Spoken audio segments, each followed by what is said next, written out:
Silent John incremental, another silent instrumental, the nerd rap existential. People compare me to MC Christopher a lot, but the fact is I predict it with significance. I'm the oldest geek rapper by far, save K&R. Compiling kernels, open bracket, cause I rack it. And my teen nerds throw your laser pen in the air and wave it all around like it had no repercussions. Now follow instructions, Professor. Why these discussions consist of nothing but incoherent rambling and babbling, but you just still take notes cause you never know what's happening. I'll drop a little nugget, a tidbit if you will. There were 4 United States presidents named Bill. Really? If you run out of hit points, the game will shout, your life force is running out. If you dig this, then you dug this, cause I'm all about the nerd life, word life. If you dig this, then you dug this, cause I'm all about the nerd life, word life. If you dig this, then you dug this, cause I'm all about the nerd life, word life. If you dig this, then you dug this, cause I'm all about the nerd life, word life, yeah. Let me start again, put it on like a cardigan, swinging like my name was Mad Mardigan, which reminds me, Warwick Davis was Willow and a Ewok, Leonard Nimoy was Galvatron and Spock. That ain't typecast, I don't know what it. Talk about predestiny, nobody gets the best of me. I've only played one role my whole lifetime, the nerd lifeline, stream through a wicked pipeline. So no one can bite mine, cause mine is original and I write rhymes to burn on a CD, play in the mini-V. Soccer mom, yodel back, yodel and belittle me. I got a sidekick, I gotta stay connected. Watch out for my decom or you'll get infected. And you don't wanna be one of my bots, cause I see it all like Sauron the Cyclops. And I won't hesitate to drop your whole net block if you're acting up and you're dumber than a pet rock. I'm about this nerd life, as you can see, spreading like a virus on MP3. Yeah, on MP3. STC. Shoutouts to Vic, Agnostic One, up with fucking Silent John. Yeah. Nerd Life, Graphing Calculator, HP48G. The G is for gangster. Digital stick, yeah. You know how we do.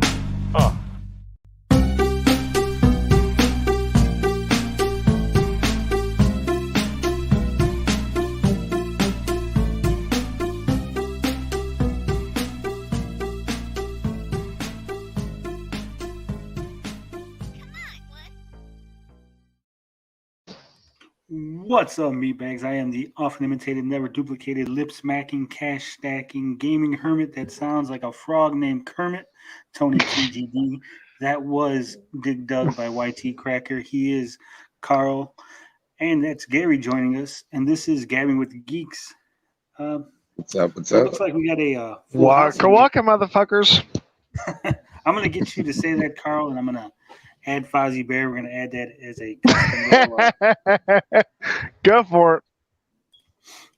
So, as we do every week, we find out what's been going on with our panelists. So, Carl, how's your week been going? It's pretty good. I'm still getting over my eye surgery, and doctor gave me some eye drops. You still wearing the patch? No, I can now sleep without wearing the patch. All right. I am going to keep it and turn it into a bitchin' eye patch. So. You're going to make yourself into a pirate for real, or what? I mean, it'll go with the other stuff I have, so.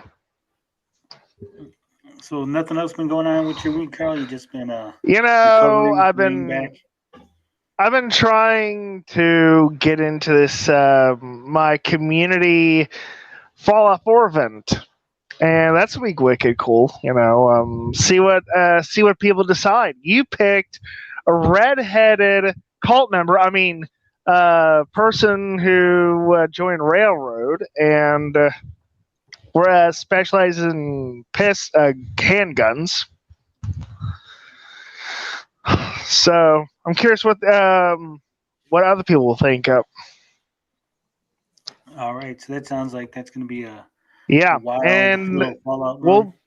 And we're going to find out what people decided during Q&A. All right, so hopefully we get some more people here, so Carl gets some good ideas about his Fallout character. Yeah. How about you, Gary? How's your week been doing? Oh, it was pretty good. We actually decided to go on the trip. It wasn't ruined by that tropical storm. It was pretty beautiful, and uploaded some stuff from our vacation, and had a blast with the kids, man. Pigeon Forge is a little expensive, but well worth the memories. Holy cow! Yeah, that's expensive. What was the name of the place? I didn't catch that. Pigeon Forge. We went to Pigeon Forge, Tennessee, Gatlinburg. Did a bunch of stuff. We went on the oldest likes dinosaurs. We went on the dinosaur boat tour thing, and then we did the talking. Sorry, go on. ahead. Oh, well, we did yeah, go ahead, you go Carl. first. You go first. I can wait. Well, I was going to say, speaking of pirates, we did the pirate voyage show, which was absolutely fantastic. A dinner and a show. Cool. And then what else did we do? We did the frizzle chickens, where they got kind of like the Chuck E. Cheese, but it's got all the chickens laying eggs while you're eating lunch or breakfast. That was pretty good. Mm-hmm. Great campground, water slide, the whole works. So had a blast. For those who don't know, Gatlinburg is the redneck Orlando, and Pigeon Forge is basically the redneck Disney World or Disneyland, whichever you prefer. Right, it's basically Vegas for kids. Oh, sounds awesome. Lots of stuff to do around there. But you probably won't be interested since unlike Chicago, they're not all about guns and killing people and drugs and joking aside. Sorry. Although I did I was going to say, although I did find out that on the strip in Gatlinburg, they're infested with like roaches. So and that's actually something I posted on my YouTube. Oh, I won't be watching that. I have a fear of insects. I'm scared to death of anything with more than 4 legs. Oh, they were everywhere, man. The little one was dancing around, and I caught it out of the corner of my eye. And I actually got her on video. She jumped like 2 feet back. She was scared, and then we were telling a bunch of people who were just sitting along this little plant bed thing that they had going on, and they're just crawling everywhere. Yeah, I'm with Carl. Wow, I'm frightened of anything with more than 4 legs and less than 2. Yeah, they weren't small, to say the least. You don't like handicapped people, Carl? Well, I mean, I'm talking about non-human things. No, I just want to make it clear. Carl is okay with amputees. I am okay with amputees. I have no problem with them. He will rub the stump if you want him to. No, I wouldn't go that far, but it depends on how hot the girl is, I guess. Yeah, I mean, if she's hot, I'll lotion that stump all night. Sounds like you had a great time, Gary. Sounds like you didn't miss anything here. There was no real big Amico news. No big goings on. Oh, that's not true. Come on. You did a video about it. That miserable lying wretch got caught. We always knew it in the back of our minds. Lying about something that people would not have cared about in the first place. I mean, well, actually, I have to disagree there, Carl, because I think Smash Brothers is something kind of big in the gaming community and retro community. I think he's trying to save face. Well, what I mean, please let me finish. What I mean is like, okay, it's more falls in the line of lying about eating the last cookie than lying that you accidentally started a fire. Yeah, well, I definitely agree with you there. I mean, it's definitely nothing to have to lie about. It's, hey, you got your opinion. It is what it is. But at the end of the day, sorry about that, Tony. You're pissing in everybody's Cheerios, and guess what? Those Cheerios happen to be Smash Brothers Melee. True. Sorry about that, Tony. I had to finish my thought. The only thing I was going to say was it wasn't retro at the time when he said that. Right. Yeah, that's. I mean, it was still pretty fresh. Yeah, and I honestly speaking, I think all the earlier retro Smash Brother games I've only played through once. It's not something I really would have went through again. Yeah, because after I beat the big hand guy, I'm like, okay, that's it. Because I don't play many co-op games with people. So, well, but you got to remember too, you're coming off that was the sequel, still, and for everything that the 64, I think a lot of people were really invested. Probably one of the best games for the Nintendo 64. So when that came out, that was just that was everybody's go-to. Like I said in the pre-show, but before we went on air here, that it's not my favorite, but there are a lot of people that hold that one near and dear. So yeah, honestly, it's just, the way he just trivializes fighting games in general, that really makes it worse. Well, I don't think he understands how to play. He's a retro guy. He's a guy that comes from the days of Atari and television. I don't think that's something that he understands. Like I said in my comment, my 5-year-old can play a fighting game too. It doesn't mean he understands it. And I think when he gets older and he understands a game like that, there's a lot of strategy and there's a lot of things involved in that. And if you understand that concept, it's a lot more fun to play than if you are truly just button mashing, because that's not fair to say that it's a button masher, because it's anything but a button masher. There's a lot of skill in those games. So you all know how I feel about Dark Souls, but I tell you right now, I wouldn't give it a low score then delete the review.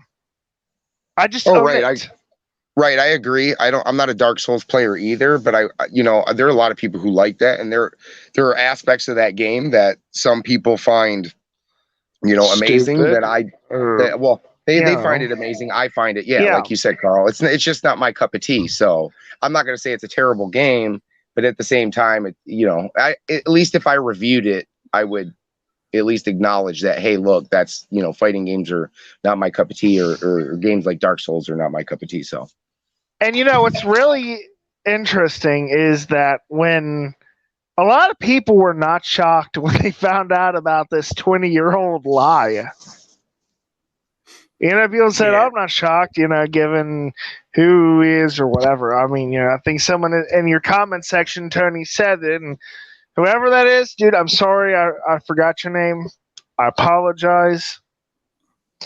But yeah, it's I don't think it shocks me as much as it's kind of just like 15, 16 years of, well, more than that, like 17 years of this kind of behavior.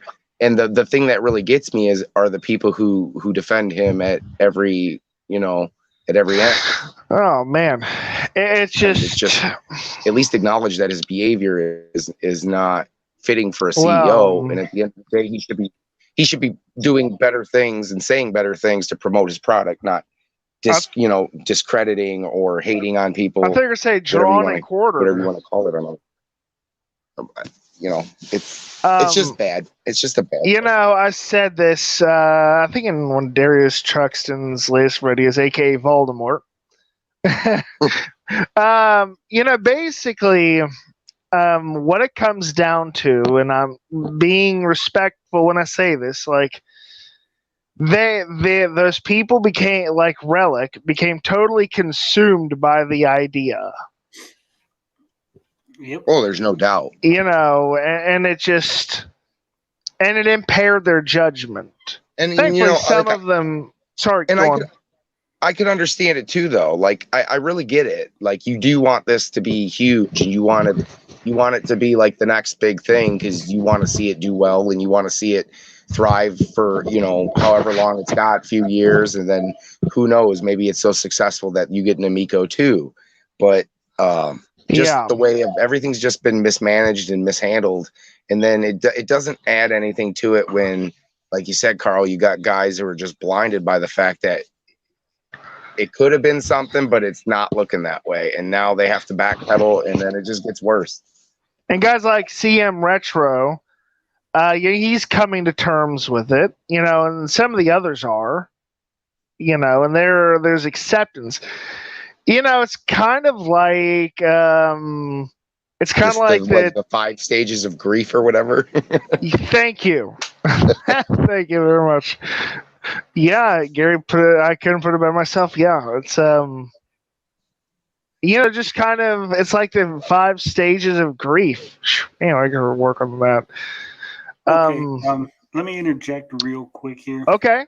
Oh yeah, let's hear you because we've been flapping our gums. So one of the guys that works for me, one of the guys that works on the website, he is a professional, competitive Smash Brothers player. He's a little busy. He's a little busy at the moment, so he can't hop on stream. But he just wanted me to let you guys know that, in his opinion, Melee is a 10 out of 10. It is, of course, it is. It's polished, surpassed all expectations, audio, visually, and with all the content it had. He's saying basically it is considered one of the best Smash Brothers games made. And I bet he calls himself an athlete too. No, I don't think he does. See, a lot of those guys like that Melee because it was, I believe it was faster paced Smash Brothers gameplay, and it was really like you had to, what do they call it? Like you had the twitch reflexes on that game. I didn't put too much time into it, so I don't really have an opinion on it, other than I do see, the steps forward they made from the 64 version to the GameCube version. Personally, I think I'm always like up with current games, especially when it comes to like Mario Kart. I think like the most current 8 Deluxe is really good. I think the new Smash Brothers is like ultimate. I mean, how do you beat the roster size, and the gameplay is just, it's incredible, and you got current graphics, current everything. So I'm always kind of like, if a sequel can outdo its predecessor, then I'm more power to it, more for it.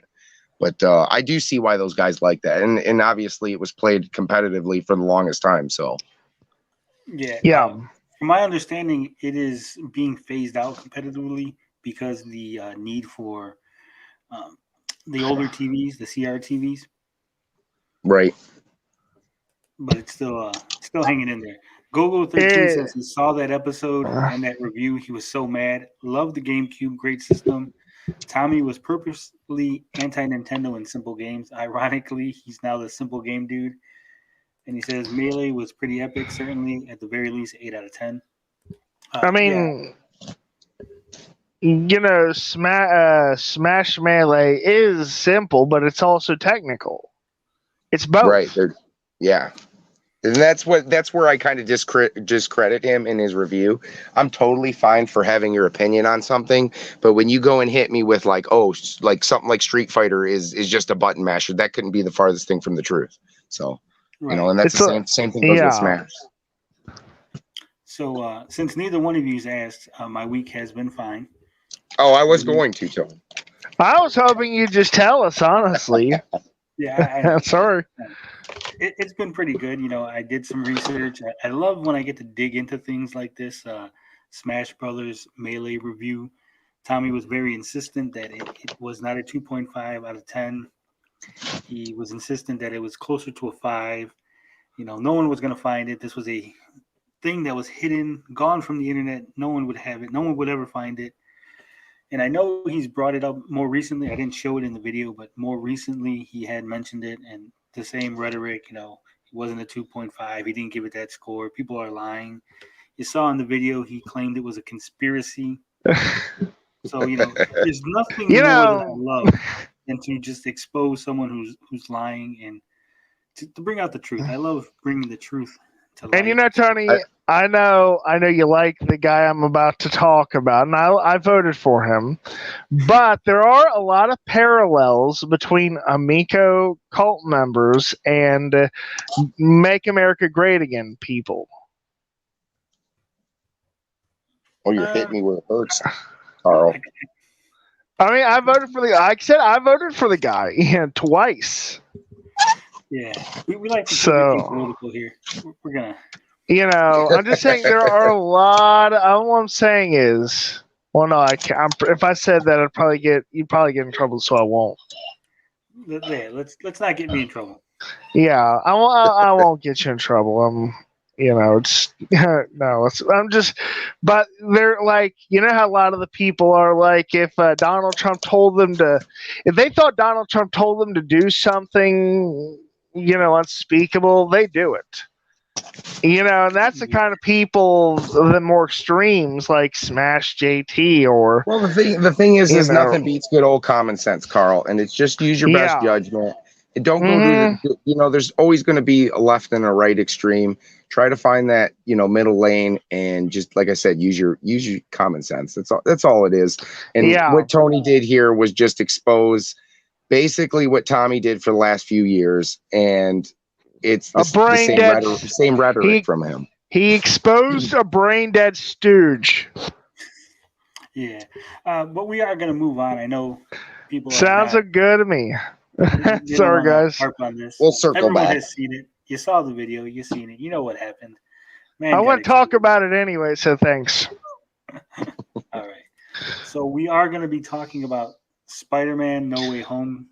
We're going to look at the trailer. We'll watch it, analyze it, give some thoughts. But I got our Spider-Man expert. He's coming on in a minute. Just waiting for him to hop on. I'm excited for this, Tony. I'm excited. I mean, this could possibly be the best Spider-Man movie ever made. I'm putting it out there right now. That's not saying much, since Tobey Maguire is the goofiest looking guy there ever was. He is, but Spider-Man 2 is regarded as the best Spider-Man movie, and I don't want to dive too much into it, but we're kind of going back there. So that's not saying much, since the first one was good, but the ones thereafter were kind of progressive train wrecks. Well, I'll definitely admit that Amazing Spider-Man was not I didn't find it too great. I didn't care for Andrew Garfield. 2, Spider-Man 3, and the guy they picked to play Venom. Ew. All right. Hold it back, guys. Hold it back just a little bit. We're waiting on all right. Waiting on the guest. I'm not a Spider-Man fan anyway myself. I don't like broke superheroes. He's not always broke. I mean, every time I've seen him, he's broke. That's why I like superheroes. Every hero's got somewhat of a broken past. I mean, nobody's perfect. If you look at all of them. I'd rather the alcoholic Tony Stark myself. Yeah, but that's in itself is a bit broken. I can deal with I always figure a guy like Tony Stark, it only makes sense that he'd be. Look at Superman. All right. I mean, all right. We are joined by the Spider-Man expert, Andrew. What's up, Andrew? Hey, guys. You're a little low. I'll try to be on for as long as I can. Let me put your mic up. Hold on. Say something, Andrew. Hello. Testing. 1, 2, 3. You're fine. Yeah, right. So we're gonna go ahead. We're gonna take a look at the trailer. All right, let's do it. Let's put up the little ticker going. Yeah, roll that beautiful bean footage.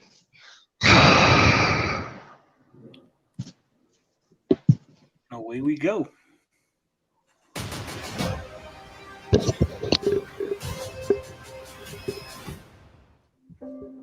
Oh, look at this. This is a good one. Some suggest that Parker's powers include the male spider's ability to hypnotize females. Stop. Come on. Yes, my spider lord. I swear to God, my internet always acts up while I'm trying to do this.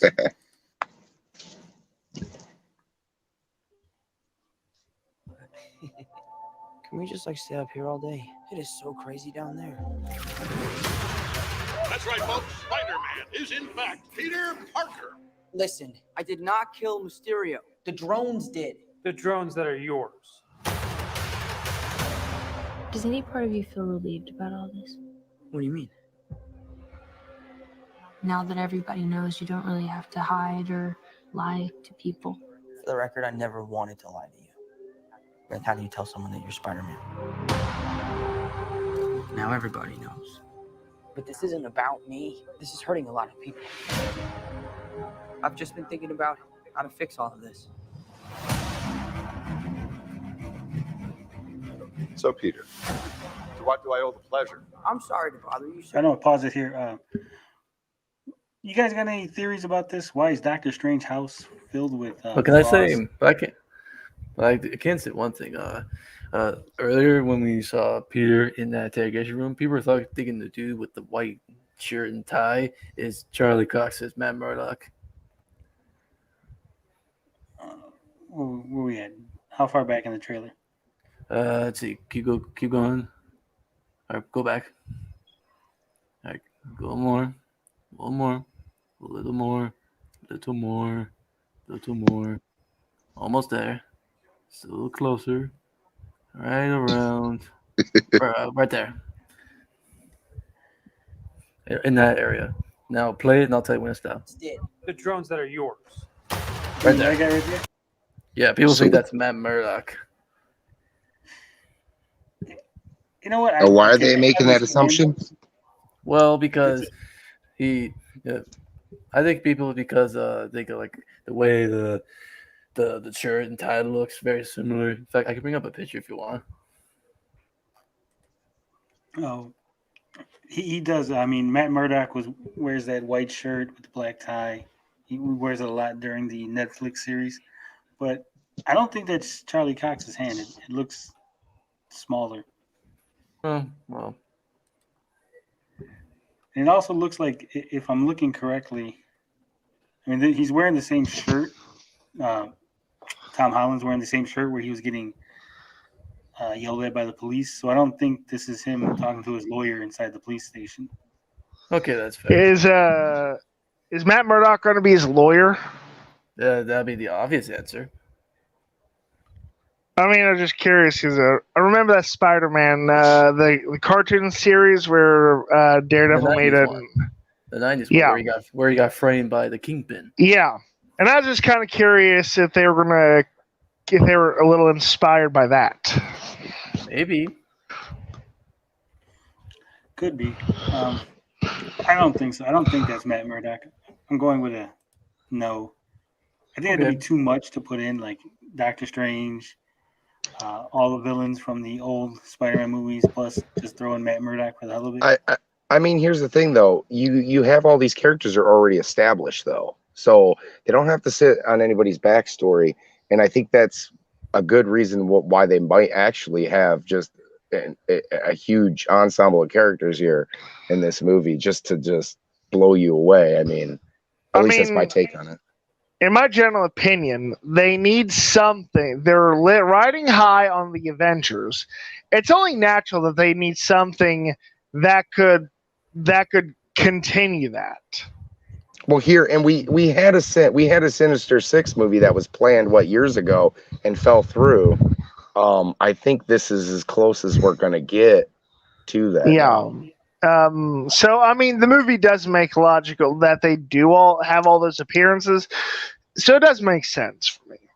Well, here's the thing. At the end of the Daredevil series, if I remember correctly, he's not in New York anymore when they ended it on Netflix. So, I mean, they could bring in Charlie Cox as Daredevil and just pretend like some of the Netflix series didn't happen or something similar to that. So, I mean, he might be coming in as Matt Murdock, but not Daredevil. Does that make sense? Well, I mean, has Daredevil been in the... Is Spider-Man now officially in the Marvel Cinematic Universe, right? Yes. Yeah. Okay, so has Matt Murdock been in the Marvel Cinematic Universe? I don't watch many of the... I mean, unless there's actual confirmation. I mean, then... Here's the thing, Carl. On Netflix, they had a series with Daredevil, a Punisher series. Yeah, I've seen a bit of it. And they were in the MCU, but no one outside of the Netflix series ever mentioned the characters. So they were kind of in the MCU, but kind of not. It's like a gray area. Right. And I don't see this as being something that they're going to focus too much on him. I think it's just kind of a nod to the character, just to be there. Fair. I think it'll just be, just one of those Marvel mega movie like the Avengers. That's about it. Yeah. Yep. Go ahead and finish this out. Peter, to what do I owe the pleasure? I'm sorry to bother you, sir. Please, we saved half the universe together. I think we're beyond you calling me sir. Okay, Steven. That feels weird, but I'll allow it. When Mysterio revealed my identity, my entire life got screwed up. I was wondering if maybe you could make it so that he never did. Strange. Don't cast that spell. It's too dangerous. Fine. I won't. The entire world is about to forget that Peter Parker is Spider-Man. Wait, everyone? Can't some people still know? That's not how the spell works. So MJ's gonna forget about everything we've ever been through? Stop tampering with the spell. Oh my God, Ned, he's my best friend. Oh, my Aunt May should really know. Stop talking. Oh, I don't want to watch. Ugh. I just note that the chemistry between these two it's absolutely great. Am I just wrong on that, or is? No, I think it sounds like you're in the right direction. Yeah.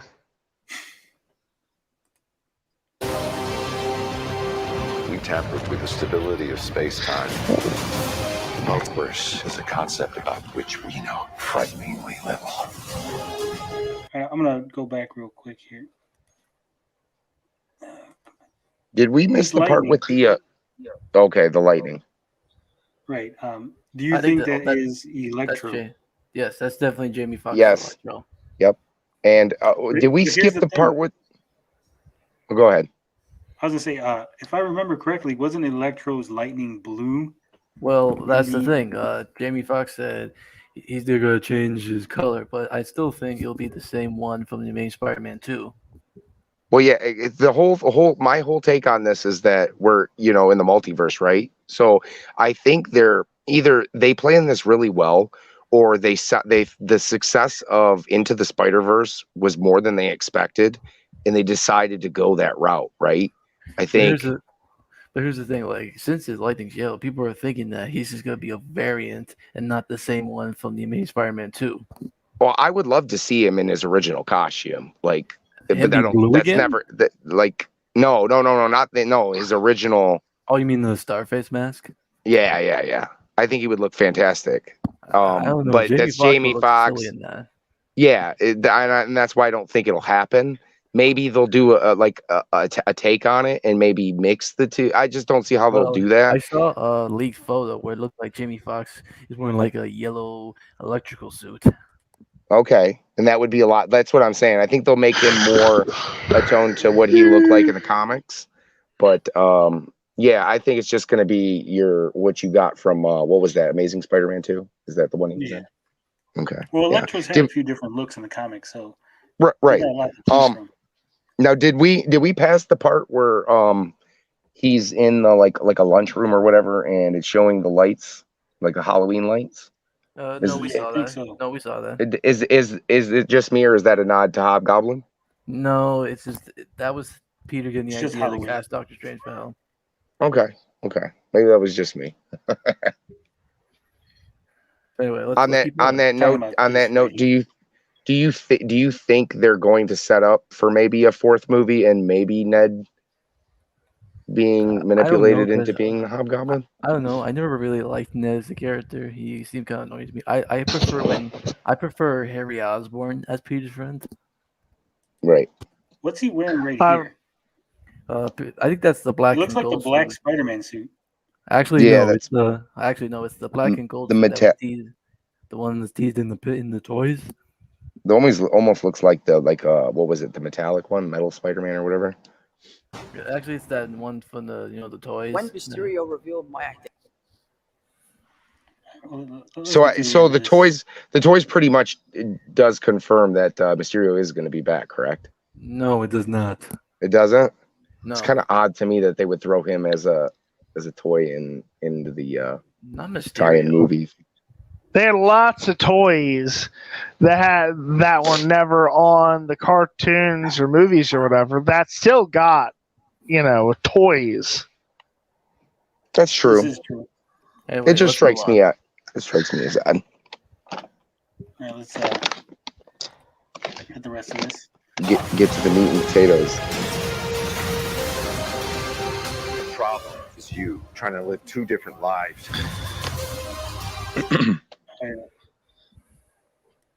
What the hell is this box on his hand? I know what that is. I've seen some plot leaks in series saying that device is what Doctor Strange got used to trap all the villains from the previous Spider-Man franchises into it, as like a multiversal cage. Ooh, interesting. I like that. I'm just calling right now. I'm giving the movie a 2.5. Oh my God, Carl. 2.5. You're dead to me. I recognize that laugh. All right, so that's got to be William Dafoe, right? It is. Am I? I recognize it's the laugh. Hands down. Hands down. I think it's Willem Dafoe. Yeah, that's what I said. I said William. I said Willem. It is Willem. Parker. Yeah, I'll be highly disappointed. I'll be highly disappointed if that's Harry Osborn. Which one, James Franco? Hello, Peter. Yeah, I'd be highly disappointed if that was the Goblin we got. Perfect. Well, there's two different. Can I show a picture real quick? I can't hear you. I just want to show a picture real quick. Where is it? Here we go. So right now we know that the confirmed villains in the trailer are the Green Goblin, Willem Dafoe, Doc Ock, Alfred Molina, the Sandman, Thomas Hayden Church, Electro, Jamie Foxx, and the Lizard. I mean, all you need to do with the Sandman is use a flamethrower on him.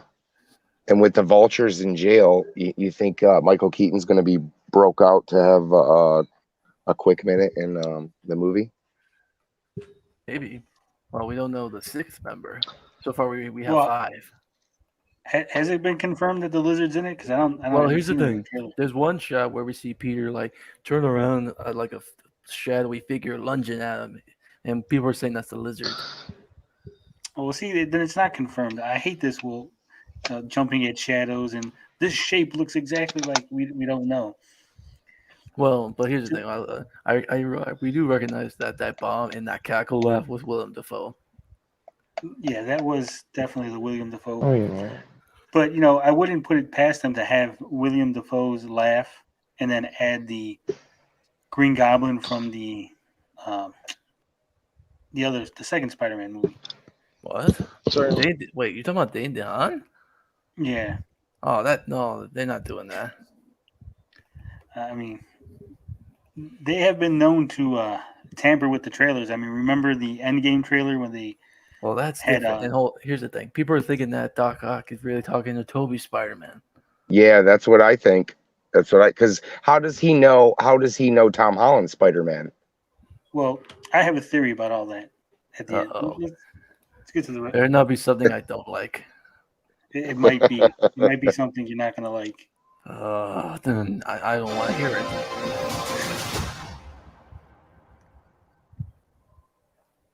What was up with this? This was weird. Like, they just threw this, like... The PS5? Well, it's Sony, so... I don't know. I tell you, really... Right in the middle. You can't get a PS5. I tell you what sticks out to me is the logo for the movie. Like, the font, the No Way Home. It's strangely 50s retro to me. I don't know. Let me show you something. I made a little edit to that last part of the trailer because I basically like edited to show like what it was confirming. So, just,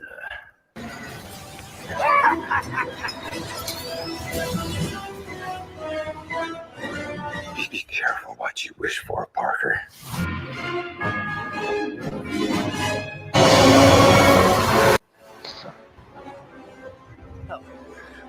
What do you want? yeah. How old is Tobey Maguire these days? I'll tell you. Old as fuck. Actually, no. I'll tell you. But he probably still looks young for his age, though. He always had like a baby face, so he's around 40. He's around 46. That's not too bad. I mean, that's not. I mean, granted, when you look at like Into the Spider-Verse, you had old fat Peter Parker. So I mean, they're not shy to do something kind of silly. You know what I mean? Well, here's my theory. Oh, you ready for this? Oh no! Please don't. My theory for the movie is that Doctor Strange is going to cast his spell, but because Peter Parker's can't keep his mouth shut, that the people who know that he's Spider-Man are still going to retain that knowledge, and that's going to accidentally bring Doc Ock, Green Goblin, the Lizard, all the people that actually know that Spider-Man is Peter Parker. It's going to bring them into the Tom Holland universe. So we're not going to get Tobey Maguire or Andrew Garfield, but we will get them in flashbacks. Yes. Okay. I mean, it's a good theory. I think it would be a missed opportunity to at least bring Tobey back. I could care less about Andrew Garfield, but to not have at least Tobey Maguire in there, and for me at least, it feels like that's who Ock was talking to. I mean, it's like he was back in Spider-Man 2 and he was revived and boom, he's talking to Peter again, and that Peter is Tobey Maguire. At least to me, that's what it feels like to me. So. Yeah, I get that. And I think that the trailer is edited to give you that impression, but I don't think that's what's going to happen. Because you got to remember, all those villains are dead. Andrew says it's a shitty theory. Andrew's not having it. He wants his Tobey Maguire. You gotta tell you what's going to happen. I'll tell you what's going to happen. Really quick, Carl. But what point in time are they pulling them back from, though? See, that's the thing. Yeah, they are dead in that timeline, but if anything from like Loki, if you watch Loki, has told us that there are multiple SKUs and all this shit. So I mean, they could make it work, right? They can make it work. Yeah, they can make it work, but here's that's why I said it's my theory. I think they're gonna pull them all moments before they die, because all these characters are dead. So they're gonna pull them moments before they die into the Tom Holland universe. You will get a flashback of Tobey Maguire fighting Doc Ock to give the audience some context. There you go. Yeah, there you go. The only thing I don't understand is if they were going to pull that, why did they Alfred Molina have I've seen the joke going around his perm, why they didn't pull him with his kind of original haircut, and now he's kind of sporting a perm. So that's kind of weird to me. I mean, he's older now. He probably was like, fuck it, I don't want to cut my hair. There's all kind of stupid reasons. But you got to remember, if you watch the Loki series, at the end, they spoiler alert, they confronted the One Who Remains, ended up killing him, and they stopped the whole unified timeline. So now the timelines are going wild. So it's going to be weird how they incorporate that. Yeah, Andrew says it's crap theory. I know some people don't think. Some people are upset. They say no, they want their Toby, they want their Andrew Garfield. But I really don't think that the Sony and Marvel are going to have the three of them in there. It's going to be too confusing. Younger audiences aren't going to know Tobey Maguire, Andrew Garfield. They're not going to care. The kids didn't grow up with it. That would be for older people. Right. That's just a nod of nostalgia. So I really tell you. Go ahead, Carl. I'll tell you what's going to happen. Tommy Tallarico is going to work with Doctor Strange to make the Amico. That's what's going to happen. And Spider-Man is going to stop him. He wish he could rewind time. Andrew says that Tom can't fight the Sinister Six all by himself. He's going to need help. Well, here's the thing. In the original comic, the original Sinister Six story, they don't all gang up on Spider-Man. They all fight him individually. That's how he defeats them, because he takes them on one-on-one in a series of fights, with Doc Ock thinking that he'll be too tired by the time he gets to Doc Ock that he'll be able to defeat him.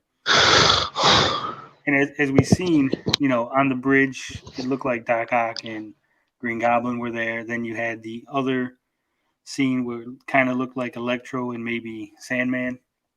Damn, this is gonna be so good. There's just one thing I damn you, Carl, for saying a 2.5. I know you were being funny, but damn it, if this movie isn't gonna be the best Spider-Man movie ever made. Andrew's getting annoyed. He thinks this is stupid. He doesn't like the theory. He's a big Tobey Maguire fan, so Goofy Spider-Man.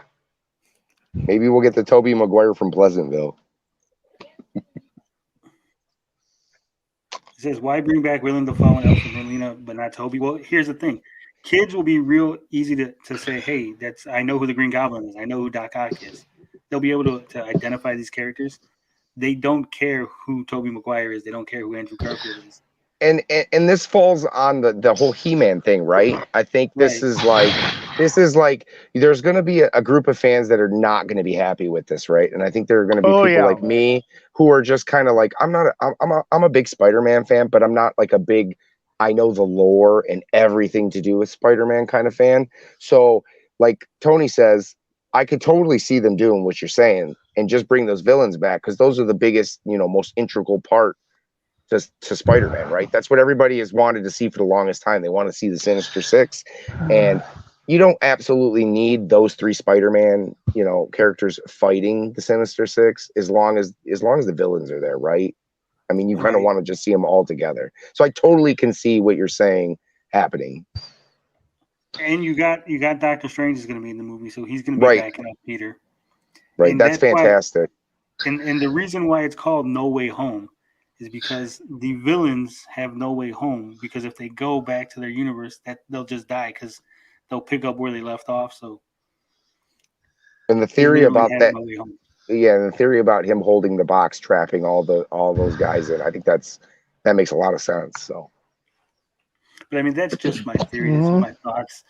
Andrews, he's thinks that's crap theory. It could be. I don't read spoilers. I don't go looking for the movie to be ruined, so I could be way off. I mean, when I looked at the original trailer for Civil War, I was basically like 100% spot on when I gave my prediction for that. Hey, it's deductive reasoning, right? You just use, like I said, logic, and you put your best thoughts forward, and that's a good possibility. That's why we have these discussions, so that these things can be said, and then maybe someone has something else to add to it. Or you give the movie an abysmal rating, pretend you never said it for 20 years, and then someone finds out you were lying. He says if they do that, Kevin Feige is a dumbass. Well, here's the thing. Kevin Feige's in charge of the MCU. He's not in charge of Sony. Sony and Marvel have a deal to share Spider-Man. And from my understanding, Marvel has final say, and they kind of write the script. But at any point, Sony could say, no, we're not going with that. They want to push Tom Holland. He's their cash cow. I mean, I don't think they want him to share the spotlight with two other guys. People already complain saying that Tom Holland is the weaker Spider-Man. He's Iron Kid. He's Iron Man Jr. He don't need help. Tobey Maguire was so better because he defeated these villains by himself. So how would that help Tom Holland's image as Spider-Man by bringing in two other Spider-Men to cover his ass? Yeah, but but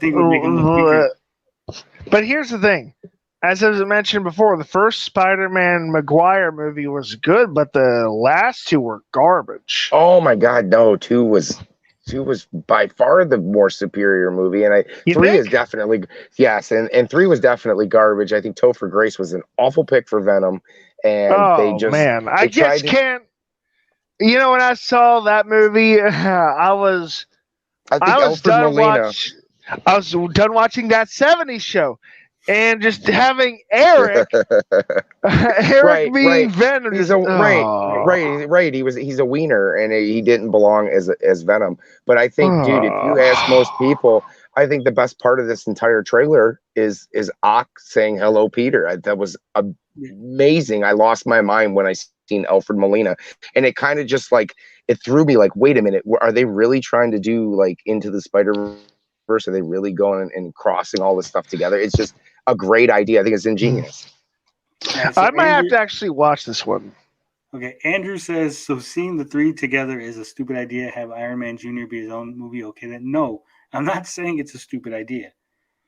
I would love to see the three of them together. I watched the original Spider-Man. I watched the second one. My father's a huge Spider-Man fan. It would be great. I would love that. I'm just saying I don't think that's what's going to happen. I'm not offering my opinion on whether or not it's a good idea to have the three of them. I'm offering my opinion as to what I think the movie's going to actually be.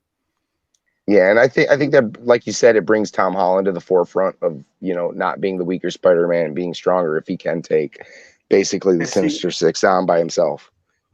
KP saying MCU Spider-Man is garbage. I'm a non-believer. I am a non-believer. I'm sorry, Andrew. I don't operate on belief. I operate on facts and logic. Personally, either way, as a Spider-Man fan, but not like a super fan, I'm highly excited for this movie. I pretty much was jumping for joy when I seen the end of that when I just seen it all come together, and it was just so much to watch. You had to watch it like 10, 20 times. I thought it was amazing. So yeah, I did enjoy Spider-Man 2, despite what Carl's saying. Spider-Man 2 was, in my opinion, the best. Alfred Molina nailed it. The whole idea of a scientist who had his life together, he figured it all out, and then that all gets ripped away from him because of the brilliant but lazy microchip. I remember which one that is. Yeah, okay, I do agree with you. The Doc Ock Spider-Man movie was good. Seeing William Dafoe, Alfred Molina, and Toby all back is a dream come true. It is. I'm not saying it's not. I'm just saying I don't think that's going to happen. I think part of the problem is you're setting your expectations a little too high, and I think you have a big chance for disappointment on this movie. Yeah. I would rather set my expectations low and be pleasantly surprised than to set them high and be disappointed. Set it to a 2.5, and you will be fine. I mean, this is what happens to Star Wars fans every time a movie comes out. So, yeah, I mean, well, no, go ahead. I want to kind of feed off or go off of that as soon as you're finished with your point, though. Well, that's just the point I was making. I think a lot of people who love Star Wars and who love the original trilogy, they set their bar way too high, and they're always disappointed with every movie that comes out. Now, granted, you had Rogue One was absolutely fantastic, and I think we can all agree that The Mandalorian was brilliantly written and directed and the whole 9 yards. But it just comes down to just don't set your bar too high, and you'll be pleasantly surprised. It'll be a decent movie. It might not be what you wanted, and that's really what what it comes down to, is that it's not what you wanted. But at the end of the day, there are going to be a lot of people who don't expect that and go into this movie, and I think it's going to smash some records. I think it's going to be a big movie. Well, they can't smash records unless they this COVID thing ends real quick. But I don't see that happening. Hold on, the Star Wars. Okay. I wanted to get to this comment. Andrew says, so this will be another WandaVision, a bait and switch, a Ralph Boner. Exactly. I mean, WandaVision showed you the guy, they cast the same character from the X-Men movie, made everyone believe that this was going to be, Quicksilver from the X-Men. X-Men are crossing over into the MCU. Everyone was all excited and losing their minds, and then it wasn't. And it's exactly that was what a bummer. predicted. I mean, and this is the same way. I think what would be the harm in just coming out and saying, hey, Tobey Maguire, Andrew Garfield are going to be in the movie, right? That would build hype. That would build so much fucking hype. But they're not doing it.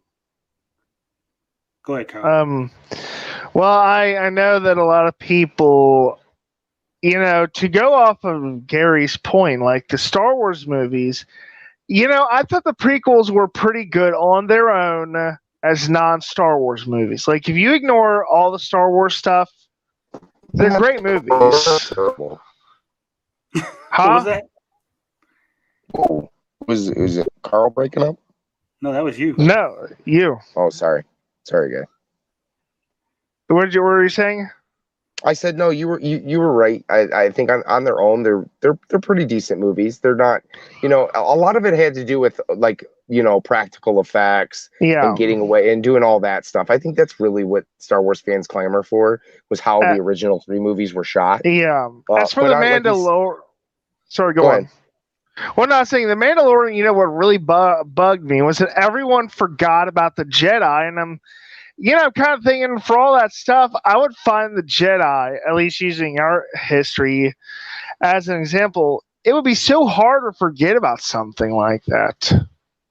Yeah. Well, and I think and I think that's why when you when you do focus on something else, are you talking about just like the lore in general, or just fans in general?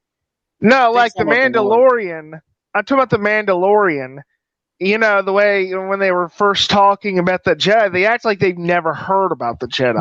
Well, here's the thing. I think they set that up mainly because when they introduce Luke into it, they blow you away.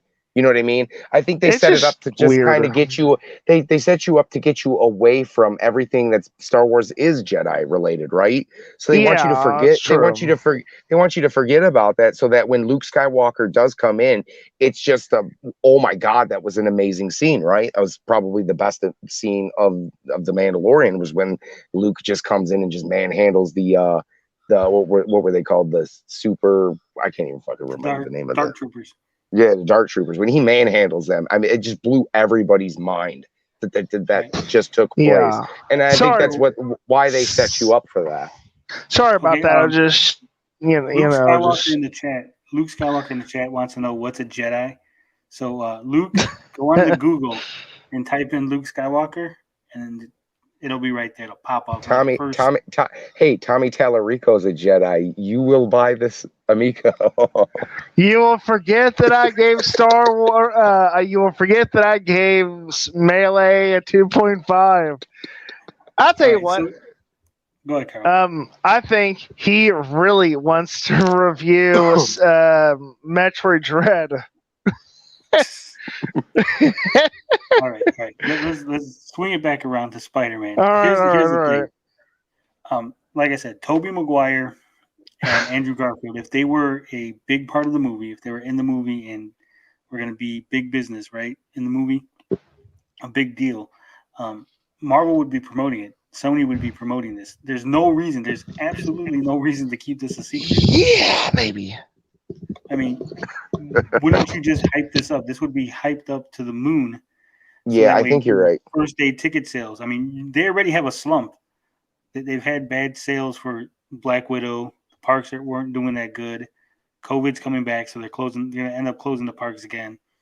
I mean, we're gonna get another trailer. We're gonna get at least a second trailer, correct? So, I mean, if you don't see anything in that second trailer, I would totally agree and say your theory is probably more spot on, that you'll probably get a flashback of the two, maybe. But aside from that, even William Dafoe, they put William Dafoe's laugh in the movie, right? Right. But he has not confirmed that he's in the movie. They asked him point blank, and he did not confirm it. Right. He was being snide about it. Right. So again, why wouldn't you just announce it? There's no reason to have a mystery. I mean, you're going to sacrifice first day ticket sales. You're going to sacrifice advanced ticket sales and all kind of hype for the movie just to have a surprise. This isn't like the Mandalorian TV show where they surprise you with Luke. I mean, this is something that's going to be a big event. You want people going the first day. Right. Yeah. I agree. I agree with that. You will buy the Amico. But again, Tony, you're pissing in Andrew's Cheerios. So This says I bet you 80% trailer 2 will show Toby and Andrew. And here's the thing: I think that they're going to be in the movie, okay, but in flashback form. Like Doc Ock is going to explain how he knows who Peter Parker is and why he's Spider-Man and why he's after him, and they'll flash back to the fight scene between Doc Ock and I mean, it sounds like a really good Spider-Man movie, and I haven't said that for a while. So I mean, it's got people talking, and that's pretty big. I mean, I think overall the general outlook on this has been pretty positive. I think people are pretty excited either way, whether you get what you want or you don't. Me as a I would say casual. I'm a little bit more than a casual. I'm a pretty big Spider-Man fan, but not, like I said, not big into the lore and every aspect of Spider-Man, but I'm pretty excited about this. Yeah. I've wanted to see these characters come together, and I wanted, a lot of fans are tired of the backstory, that's one of the things is like, we've had backstories and backstories and backstories. Let's just get an all out just brawl between Spider-Man and fucking everybody at this point. That's what I want to see. I do have a question for Disney Plus subscribers. What? How does the new movies work? Do you have to pay to watch them, or while you're subscribed? Yes. So yeah, you do. You do. Those movies are what, like about a 2-week period or 3-week period before it actually hits Disney Plus. So you have to pay. It depends. I unsubscribed and I never paid for any of those movies. We always waited until it dropped. So. Well, Black Widow it came out the first day. You paid $30 and you got to keep it. Ew. Until it came out. Luke Skywalker says, just wait your time. Yeah, Luke says Doc Ock would not know Tom Holland as Peter. Yes, except for the spell that Doctor Strange made. That's what I'm saying. Or if that theory is not true, he could just very well show up and be confronted by Spider-Man. So I mean, that is the thing. If he just sees Spider-Man, he just knows that Spider-Man is Peter Parker. He doesn't know that it's Tobey Maguire Spider-Man. Tom Holland under the mask. Right. Yeah, he just assumes that it's the same Spider-Man he knows. It could be just something as simple as that.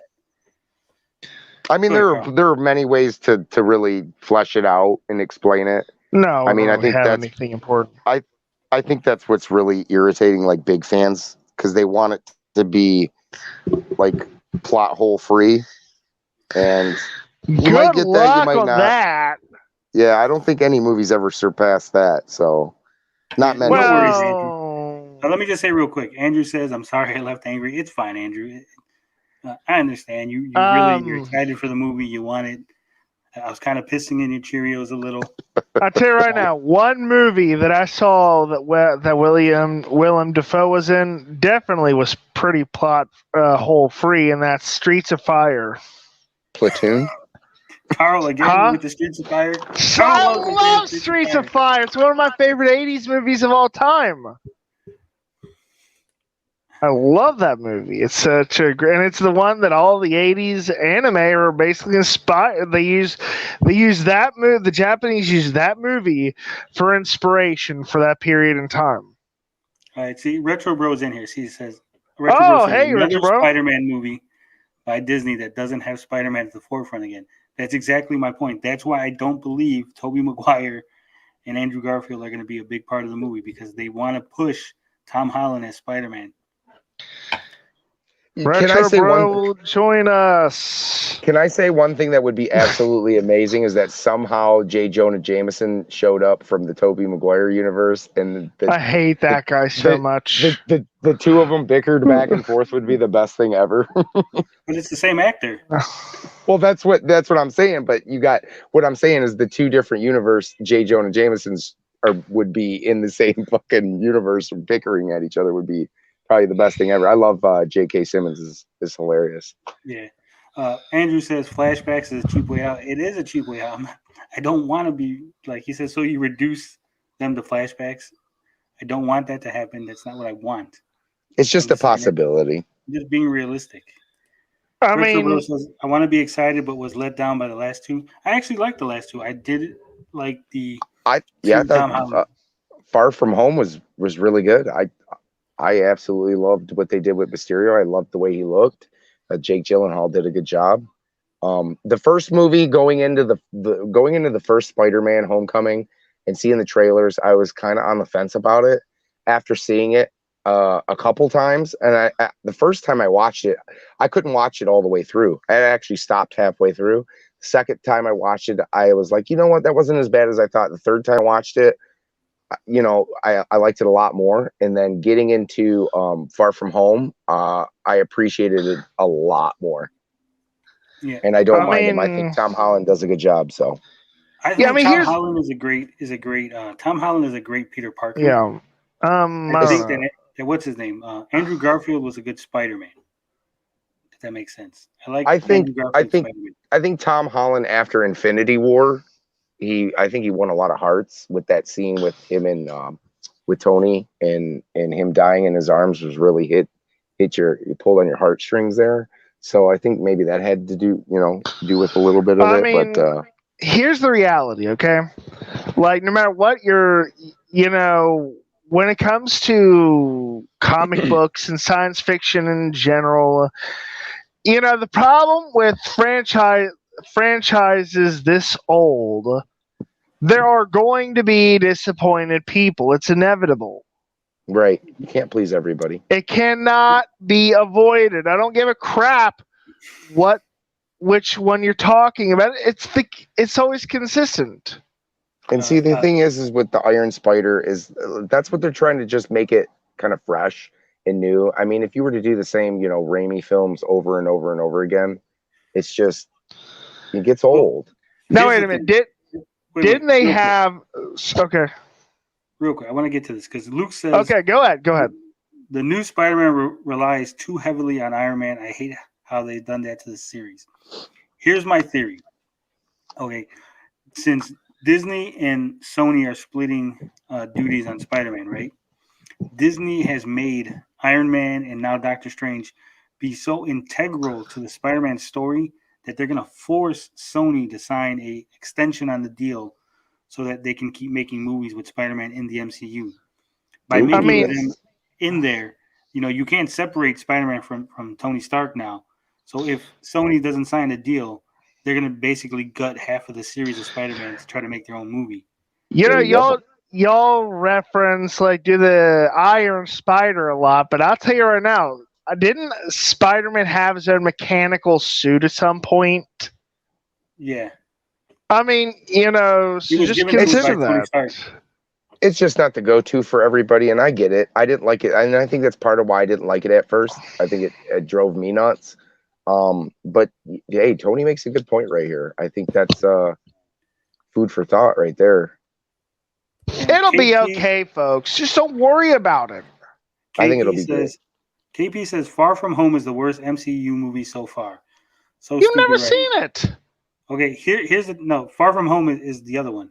Okay. Sorry. Yeah, this is No Way Home. Damn, that's confusing. That's his opinion. I thought it was pretty decent. I don't think it's a terrible movie. I want to challenge KP on this, okay? Because I want to challenge him on this. Do you think that Far From Home is worse than Thor: The Dark World? Are you really saying that? Because Thor 2 sucked. Yes. Garbage. No, I hated the first Thor was always my favorite. Ragnarok was really good. I mean that scene where he gets his powers back, they do that flashback where Odin talks. That's single-handedly my favorite part of the whole movie. Okay. Retro Bro says Mysterio was good, but they tried to make Peter Parker Tony Stark. Well, here's the thing. In the original comics, Peter Parker was just a smart high school kid. Years later, they made it so that Peter Parker was basically one of the smartest people in the Marvel Comics universe. He was up there with Reed Richards and all them. But he was, really specialized in the things that he knew. So he was up there with. Go ahead. He was up there with Rich from Review Tech USA. Yeah, he was way up there. and the thing is that sorry. While they increased his intelligence in the newer comics, then all the other media kind of fell behind on that. So I think the Spider-Man in the current movies is trying to, play middle ground between him being really, really smart, but still a high school kid, so he's not that smart. So he's kind of leaning on Tony Stark. Because in the comics, he did have a relationship with Tony Stark when he joined the Avengers, when he joined Tony Stark's side during Civil War. That's how his identity was revealed to the world. That's how he got the Iron Spider-Man suit. I mean, they're just all callbacks to comics. I mean, if you really are a fan, you should kind of know that. Oh, yeah. Hey, Retro Bro, I'm finally going to get an eye patch. And after I'm done and after my surgeries are all said and done, I'll show it to y'all. How about a Spider-Man eye patch? Design is not my thing. Tony, he's Iron Man Jr. He is Iron Man Jr. And like I said, in the comics, when he has the relationship with Tony Stark, he's already older. He's already graduated college. He's joined the Avengers. He's had all kind of adventures. They're trying to get that relationship into the MCU, but the MCU Peter Parker is still in high school, so they kind of, are playing with the fast and loose with the version that they're going with. Yeah, I am behind on comments, Retro Bo. You guys are talking too fast. I can't handle this. I can try and read some of the comments if you like. Andrew says he's getting so frustrated. Sam Raimi got the core of the character right. I'll tell you what that Sam Raimi did get right. Putting in the Mysterio Easter egg was a genius move. Spider-Man 4 would have been awesome. What the hell's his name? The dude with the big chin. What the fuck's his name? Just say that guy. Are you talking about Bruce Campbell? Yeah, Bruce Who are you Campbell. talking about? He was supposed to be Mysterio. That's why he's in all 3 Spider-Man movies.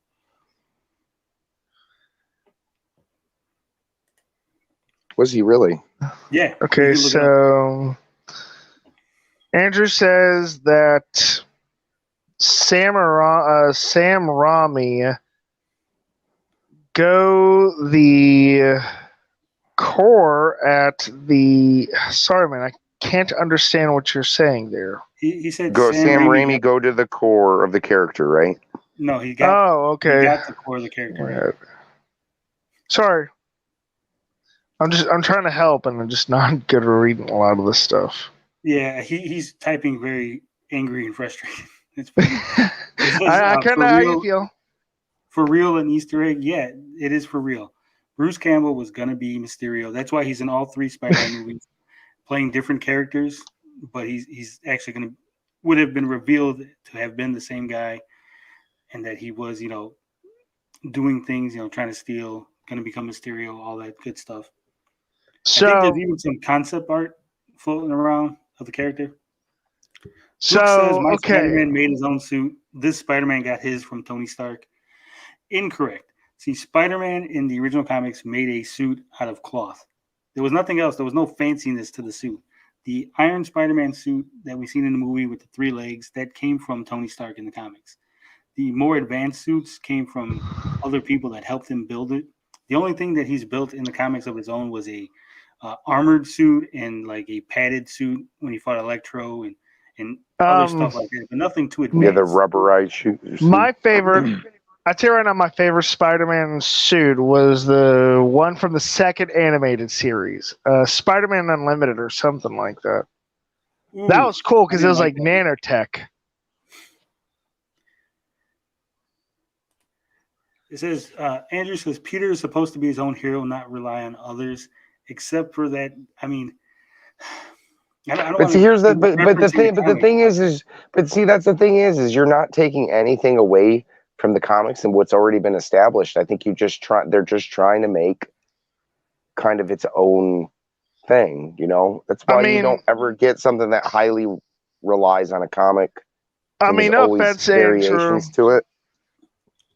But I think you're making a bigger deal out of this than you should. It's not that. I just think his expectations are set pretty high, and that's always a sign of you're going to be let down. I think there's just no way out of that one.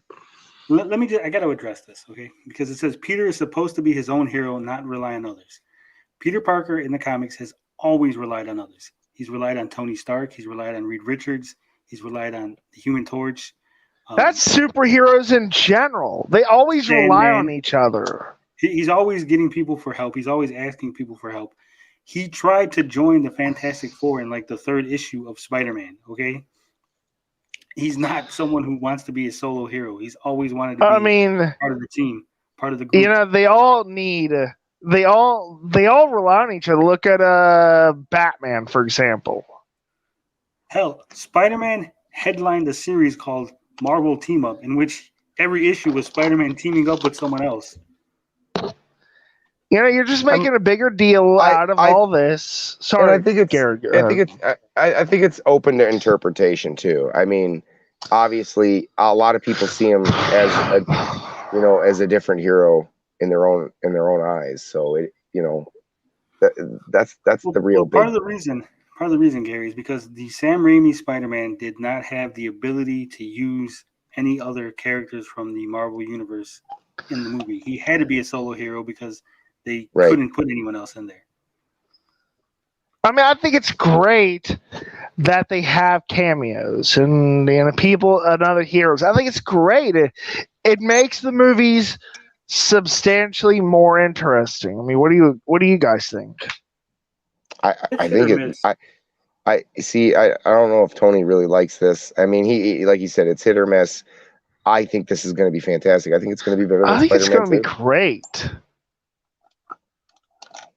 I don't know that much about it, but I think it'll be awesome. Sorry, see, go ahead. But you got to ask yourself, how invested are you as a Spider-Man fan? Is the first question. True. That's true, but I don't invest myself that much into lore in general because I find that usually leads to a lot of disappointment. But that's me. I love lore. I love the backstory. I have a really good memory, so I remember these things. Andrew says he was out of high school after a few issues. 28 issues of the Amazing Spider-Man comic. He was out of high school. He graduated. It was called Graduation Day. He fought the Vulture in that issue. The point is that there's a lot of backstory. Remember, he graduated from high school in the early run, but then they retconned a lot of stuff in where other things happened. Untold stories of Spider-Man. They had the whole Marvel issue 0 thing where they were telling backstories of people that happened before. Mm-hmm. Remember, they retconned at one point. They retconned Dr. Ock to be the scientist that was involved in the accident that gave Peter his powers. So, I mean, there's a lot of things that are different, and they change it and they move it around. So, the time that Spider-Man became an Amico cult member. Yeah. Always trying to shoehorn that in there, aren't you? You betcha. The best fight scene was when Spider-Man fought Macho Man Randy Savage. Oh, that was great. Bonesaw, or was his name?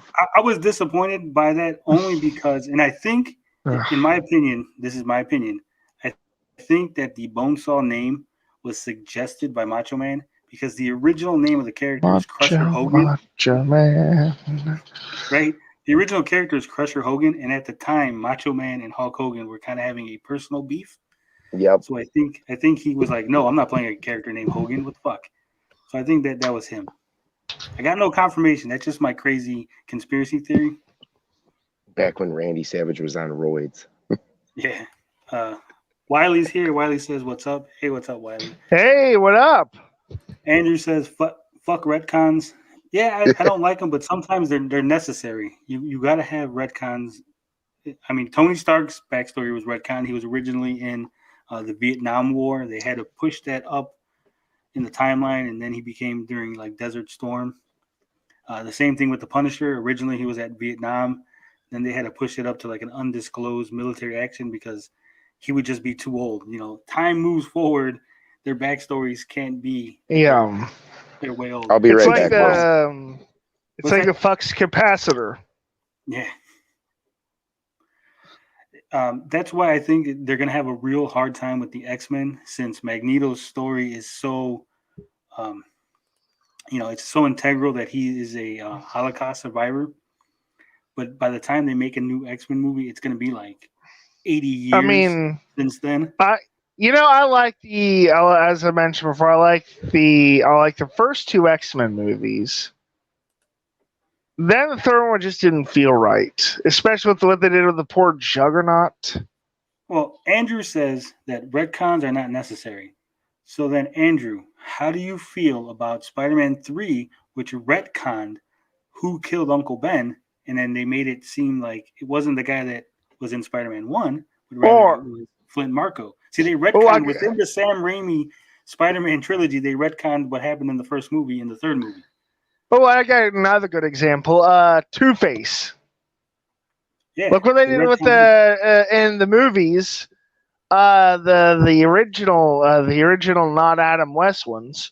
Harvey Dent went from black to a white guy who is Two-Face in like the third one. Retconning happens all the time, and it is a necessity. Were you talking about the bird? Wiley says Macho Man Savage killed his snake. He forgot to feed it. I didn't know that. It's an interesting tidbit. See, Andrew says, who cares if Sandman killed him? It doesn't change who Spider-Man is. Yes, it actually does. It does change because Spider-Man let the burglar go. That burglar supposedly killed Uncle Ben. He then tracks the burglar down. The burglar dies. Spider-Man realizes what he was doing was wrong, and that makes him the hero that he is. That's why he becomes Spider-Man and decides to be good. Turning around and saying, "Oh, you know that guy that you let die that you thought killed Uncle Ben? Oh, it didn't really happen." Yeah, so then he's no longer responsible. The guy that walked past him was no longer the guy who killed Uncle Ben. If he stopped that criminal, Flint Marko still might have shot Uncle Ben to steal his car to get away because his partner had got caught. So KP here says Vinnie Jones, let's see, Juggernaut was a laughable. I guess that's what we're trying to say. Yeah, I didn't like him. You know, he wasn't Xavier's half brother, whatever, stepbrother. He was this British guy. You know, and it just. Bro, we talking about the Deadpool Juggernaut? No, he's talking about the one in X-Men 3. Oh, okay. Yeah. I have to go back and watch that one. I don't remember. The X-Men 3 was a properly good. The Deadpool Juggernaut was a properly good Juggernaut. I've never watched Deadpool, so I don't know. You should not. Cable. I love Cable. Like Deadpool. I'm not a Deadpool fan. I hate his humor. I hate the whole I'm wacky and ooh, look at me saying random things. I think that's dumb. He's sprightly. He's sprightly. Yeah, I would agree with that. Yeah. I can't believe you haven't seen. I think you gotta like Ryan Reynolds too. It's a very Ryan Reynolds movie. Yeah, it is. You know, I do like Ryan Reynolds. I do find him you funny. should watch the movies, if anything, just to watch Ryan Reynolds be Ryan Reynolds. I will probably eventually at some point sit down. It's like taking the Crow movies and putting Ryan Reynolds in them.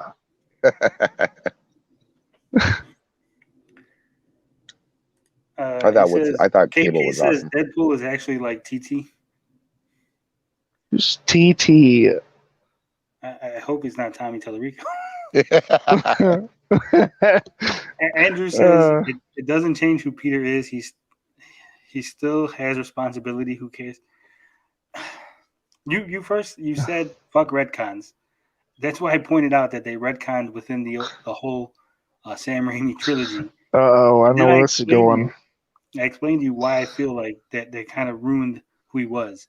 I mean, they did it in the comics too. They retconned in the comics who killed Uncle Ben, and it turns out it was the Hobgoblin from the 31st century or something like that. They came back, and it was like a weird, convoluted thing.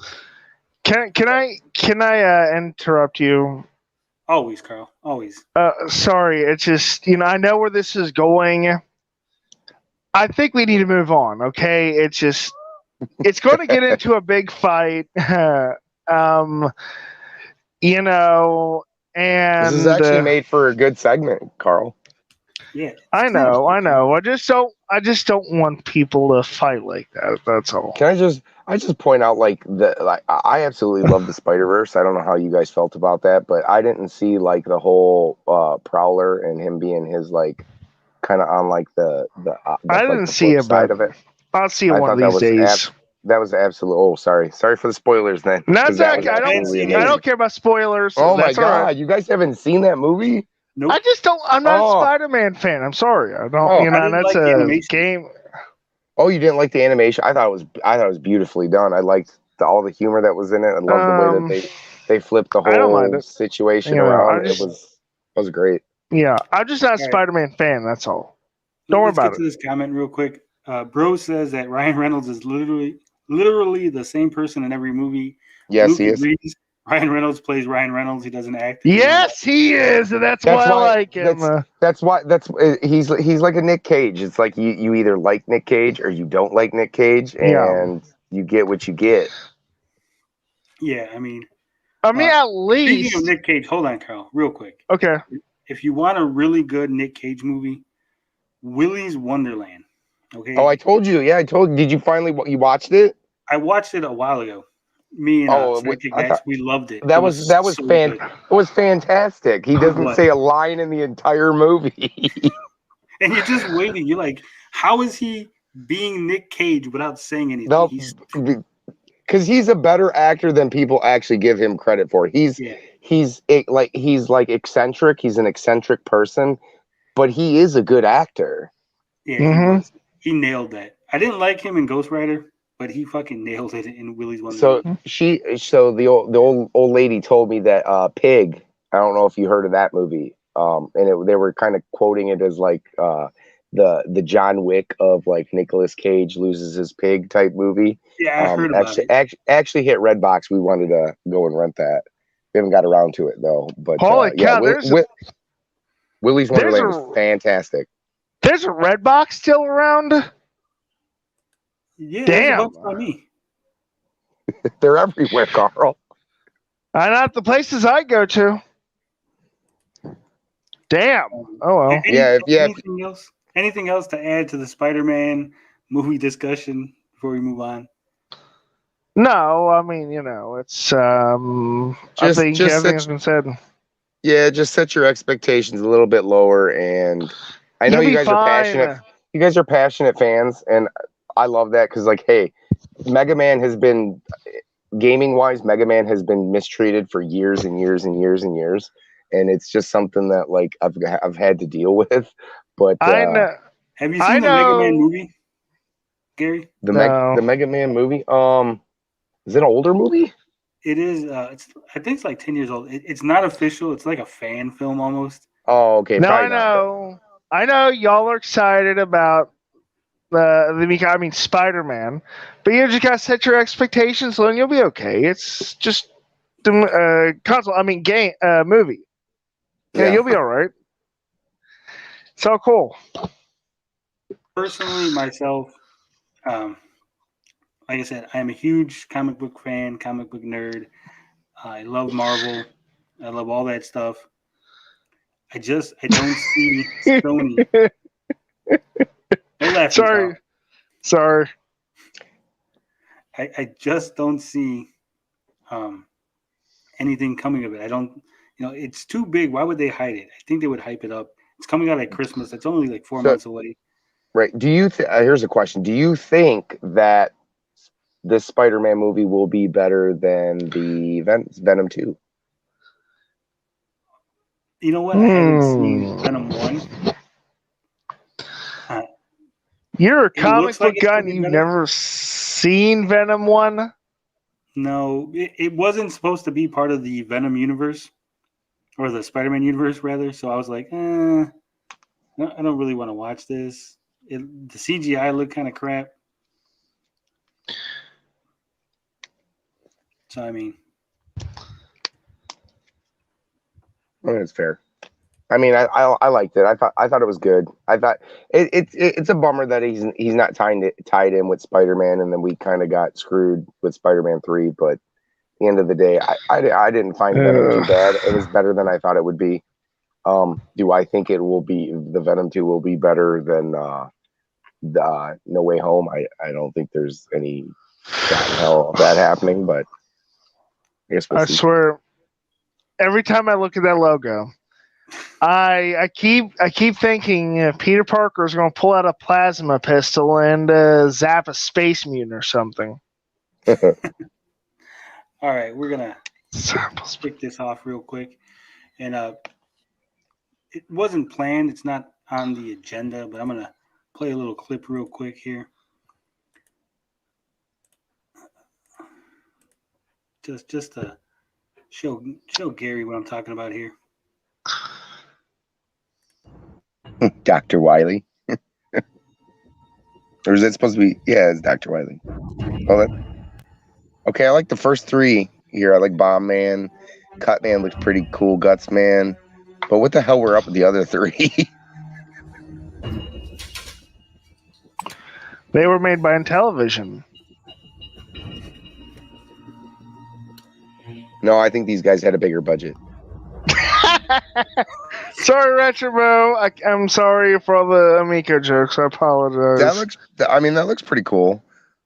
If I remember correctly, I think this is Iceman. Or Electman. Maybe that's Iceman. Yeah, these. You're all mine.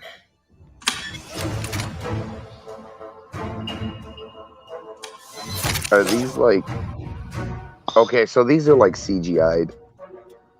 Yeah, that's Cutman. I think 3 of them are CGI and 3 are normal people.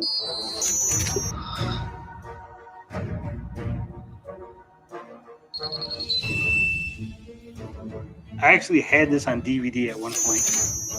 I think the ex-wife threw it out. So I mean, Iceman should have like a hood though.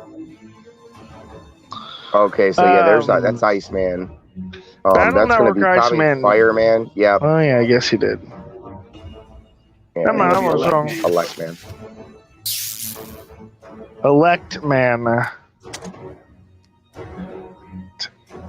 No, I believe it's Elecman. Electman. We are at your command. Yes. He looks like... I am your master now. Yeah, they nailed Wiley. He looks fucking crazy. Quickly! We must make haste to Dr. Light's warehouse on the outskirts of town. Cutman looks pretty cool. That's like my favorite robot Follow mascot. my lead. Right. We're not gonna watch the whole movie. It is an hour and 30 Yeah, minutes. I'll have to check that out. There's actually a good Legend of Zelda fan-made movie. Yeah, I've seen that. I wasn't as big a fan because he just looks kind of like, it just looks out of place to me. Yeah. Link looking like realistic. I put the link it's just weird. in the chat to the Mega Man movie. It's the full movie. It's on YouTube. It's decent. It's not great, but I mean, it's for what it is. Yeah, it's I mean, I can't, I'm not really that big into my favorite. Go on. I was big into the cartoons. Fantastic. I actually picked up. I got lucky and found the first season set or whatever at a thrift store for like 50 cents. I was so geeked about it because I used to watch the cartoon all the time. When I was cartoon was great. My favorite Mega Man game were the Legends movies, games. Oh, Legend. Yeah, it's rough for me. It's such a departure from what I think of. That's what I like Mega about Man. it. Yeah, a lot of people did. A lot of people were really bummed when Legends 3 got canceled for 3DS. Yeah. What's next? All right, we are going to skip the wrestling. The Spider-Man went a little long. We're going to skip the wrestling talk. Carl doesn't watch it. I'm not sure if Gary's watching AEW. Yeah, I don't have cable, so I'm not a big fan. Like I said, I used to watch a lot of wrestling back in the early 90s and late 90s. That was my era. Yeah, I used to watch a lot of it, but when every time they just broke things off and did all the cool stuff and the pay-per-view stuff, it just killed it for me. Carl didn't want to pay. But I have a game I want to show everybody. Something that cool. People really enjoy. So we're going to be talking about Tiny Thor. There's a trailer. We're going to take a look at it. Tiny's going to be Mighty Thor in the morning. That is such a dad joke, Carl. You can't make it. I'm old enough to be a dad. I just don't care about it. I just don't have that interest. Don't lie. Carl got children all over the globe. No way. I don't have children. Thank goodness. I know it's cool that, guys like Gary have them and you. I'm not a dad guy. All right. Let's take a look at this.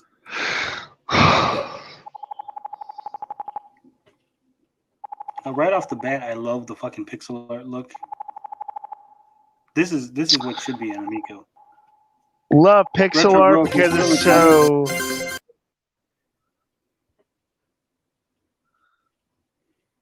Love pixel art. Yeah. If Retro Bro's still watching, recommend this to Tommy. It hasn't come out yet. They're still working on it. Well, What was that? I just got a call and I couldn't see you. It's lagging on my end. Yeah, it's lagging on my end too. A train just went by.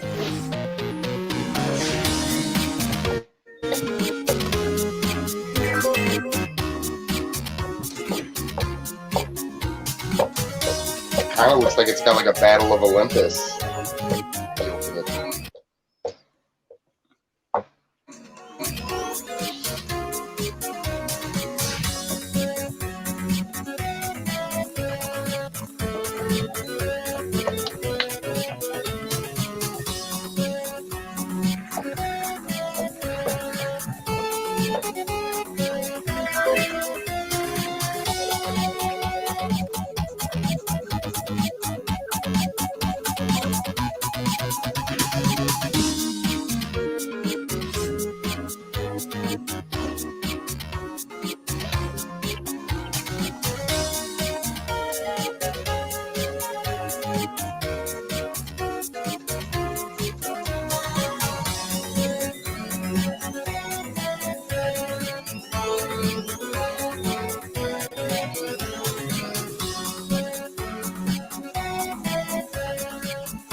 No, I don't know about any reviews, but that is the exact kind of game that I was expecting on the Amico. That's the exact kind of game that I like to play. It's a platformer. It's 2Ds.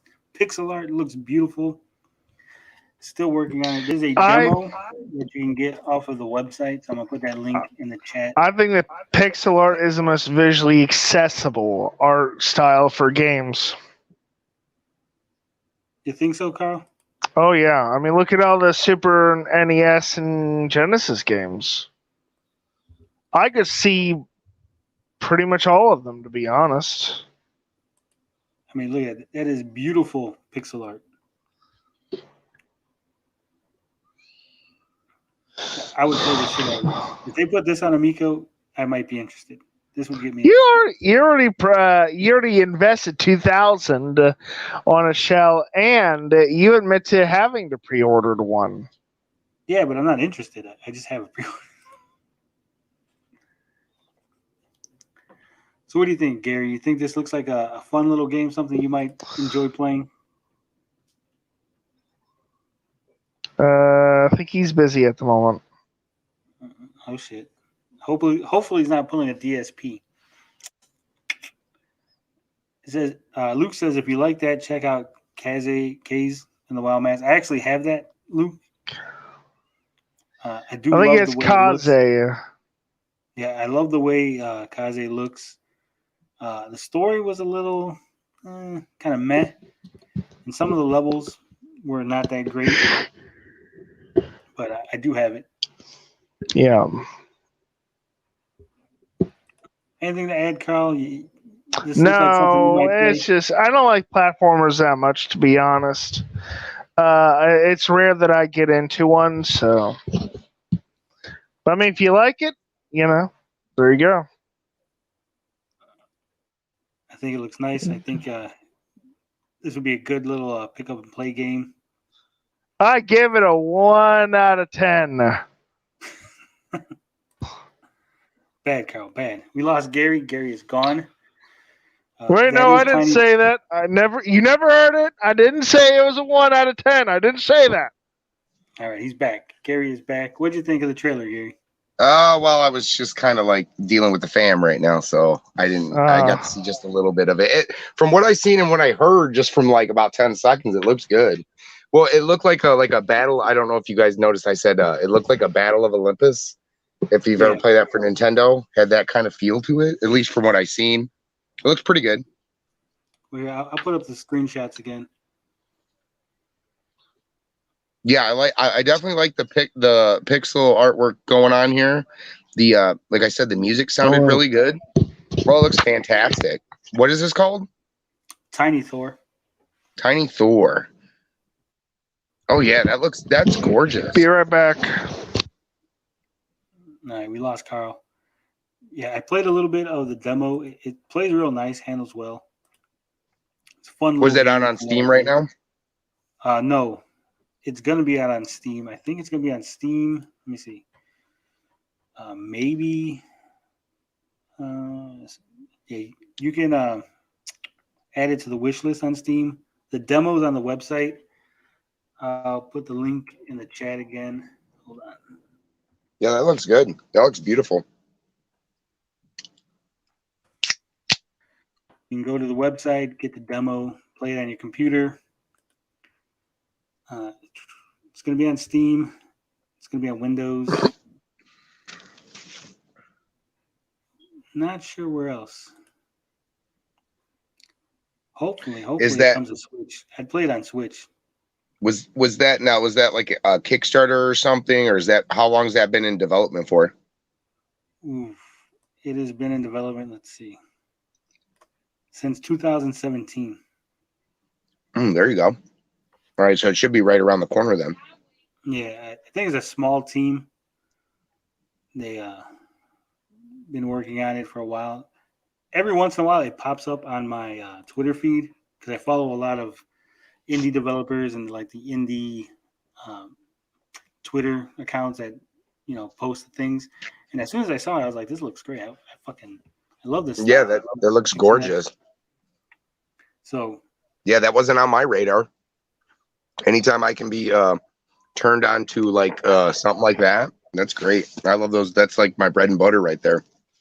Yeah, and that's what I wanted to do with the game trailer type show that I was talking about last week.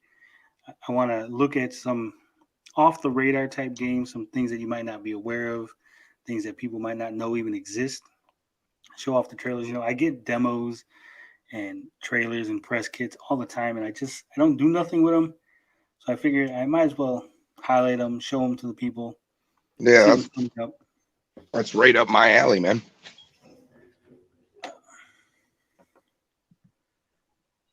Luke says he's watching Willy's Wonderland now. Thanks for the suggestion. Well, we lost Luke. Thanks to our suggestion. I don't know if that's a win or a loss. But I think the best part in Willy's Wonderland is when he like starts to become full like Nick Cage and he starts like dancing and stuff at the pinball table. That was probably like the best part of the movie. All right, I'm back. How to get my last eye drops for the day? Well, we're going to move on from Tiny Thor, and we're going to talk about the thing that probably everybody wants to hear about. The very important thing. We're going to talk about Carl's pussy eye. Tell us about your eye, Carl. No, just the eye doctor wants me to take eye drops for the next month. Do you take those orally or? Well, they're called eye drops, so use your imagination. Ooh, you don't want me to do that. Come on, were you going to school? Were you going to school with Tommy Tallarico and borrowing his notes or something? Suppository eye drops. Oh, that's scary. All right, we're gonna get into it. Here we go. Intellivision Amico was at Gamescom. Why? I don't know. That's a good question. But there is a video. We're going to watch the video. The bane of Carl's existence.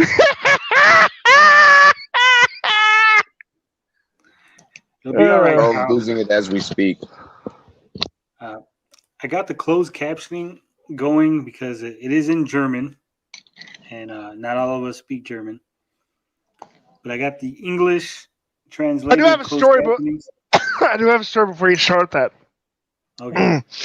So I was looking through my Xbox setting, and the Amico must be driving me mad because I could have sworn I saw have an Amico game on the Xbox. I think I'm hallucinating. You're going crazy, Carl. I don't know. All right, let's play that or whatever. Well, speaking of having Amico Day, I am very, very hesitant to say this, but I'm considering possibly, maybe, having the Have an Amico Day channel come here and discuss the Intellivision Zero. Not sure if that's you should. I seen. You should be cool. Hey, I seen the swag today, and that hat was looking pretty nifty. Hey, you should. I think it'd be cool.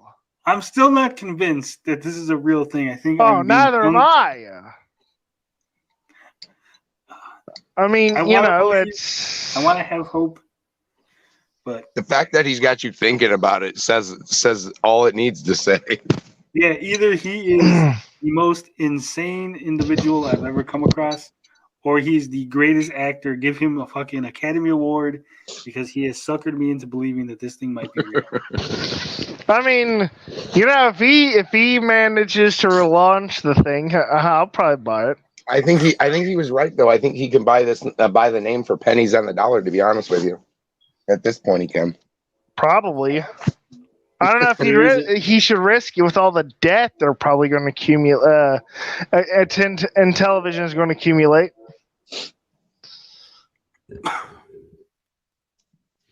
Hey, I got an idea. He could always team up with the Retro Bro, and they could invest and buy the company together. I don't think Retro Bro wants to team up with the Have an Amico Day guy. I think it'd be a good idea. Retro Bro, you should consider it. Excuse me. We're going to watch this 36-minute trailer presentation. Whatever you want to call it. Holy shit. Yeah, I know. Oh, man. Do we have to? Can't just watch like 1 minute of it or something? Carl, you have to be here for all 36 minutes. Oh, man. My attention span is like a little chihuahua, and I know how Tony thinks about them, but... Here's the thing. I bought a ticket for this ride. I have to stay on it until we get to the last stop. Oh, you bastard. I know. We're going to watch Mr. Toad's Wild Ride. I don't know any of these gentlemen. I know this is Hans on the right here. I don't know who these individuals are. We'll just give them names. This is German Bro. Schwartz. Lars. Lock, stock, and Schwartz. We'll just call this guy here German Bro and German Martin in the back of the way. His brain is turned into schnitzel. German Bro, Austrian Bro. Here we go. Das war der Digital Retro Park. Und ich muss auch nochmal sagen, hier direkt in die Kamera, coole Ohrringe. How are you doing today? Und neben mir, da sitzt schon der I don't think these are accurate 100%, so if the subtitles are wrong, forgive me. Erst noch mal den mitgebracht. Nuts ab. Gleich noch unter Hans. So we're watching the trailer. They're going to show something. They're waiting for the system to boot. How Amico is it that they had technical difficulties getting the Crayola video to work? It's about right. It's good dancing music. I think it's amazing. It was great. Really fun. I think it is exciting. I have one I can't draw away from it right now. I loved it. I loved how it's so interactive that all the kids could play at the same time. I thought the Amico was a But your tablet can do that. It's very family friendly. I liked it a lot. I loved it. Really, they were asking him about a McDonald's double cheeseburger. Well, here's the funny thing. Now, here's the funny thing. Here's the funny thing, okay? Okay. This video, as you can hear, this video is in English. The presentation at Gamescom was held in front of a German online audience. I don't know if anybody watching this had any idea what these people are saying. Oh, I know what I can explain it. Right, no German subtitles or anything for the crowd okay, there. So at least in America, whenever people watch foreign films, they think they're being sophisticated. Maybe it's the same over there.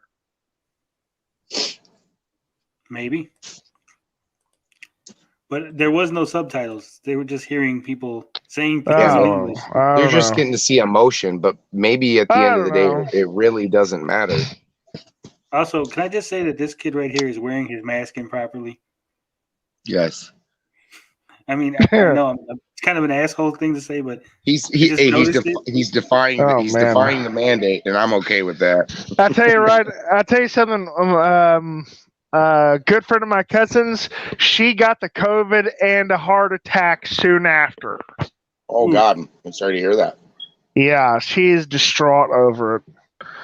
I need to check up on her, see how she's doing later on. As a matter of fact, yeah, it's it's just one of those things. But we've discussed COVID stuff here and there, so yeah.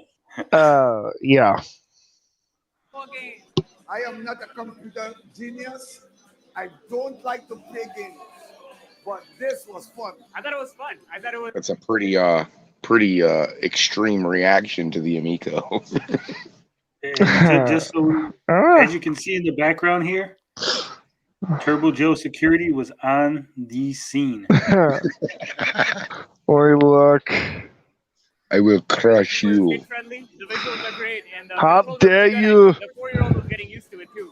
Oh, I think it's a fabulous Getting product. used. Once it hits the market, I cannot wait to purchase it for my own family. They actually were communicating. This gentleman here is Anthium Two Tails. He has a YouTube channel. He is okay, I guess. I don't dislike him. Right guy. They're laughing, they're jumping up and down. It's an entirely different experience. Yeah, it was great. It was really easy to teach her the controllers too. So she was actually able to take the controller by herself, which she can't really do with the Switch yet. I mean, the problem is I watch this, and it's like any other thing that I've, you watch an ad and you just get that feeling like everybody's been bought and paid for. I'm not saying that's the case, but I like how it spins. Well, here's the thing. Here's for me. Obviously, if I tell you to play this electronic device, you're gonna have fun, right? There's no two ways about it. Unless you're just like a mean, crotchety person, you're gonna have fun. So they're like, "Hey, did you have fun? Let's put you on camera. Tell me you had fun." And obviously, it is a commercial, so they're not going to show people that are like, "No, I didn't like it," or "I'm not going to buy it." It's going to be edited. So, I mean, it was terrible. I give it a 2.5. Damn it, Carl! Why couldn't you have showed up? Yeah. That too cheap. Sorry, go on. What I'm saying is, while it does show genuine reactions to the product in the immediate, it does not show like a follow-up. We don't know, I don't think any of these people tweeted about it or got on, except for maybe Anthony. Right. It's just a first impression. Right. And there's nothing wrong with it. Like I said, we know it's edited. It's just what irks me is the way that certain people try to present it. Like, these guys had fun. It's like, yeah, of course they had fun. It was a fun event. Why would they have fun at the Crayola place? And I told you guys like last week, my 5-year-old could have fun with an extension cord. So, yeah. No, I get it. Complicated. Just rolling it and pressing it. I picked it up immediately. Family time is very important. I wonder how he would react with a Nintendo Switch in his hand. Are we sure they're not talking about a McDouble? I don't know. Yeah, Play a game and have fun. If you have a family, especially with young kids, the games are easy to pick up and just start playing. I mean, it definitely. How weird is it that the guy wearing the Nintendo 64 shirt is saying how he's recommending the Amico for someone who has family with small kids? It's just weird. Well, they actually make another. They make another jab at Nintendo. I think it's to come, where the woman says that her 4 or 5-year-old can't handle like a Switch. She doesn't know how to use the Joy-Cons, but she was easily she learned, she adapted well to the Amico controllers. I mean, to be fair, a Nintendo 64 is fucking expensive in today's day and age. So yeah, I don't think you could. It's not as expensive. That in a couple games, it's not as expensive as an Amico is brand new. Good, valid point. True. All I'm saying is, the man has a Nintendo 64 shirt on, which means he's a gamer. Non-gamers are not buying Nintendo swag. So, hearing him say this, like if like any other system doesn't exist or they're not easy for the kids, it's just weird. It's like I would never say that. I would be like, yeah, it's fun, but I mean, there's other things. But then again, I'm kind of an asshole. So it's okay to be a little bit of an asshole. Console excitement. They had a lot of fun. Yeah, they really like all the games. Are we sure they're not talking about the Switch? But this is the place of games. Get this game if you want to have fun. Something like really simple for everyone to understand. This will be absolutely awesome. She was just like, yeah, let me get this done and over with. Medium. They even have games for grandparents.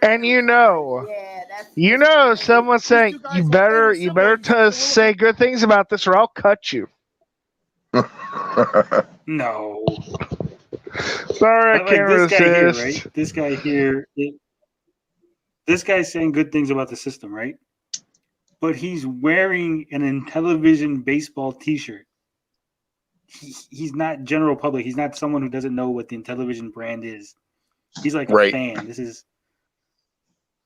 I mean, you would expect him. That's someone who specifically went to that event.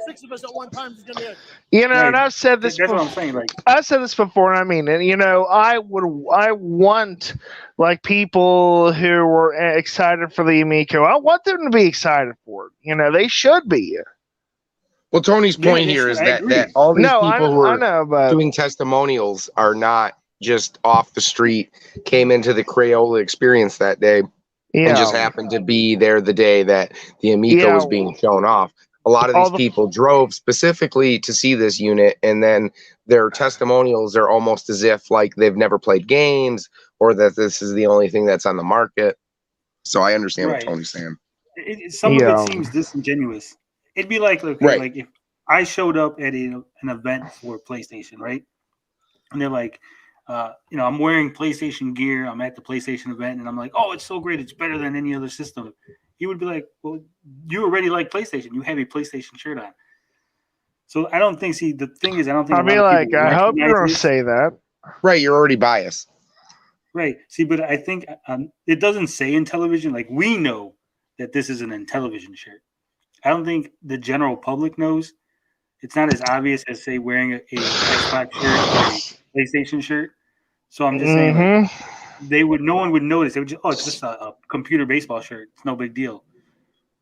That's the only reason I pointed it out. Hell, I didn't even notice he was wearing that. I'm just listening, to be honest. I'm not actually paying attention to what the people look like. Go and buy it. As soon as it gets out in the stores, go buy it. It's awesome.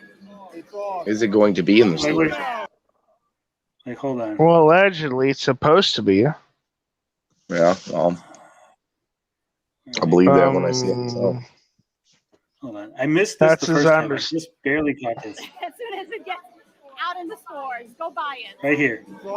Now, do you see this family here? It's a nice family, right?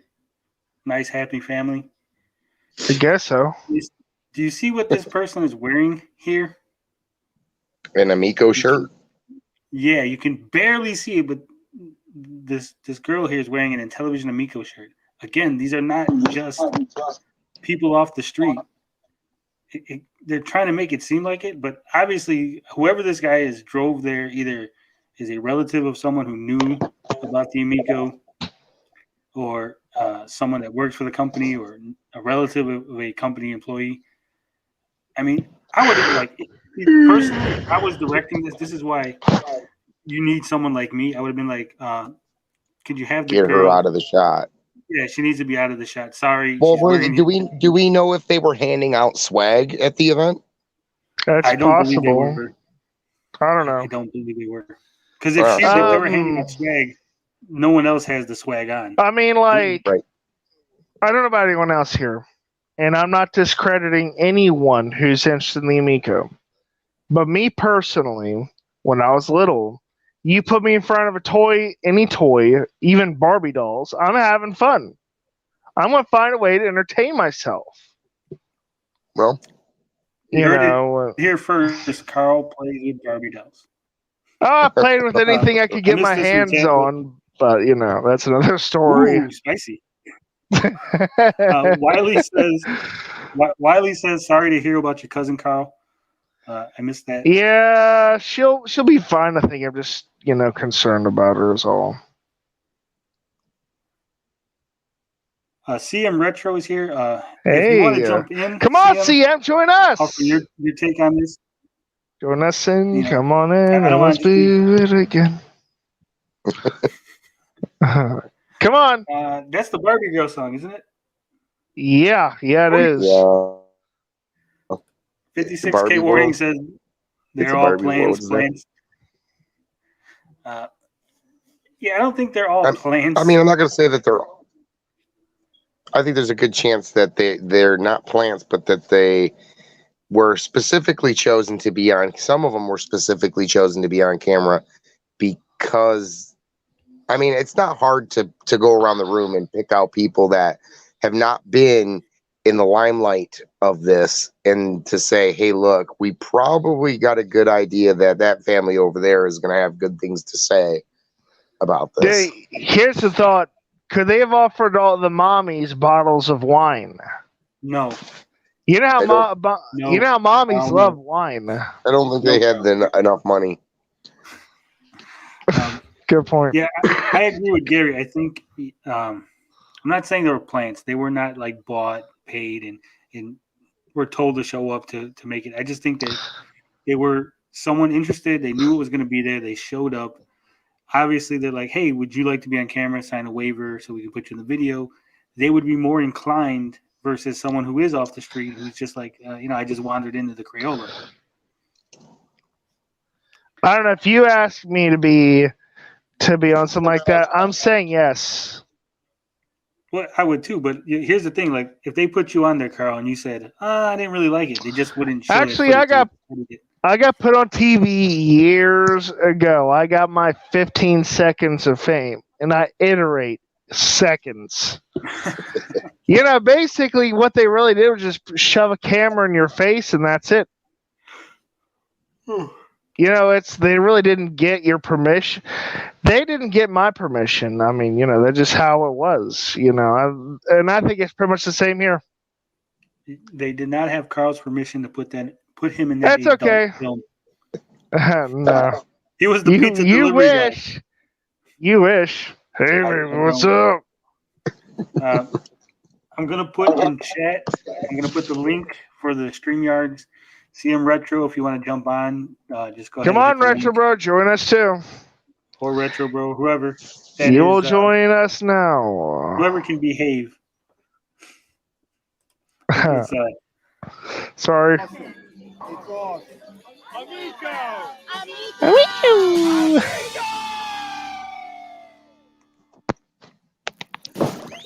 Amico!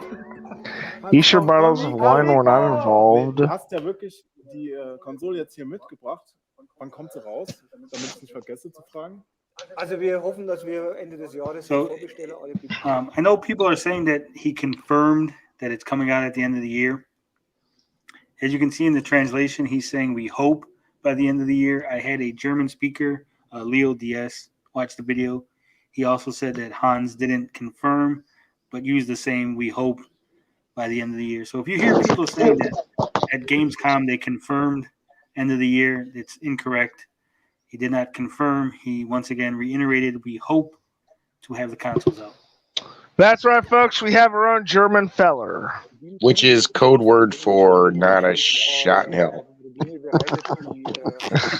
Halbleiter sind nicht verfügbar. Eigentlich gibt es überall Mängel. Ich meine, bei VW, BMW und Co. stehen auch die Bänder still. Also, I do think backers of aber nee, es ist eher so, wenn selbst diese Milliarden Probleme haben, ihre Teile 20% chance. I've said this Hans before. is giving the same story. They were talking about BMW. You know, Go ahead, I've Kyle. said this before, and I'll say it again. I'm tempted to front them, send Tommy money, just so Ninja Kitty can keep making Amico videos. Nah. So I don't know if you're catching it, but Hans and German Bro here, they're basically giving you the same excuse. German Bro. They're mentioning BMW. They're talking about other companies having issues with chips and shortages and stuff.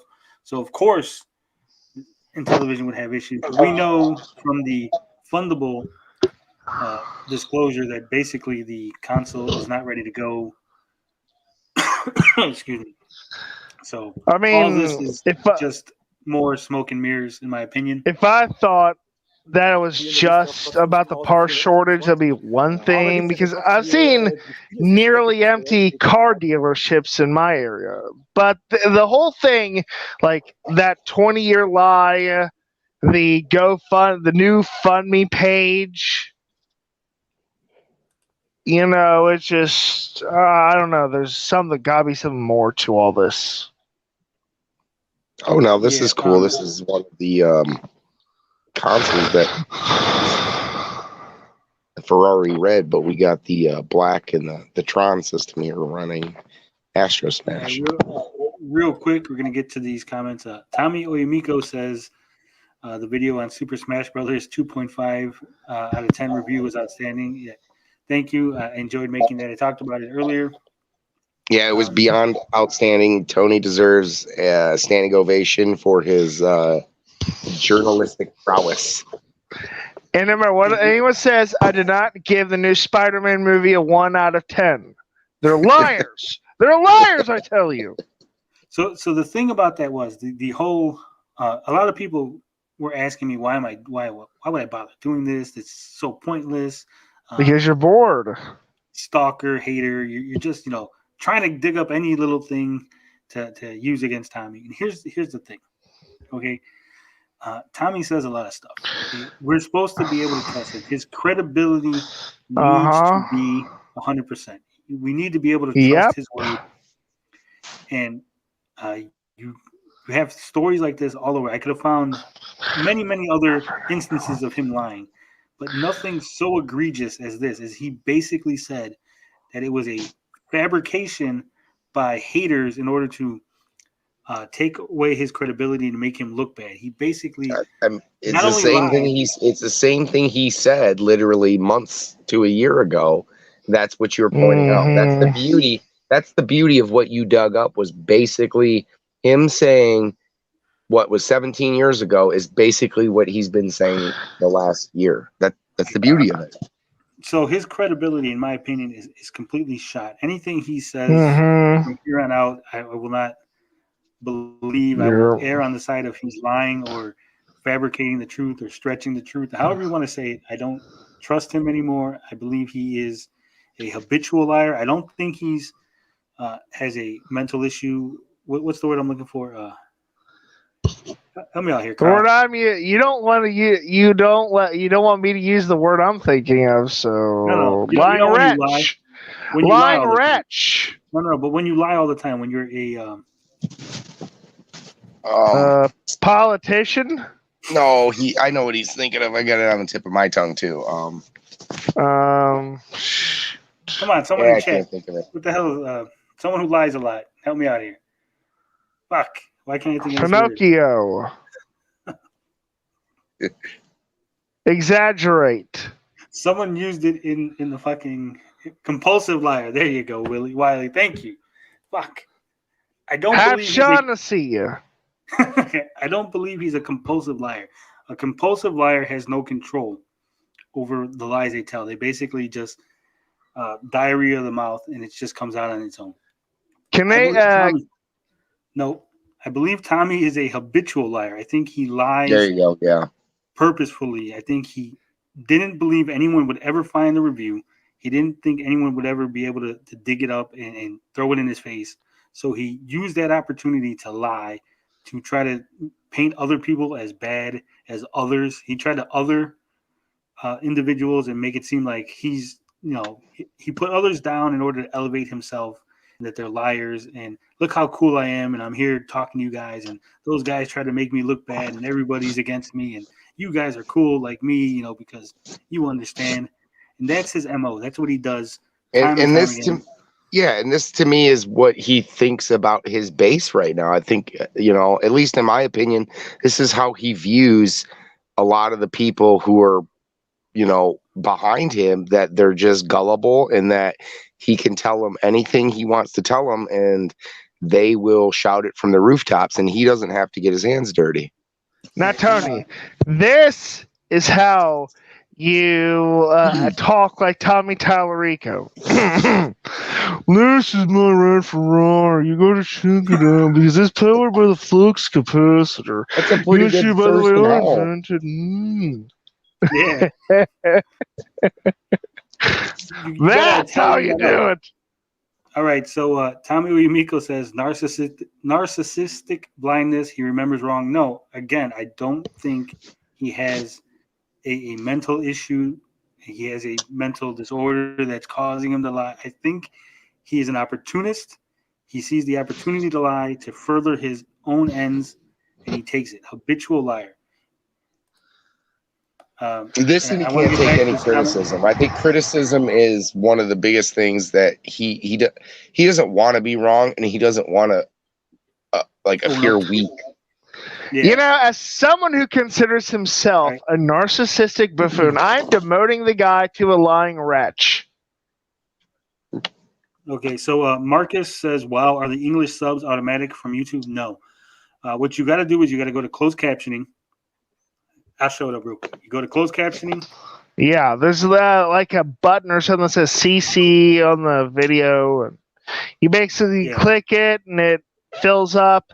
And then you'll see a bunch of words start popping up. It's still odd that they used that footage and didn't fill in any German for the crowd that they were showing it to. Yeah. Usually they do that. Again, you got to go to the closed captioning. You go to the options. You got to go to auto translate, and then it'll ask you what language you want it to translate into, and then you'll get the captions. Oh, okay. There you go, folks. Because it'll auto caption in German.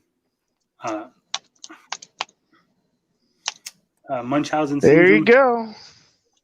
It might be. CM Retro says, damn laundry. If you look in the chat, if you look up CM Retro, the StreamYard link is there if you want to hop on. Come on, man. We need you. Here's the funny thing. Now, if you notice, we're going to go back a couple of seconds here. Come on. Damn it. There we go. If you don't work, hold on. I just want to know, what were they eating next to that? Was that mac and cheese? I don't. We'll find out. But here, look. Okay, so we're here, right? We're looking at Hans and German Bro and German Bro. Look at the next shot. Okay. We're gonna play Amico. Boom. It's already on. So we don't get no boot up. We don't get no UI. It's already on the Astro Smash screen. Mm-hmm. Which is very weird. We got the chips. They figured out their chip shortage. So the chip shortage is all taken care of. We got the chips. For some reason, they got an Intellivision Super Pro system here. Oh, that's too good. When I complete this Intellivision Amico, I will rule the world. Well, I didn't look at that. You could move the subtitles. I just found that out right now. It's fucking awesome. That's cool. We're learning shit all the time. Thanks, Amico. We got the Amico bag. We got the boxes here. As you can see, they are kind of tiny.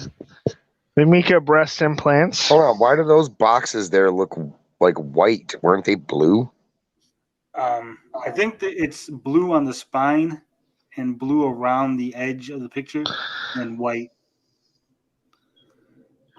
I don't know why they set up chips and cups, but whatever. He'll be the because of the family. Everybody's going to be eating chips and drinking water while playing the Amico. CM Retro will be in momentarily. He said give him a few minutes. All right. It's inviting. And here's this weird thing. There's a camera up here for some reason. I don't think there's any shots. I think this is supposed to be like they're sitting in front of it, maybe. Yeah, but we'll see. We'll watch the video. I haven't Where watched the the video. Where the hell is Darius Truxton at? Don't know. Didn't ask. So are they sitting in front of it? Is that what that camera is? That they're sitting in front of? I mean, because look at like the background and the tile stuff. If you go back to that shot, right it looks there on the pretty right. similar. Yeah, it looks pretty similar. I think this right here on the right. You see me circling? I think that's the other camera. Oh, okay. It looks like a camera. That one that got the shot. Yeah. Yeah. Bisschen traurig, weil ich habe es ja vorbestellt gehabt. Can I just say how sad is it that we have to like look at like where's the other camera and why is this set up like? Yeah, break it down frame by frame. Yeah. I mean, we're Also- guys. But what Tony's saying here is that, hey, look, if this from the beginning would have just been, if Tommy would have been honest and he didn't have the issues and all that stuff, we wouldn't be doing this kind of stuff. We wouldn't be breaking it down to like the. Yeah. Okay. You're right. You know, yeah. It's just it's overkill, but this is what we've been reduced to. Yeah. That was my point. Thank you. You know, this is what I think happened. I think Tommy Tallarica knew how bored we were, so he decided to give us something fun to do. Oh, maybe. So, thanks, I guess. Where's Waldo? Let's play the video. Und dachte so, jetzt geht sie los, die blöde Pandemie. Sie ist mir völlig egal. Ich kann ja Amico spielen, aber dann He wants to play Amico, but pandemic postponed it. In der Tat, also wenn wir schon da gewesen wären, dann hätten wir auch profitieren können. Perfekt wäre es gewesen. Aber andersrum haben wir uns gedacht, They're saying how perfect it would have been if, you know, they launched it. Und mal schauen, wie das mit der Pandemie so funktioniert, dass man sich nicht mehr. Wir hatten gerade ein neues Headquarter in Amerika eröffnet. They have a new headquarters in America with 50,000 square meters, and people are not allowed in and are not allowed in for 6 minutes to work slightly hindered to work. Ja, aber das Konzept von der Konsole sieht ja auch so aus, dass man wirklich auch mal, wenn man jetzt die Decke auf. He's just saying he likes the concept, I guess. I mean, it's a lot more the same of what they've been saying over the last year. Genau das zwischendurch auch spielen. Ja, dann lass uns das gerade machen. Ja, okay. Did you hear about Xenonuclear expansion unit option for the Amico? Yeah, they're sitting right in front of it. So. Yeah. Okay. So this is the wire going to the TV once again. People were asking. That's why I'm saying this. This is the TV wire, the HDMI, and this is the power. Now, when they picked those controllers up, did that undid the LEDs? Is that what just happened? So when you dock your controllers on there, the LEDs light up, and then when you take them off, is that what happened? Because we haven't seen anything like that. At least I haven't noticed anything like that. Yeah, the LEDs were lit up on the side. As you can see, the LEDs, it was blue, and then it just turned off. Maybe that was to indicate charging. Oh, okay. Like they were charging. Yeah, each side's lights will light up when you have a controller dock. That would make sense. For the record, I really didn't want the Galaxy Purple Amico to launch. Did you? That would have been good. That would have went so well with my lamp.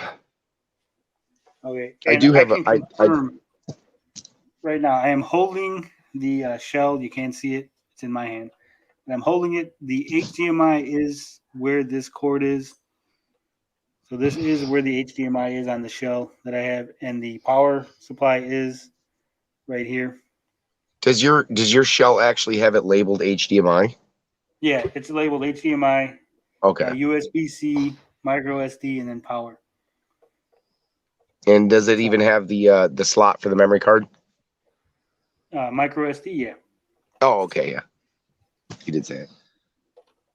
But other than that, there's nothing inside. But yeah, so I can confirm these. At the very least, these are where the placements are supposed to be. So if anyone was thinking that this is not plugged in or some kind of shadiness, I can confirm that this matches up to the version that I have. And apparently you plug in the nuclear expansion option through the USB-C cable. Ja, übrigens, ich möchte gerade nochmal hier in die Kamera halten. Das ist der Controller, ja, weil ich habe ja auch schon... As you can see, the controller's lit up, says Astro Smash on it, which is weird. And you probably should know what game you're playing, but the controller lets you know playing Astro Smash. I mean, sometimes I don't forget what games I'm playing. No. I mean, you know. Now, was it just me, or did Hans have like he's got like a hybrid, he's got like a black and orange controller? I think that's black and red. Maybe. Eine spezielle Sache. Hier nachher kann man dann hier Autofire oder Hyperspace. Bei jedem Spiel ist was anderes. Hyperspace, Autofire. It's telling them about the different settings for the game. Wenn man in Shark, wenn man am schlechtesten ist, dann kriegt Why they got that camera to drop down in the shot is beyond me. Because they don't have us doing it for them, of course. Duh. Canadian Gamer wants to know where John... Hey, Canadian Gamer, get your ass in here. Come on, Canadian Gamer. No. We're waiting for CM Retro. Das Wichtigste dabei ist aber bei jedem Spiel. Having Amico Day says, "Are you sure it's not an RF cable?" I'm as sure as I can be. I wasn't there. Hey, you know I'm an expert at RF chaining. Yeah, so that's why they got the camera to drop down in the back. They wanted to catch that quick shot of them two guys in front of the TV. I could say, I mean, this intro screen looks pretty, like, it looks okay. It looks standard. It reminds me of stuff that you played early days Xbox Live Arcade. Boy, I love that stuff. Here's the weird thing. Why are they playing Astro Smash again? You would think that they would have played a different game, something moved new. on. Give me a little Yeah, I'm tired of seeing Astro Smash for sure. Let's play let's play some Flying Tigers. Let's play maybe an intro screen to another game like Shark, even though I could probably care less about that. Maybe Breakout Earthworm Jim. Earthworm Jim's nowhere near in development. I know, but if they're gonna lie, they could lie about something like that. That's all I'm saying. I would love to see Earthworm Jim, but at this point, it's the same old, same old. Earthworm Jim is one of those. What's that, Tony? I was gonna say, here's the weird thing. This looks like a spaceship, right? Can we agree? Yeah. No, it looks like a foot bath. Like everyone knows that. Looks like kind of like a rocket. Talk about the rocket, right? But it's like a little track thing. It's like a little tank with a. I mean, this looks different than what I would imagine what you're playing with in the game. You know what I'm saying? Like, it's not a space game. This looks like something for like asteroids or. I don't know. Good question. We got picture in picture. Hell yeah.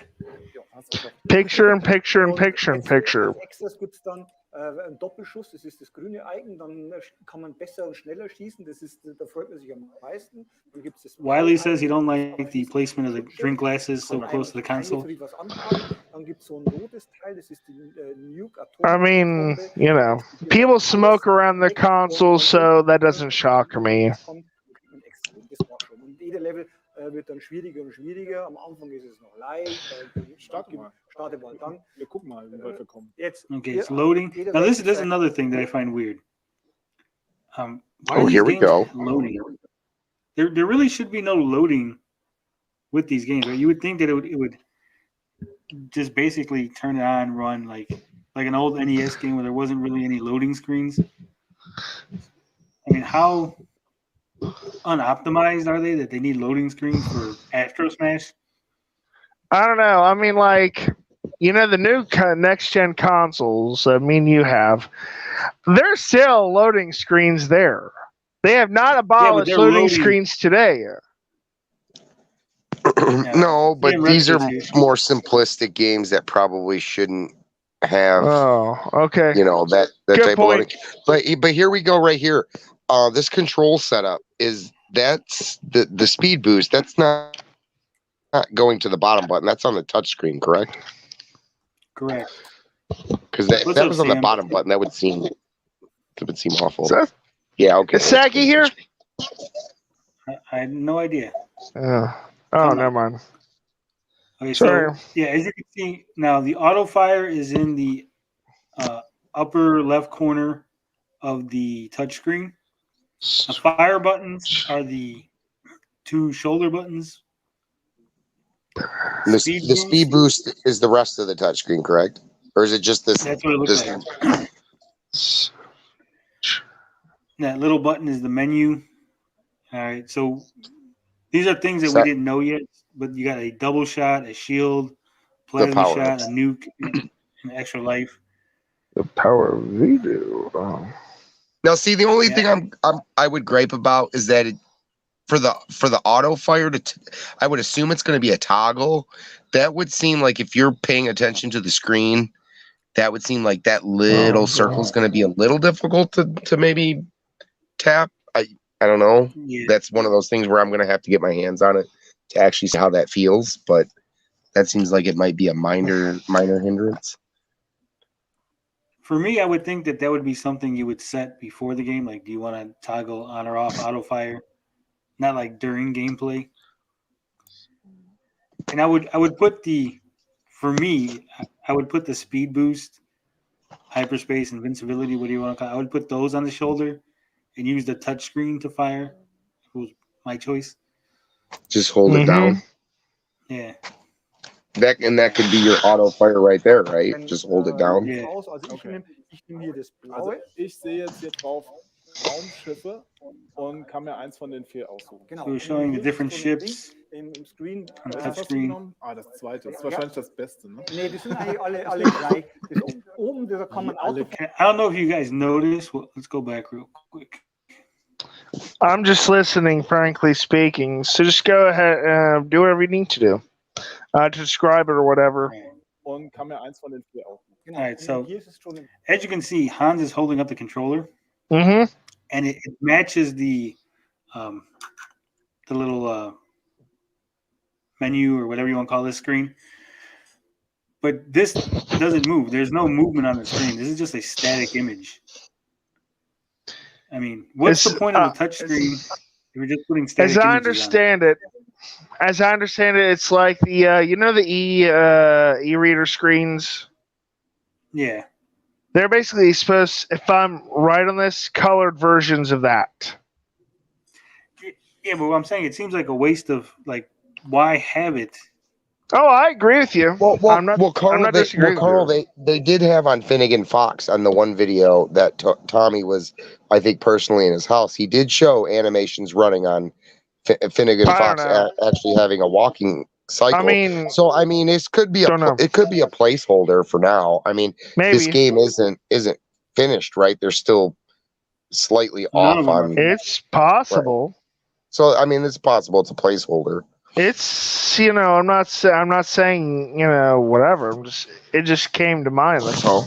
It does seem odd that like Tony said, it looks like it's dashing, but it's just a static image.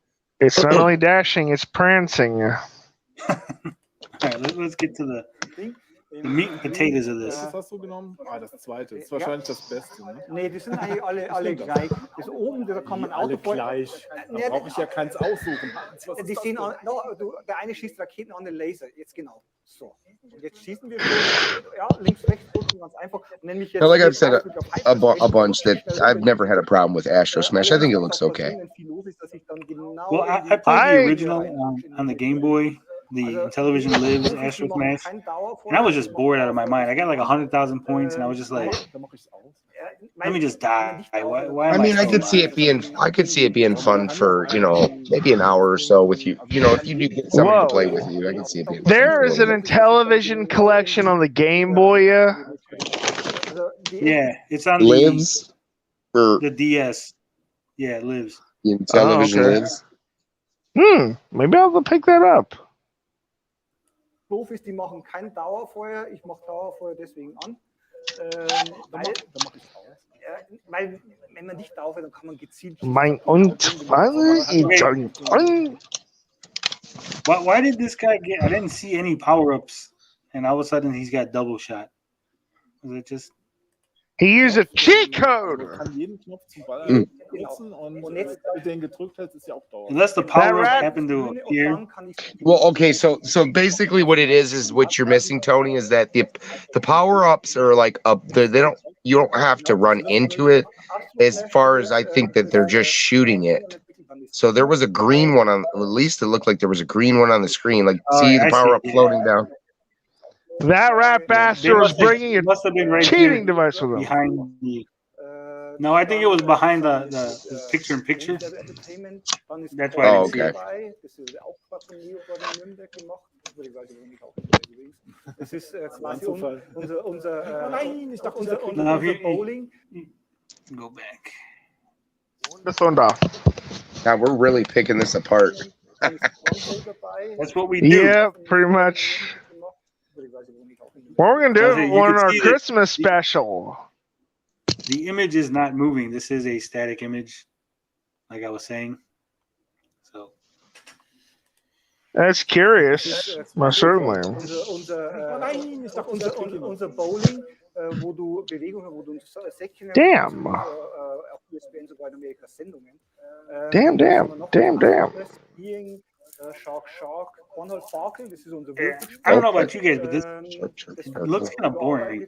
I mean, it doesn't seem to be. I mean, like I said, it seems like your standard Xbox Live Arcade game that hit back in what 2006, 6, 7, like 8. Age of Booty. It reminds me a lot of like stuff like Geometry Wars and stuff like that. 1 versus 100, Age of Booty, Kingdom of Kelflings. Well, here's the thing. Someone had mentioned this on the Reddit. They were saying that the screen, that they widened the screen because of modern TVs having a different screen ratio. And that with the screen being so wide, that you basically can't get hit. Like, it's almost impossible to get hit by the asteroids unless you're just really come bad. on. Just because there's so much room versus the original version, which would have been like. Come on. I mean, to be fair, we haven't seen. I mean, we've seen a lot of Astro Smash, but we really have seen a lot of the same level. I mean, look, you know what I mean? It's okay to admit you're bad at games. I am. Well, I'm not bad at games. I'm terrible at them. All right, and if you notice this other thing here, I hate to nitpick, but you're going to. That's okay. I'm going to. I only see one score and one life indicator. So are they sharing these lives? Is it like pooled? Well, probably on other gameplays they had multiple. I could have swore. Are you sure it's not being hidden by the YouTube video? I mean, unless by the it's bar? up here. Yeah, there's nothing. There's the 9,000. And then above it if you can click on your video, right, Tony, and just get rid of just click right there and it should get rid of that, right? No? Yeah, Tony. I can't. I didn't get rid of it. You guys screwed me over. Sorry. If I stop moving, here. Yeah, I don't know what's going on here. I don't move. Shucks. So you can see it's just one. I think the 1,800 or 18,000. I think that's to get to the next level, but there's only one score. Oh, okay. So yeah, it's a combined score just to get to the next level. I would assume that there's going to be another mode. Well, I assume that there's probably another mode for like highest score. Well, there in the option menu at the beginning, it just had game start, leaderboards, options. Oh, yeah, that's kind of odd. Those 4 things. We'll go back real quick. Damn it! I want to see what's in those boxes. They keep showing those boxes. I want to see what's in them. So I think campaign is the mode that they were playing. I think Verse might have 2 scores. Might be the one where it was showing 2 scores. Yeah. Just to see who gets higher. And maybe there's a leaderboard for each one. But again, with campaign, right? Here's the thing. If campaign is all 1 score, then 6 people playing, 4 people playing, whatever, would probably get a higher score than 1 person playing by themselves. Mm-hmm. So I wonder if the leaderboards is broken up like campaign 1 player. Probably strictly versus. Tommy Yamiko base said that, oh yeah, as if you're the first people to nitpick a game video. Yeah. But I'm just saying, I wonder if the leaderboards are broken up by 1 player campaign, 2 player campaign, 3 player campaign, 4 player campaign, or if it's just campaign leaderboard. Because we haven't seen anything of the leaderboards. We've just seen that they exist in some form. Hans Biznich. Come on now. Mein ehemaliger Kollege hier auf PC-Action-Zeiten Astro-Smash, wer hätte das damals gedacht, dass wir hier sitzen? Keiner hätte das gedacht, überhaupt, dass man nochmal Intellivision spielt. Ich meine, ich hatte ja auch eine Intellivision, da steht auch eine, da können Sie vielleicht nochmal in die Kamera halten. Was will hier stehen? Ich hatte keine. Ehrlich? Something. Das wird bestimmt entlassen. Aber ich habe sie mir auch später gekauft. I don't like this blue ship here. I don't really like the way it looks. Because it's like a spaceship that's just like sliding on the ground. This one at least has wheels. The purple ship. Hey, Having Amico Day says that he heard something. Basically, the more people join, they scale. Like you get more enemies. Yeah, it gets harder. Yeah. Yeah. Yeah, I think that was talked about in like. It's possible. I think that's something Tommy's personally said in other interviews. Yeah, but even if it scales, right? More enemies means more points. So it still doesn't answer the question whether or not. Hearing what in my voice? Well, I definitely think it's early too. Are the levels going to get harder as you progress? So, the first level or so. So I'd still say there's a good chance for it to get a bit harder. Hopefully, it's not too easy. Maybe Yamiko. He said basically it's Geometry Wars.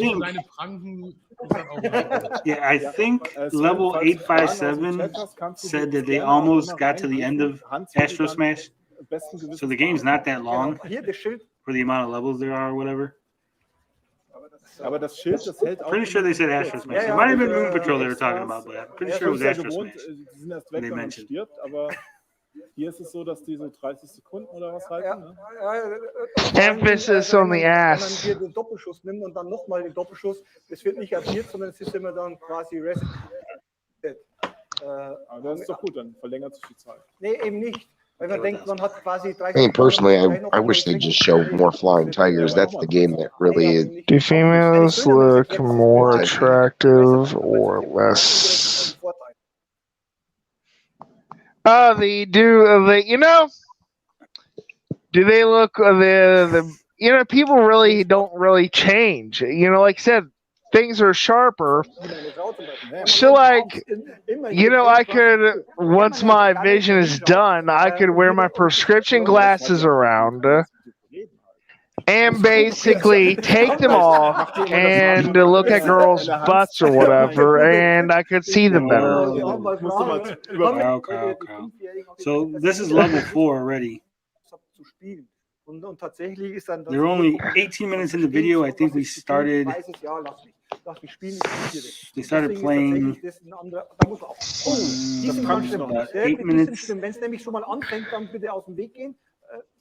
So about 8 minutes, so about 10 minutes, they beat 4 levels of the game. Welche Art von Spielen wird es denn so zu Beginn geben? Also so die Mischung, was habt I mean, you know. Wollen wir alle Genres bedienen? Also So that's 4 levels in 10 minutes. So here's the thing: are these boxes now? These are the boxes overseas. These are not like the boxes we were shown. That looks way different than what we were shown, right? Or am I just? No, it looks the same. You're just. There is a blue on the side, but you can't really see it. But it is the same boxes. Hey, Other Retro than Man. the ESRB. So we got a name. Yeah. I mean, you know, Wiley, the trick is to looking at girls is to look at, they got to be like they got to be kind of like in the background. When so you got to pay more attention to the foreground or your settings. So you're kind of deviating, you know? Like, you know, that fridge stand looks awful nice, and, you know, the girl you're looking at happens to be behind it. There you go. Yeah, so there's like spaceships Dann haben wir natürlich die fly around. Dr. Kawashima damals. Und wir haben auch insgesamt. I didn't see any nukes like in the original Astro Smash, or wherever the hell those things were that would like kill you if they hit the ground. Siehst du, der Level So yeah, so see here's the final score. See how it says player 1 and player 2, player 1 and player 3, player 3, Tommy, Rich, Nick. So all the scores are on one scoreboard as far as the on game scoreboard. And I would imagine the leaderboards have got to be the same way. Das ist nur, weil du geredet hast und ich zu schlecht bin. Haben wir eigentlich so eine gemeinsame Punktzahl? Ja, wir haben dann gemeinsam, aber du kannst jetzt auch mal alleine spielen, wenn du willst. Oder willst nicht? Oder? Nein, warum soll ich das alleine machen? Ja. Oder okay, kannst du dich nicht konzentrieren? Doch. Ich stelle mich jetzt an die Ecke. Wir entlocken dir einfach so die Geheimnisse, die du rausgeben willst, weil du dich aufs Spiel konzentrierst. Nein, aber was wir eigentlich haben, wir machen so das Reimagining, das klassische Videobelebt wie Moon Patrol und Co. Ja. Dann haben wir die Sportspiele, die Brettspiele und auch so educational wie Brain Duel zum Beispiel.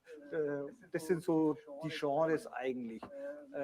Was ist denn mit meinem Lieblings-Intellivision-Spiel, Dragonfire? Hast du das auf dem Schirm? Weißt du überhaupt, dass das existiert? Dragonfire. Also ich habe gehofft, du kommst jetzt mit Night Stalker, weil das ist nämlich in Arbeit. Nein, nicht oder Cloudy Mountains. Nein, Dragonfire sagt mir jetzt, muss ich gestehen. Sagt dir nichts? Nee, sagt mir jetzt tatsächlich nichts. Ich kenne nur Dragon Quest. Der Mann arbeitet bei Intellivision. Ernsthaft? Also das beste Intellivision-Spiel, das es gibt. Na gut, ich kenne nicht alle, da lehne ich mich zu weit auf. Anybody know what the hell game Dragonfire is that they're talking about here? Dragonfire Intellivision was there was like a drawbridge. I've played it, yeah. Okay. I'm not an Intellivision fan. I don't know the old game. Yeah, I think that was, I don't know if they made a sequel or anything to it, but it was definitely an old Intellivision game. Yeah, I skipped ahead a lot because they were just playing Astro Smash. Aus München, der hat sich die Rechte gesichert. Ja, mit dem habe ich neulich mal einen Stream gemacht. Genau. Is that German Metal Jesus back there? It looks like him. So German Metal Jesus is back here. Getting ready for his presentation. Okay. Does he come with German? What's German Radical Reggie look like?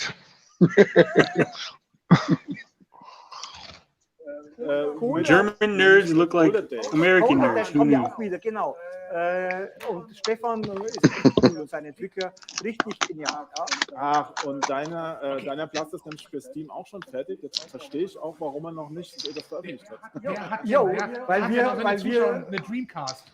Schon mal in den Dreamcast. Chat schreiben. Wer hat eine Dreamcast und möchte was gewinnen? So. Dreamcast. Ich habe das Sega Bass Fishing war toll. Jemand Sega Bass Fishing. Wir haben noch eine Minute bis zum nächsten Panel. Deshalb Hans, wie viel brauchen wir? Wir haben uns das konzentriert. Ja. Achtung jetzt. Wir haben nur noch ein Leben, Hans.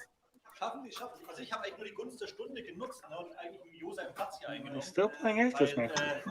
Ja, ich wollte eigentlich nur sagen, Venture ist das beste Spiel fürs Intellivision, nicht Dragonfire. Ne? Also nur dafür bin ich nicht gekommen. Nein, You know, they want a lot of games. I would say just focus on what you guys are working on. We can dream later. I just want to see other games other than Astro Smash.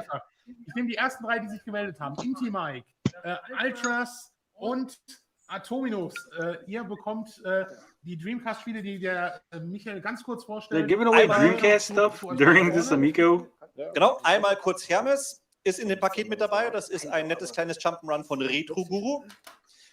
Da ist übrigens auch ein kompletter Comic dabei, also damit euch nicht so langweilig wird. Diesmal kein Pummel-Einhorn-Comic, sondern ein Hermes-Comic.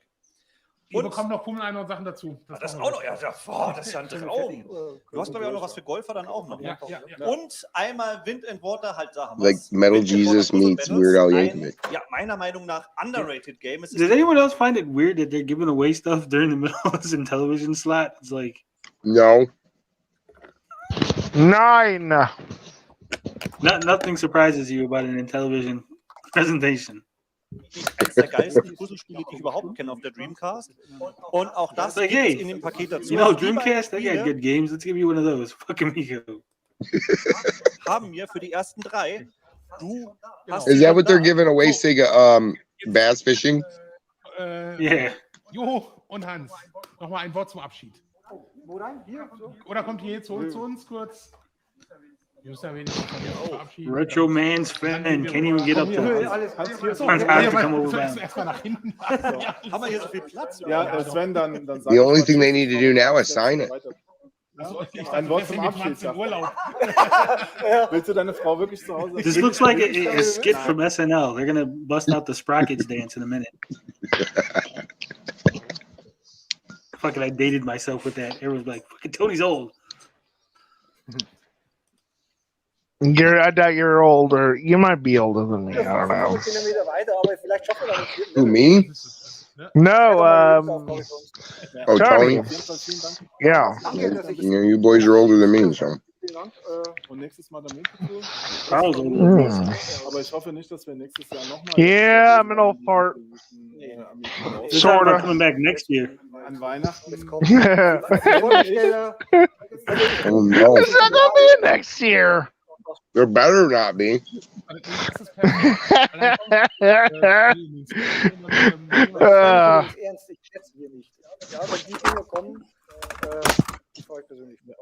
Der Hans kommt auch für 10 Zuschauer. You should buy a copy of the Amico. It's over, yes. Damn. We did 35 minutes of that?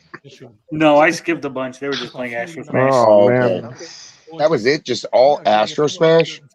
Yeah. All Astro Gibt's denn nicht schon wieder? Oh, wait, hold on. I missed this in the middle. Let's go back. Oh, God. Hold on. Where are you at?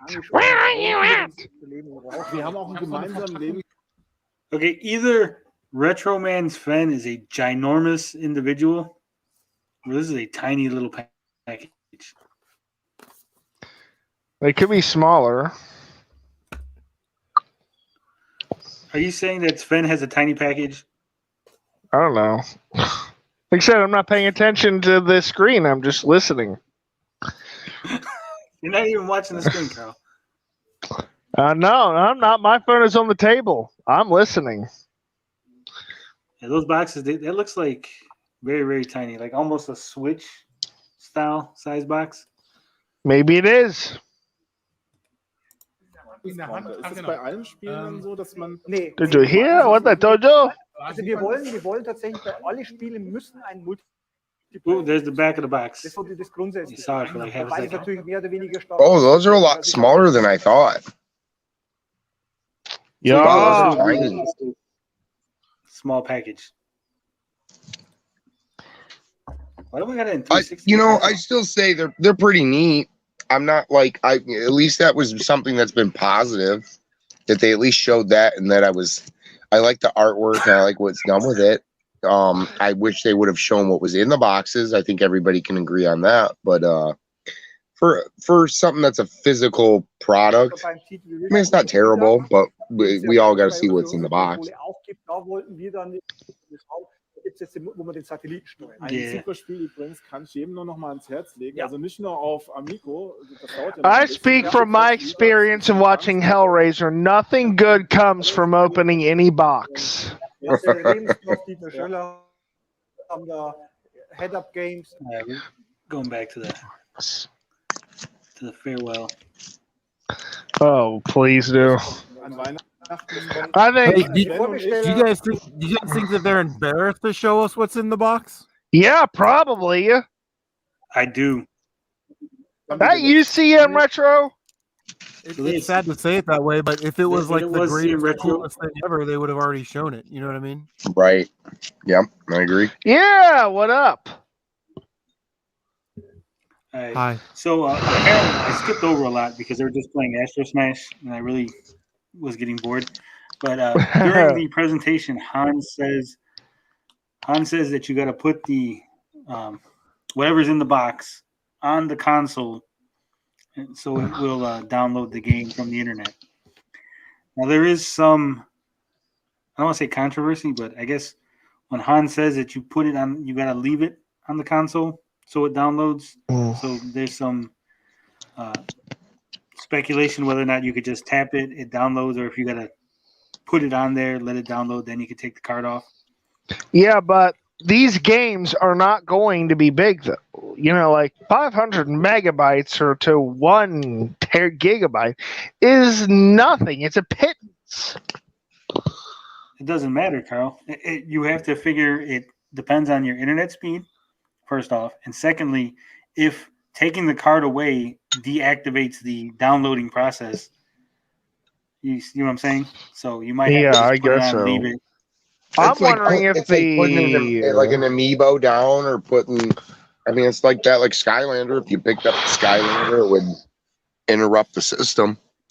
I wonder if these cards will be reusable, and that's what makes them so worthy a price. Well, here's my understanding of it. The card has a code. Okay. You tap it on the system. The system says, "Oh, there's a code coming." Puts the code in, downloads the game. When you want to unactivate the code, you would go into the system. You know how, like on a PlayStation or Xbox, you delete the things you downloaded. I guess there's an option where you delete and then unactivate. So then you would be able to use the code again on a different system. You re-tap it to the system, and then it reactivates it to be used on another console. Yeah, right. That's crazy, because what if I buy Astro Smash, I download it to my console, and I take it to GameStop and trade it in, but I didn't delete it off of my console? Right, and then you got that, and there's a big thing. You got problems with. Then Tony goes to GameStop and buys that, takes it home, touches it to his console, and it doesn't work. Right. Then it doesn't. I'll track you down. I'll be like, "Hey, this is registered to CM Retro." Go track him down. Facebook me like, "Hey, bro, you better give me my game, you motherfucker." And here's the other Toronto. Whoa, Carl. Here's the other thing. Apparently, during the video when they were showing the boxes, it was rattling around. So I'm wondering if they cheapened out and didn't actually put a plastic thing to hold the card in place. They just threw stuff in the box and closed it up. Ooh. If that's going to be... if it's going to rattle around? Yeah, because if it's rattling around, that tells me that there's no Faraday cage or whatever in there to block it. So you could just tap it to the system in the box. What if what's shaking in the box are baubles, That's like coins or something? I mean, it's just all bad if they don't go and, pirate proof it or whatever you want to call it. It just seems like a really bad decision. Yeah. It does. And I've said it before, people will steal anything. It doesn't matter if it's only a $10, $20 game or whatever. Right. People will steal shit. That's why we need to cut their hands off. Go full old world on them, baby. We got morbid, Carl, tonight. Stole that in the first place.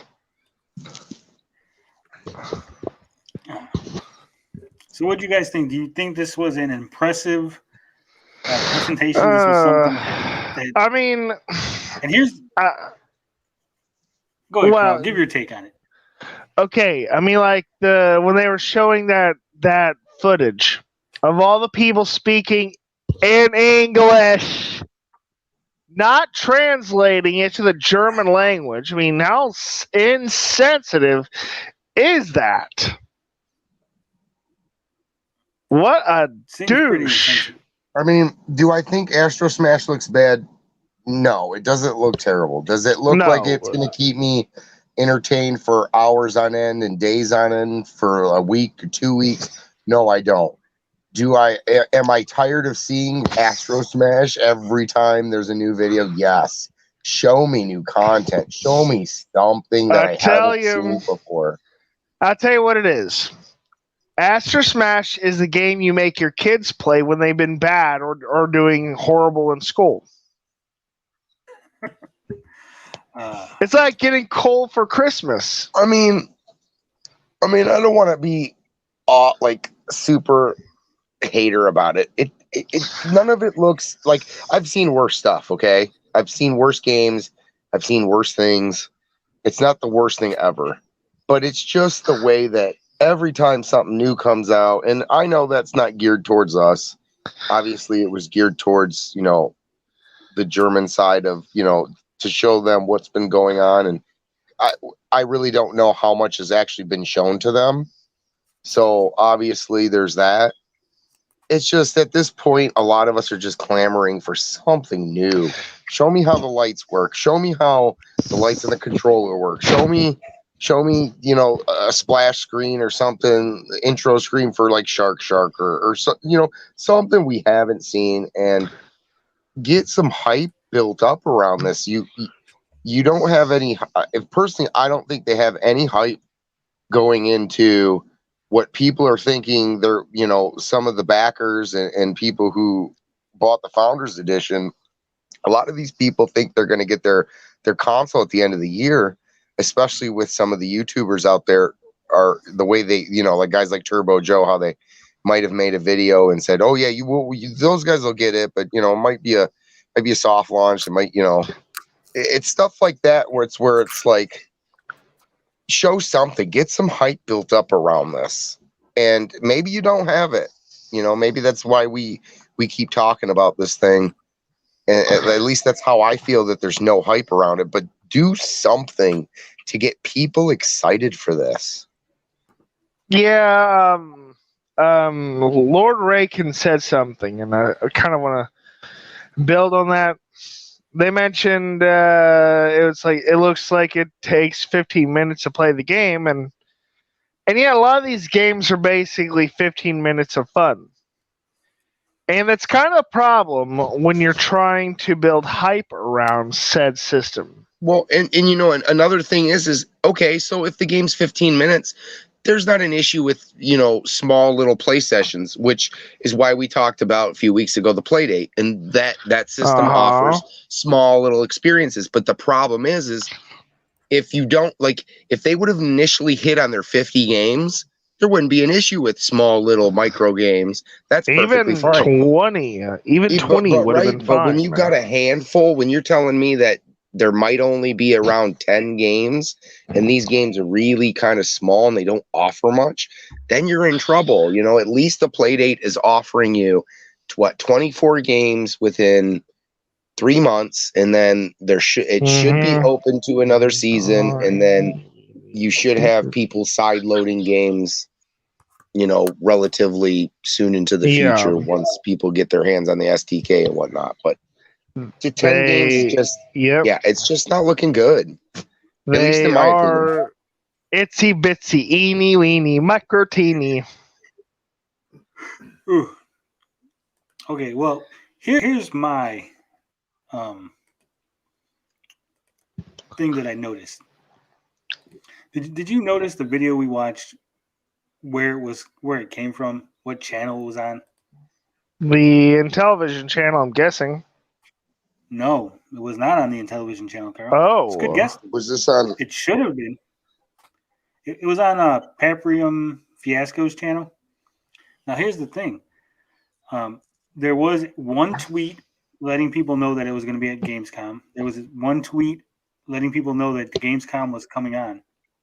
There's been 0 tweets since Gamescom from Tommy or the Intellivision channel, the Intellivision official Twitter account, telling people, hey, go check out the video. Tommy didn't put it up on Reddit. Tommy didn't put it up on Atari Age. Someone else linked the video that we watched onto Atari Age. Tommy hasn't commented on it. He hasn't said, hey, guys, we knocked it out of the park. It was so great. Gamescom, everyone loved it. So I'm thinking that they pretty much know that this was an embarrassment. This was not good. I don't know about that. I think it's just more of the same. And maybe, they have been getting criticized for doing more of the same, right? We criticized them for redoing the video for E3. So I'll give them credit and say maybe they knew, hey, look, we don't need to show this because we've showed Astro Smash a bunch. That's a valid point. The German crowd hasn't seen it like we've seen it. So maybe there is a reason why it wasn't posted on Intellivision's channel. So I'll give them credit there and say, okay, that there could be a good reason, and they knew better to not show it again. That way they didn't get criticized again. I mean, my personal opinion, I kind of agree with that to an extent. I think they knew they were going to get buried by the viewership like they did at E3. And hearing, and Tommy reading people's comments, comparing it to the Wii, and him feeling about the way he does about Nintendo, oh man, that had to have embarrassed him. So maybe. I don't know.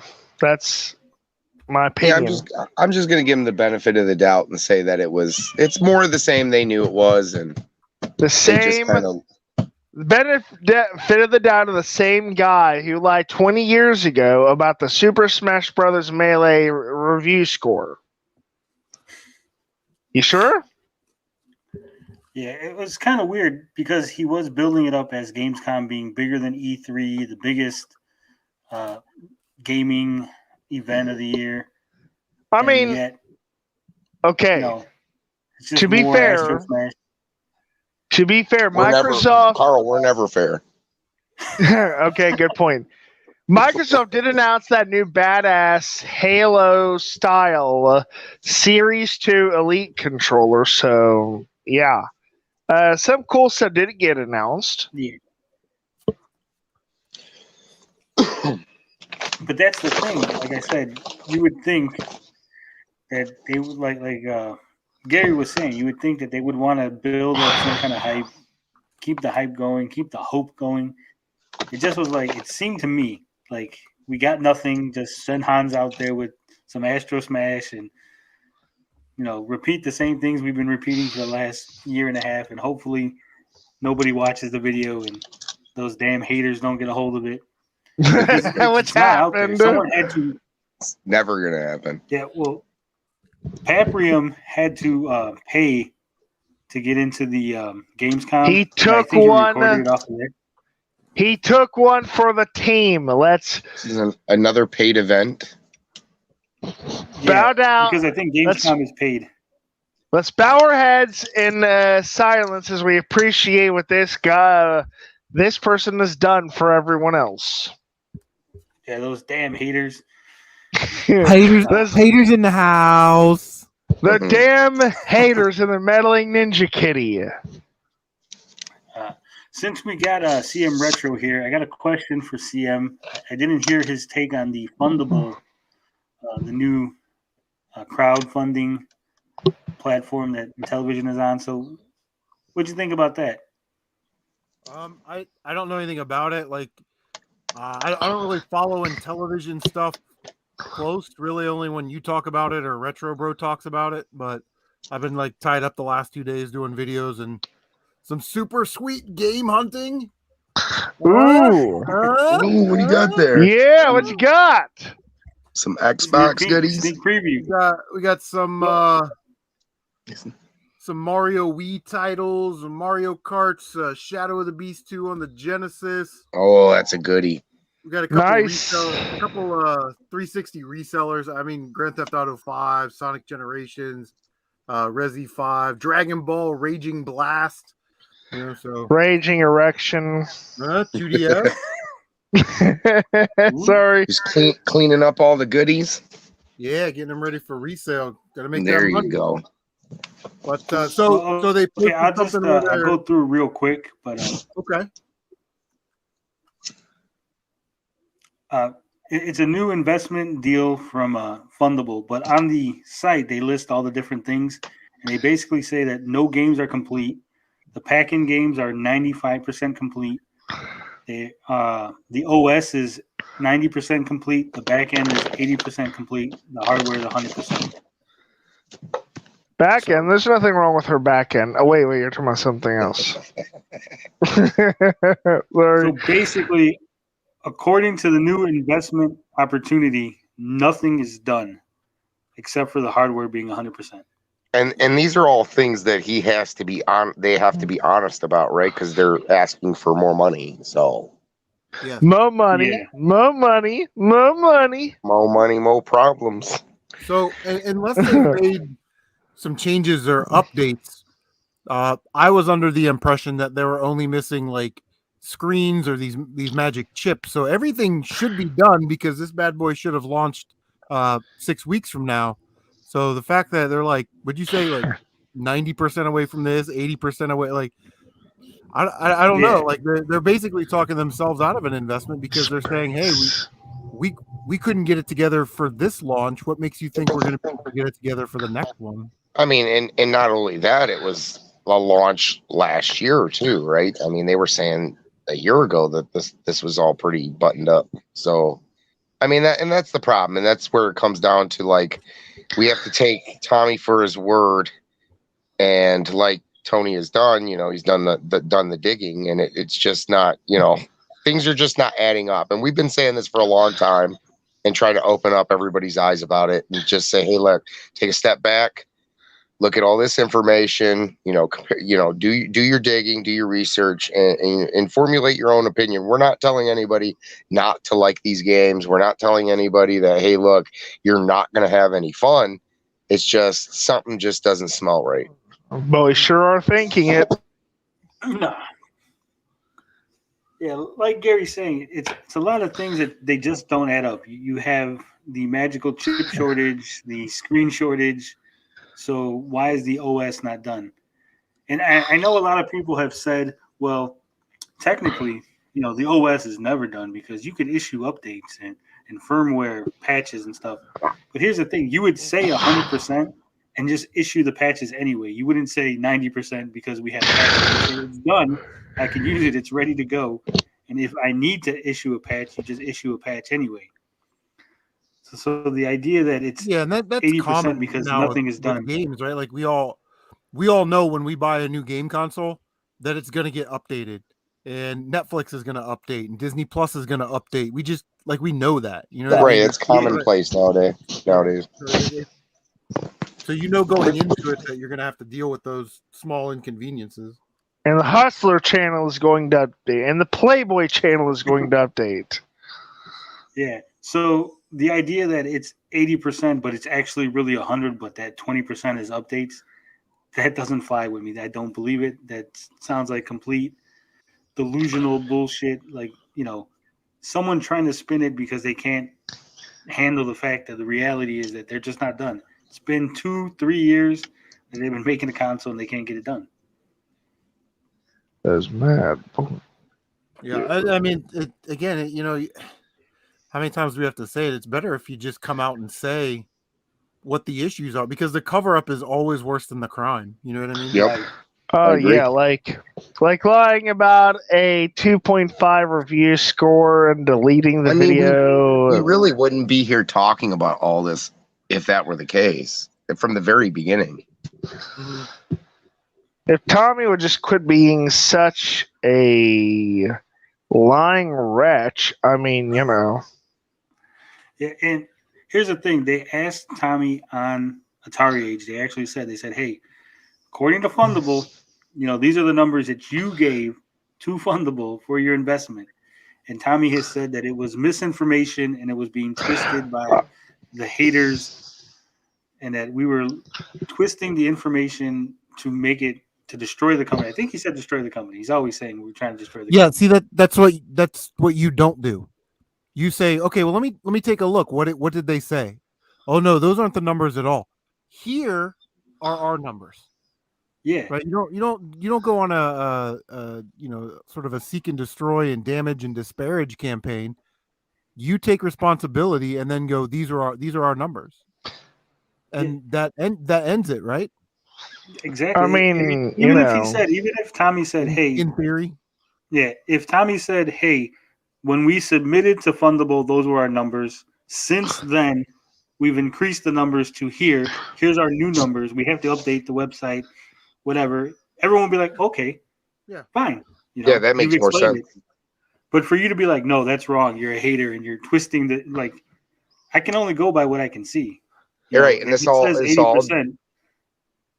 right. This all circles back to what you pointed out with your piece about the Super Smash Brothers score. I mean, this all is the same kind of stuff that he's been doing for years, and that's why I don't.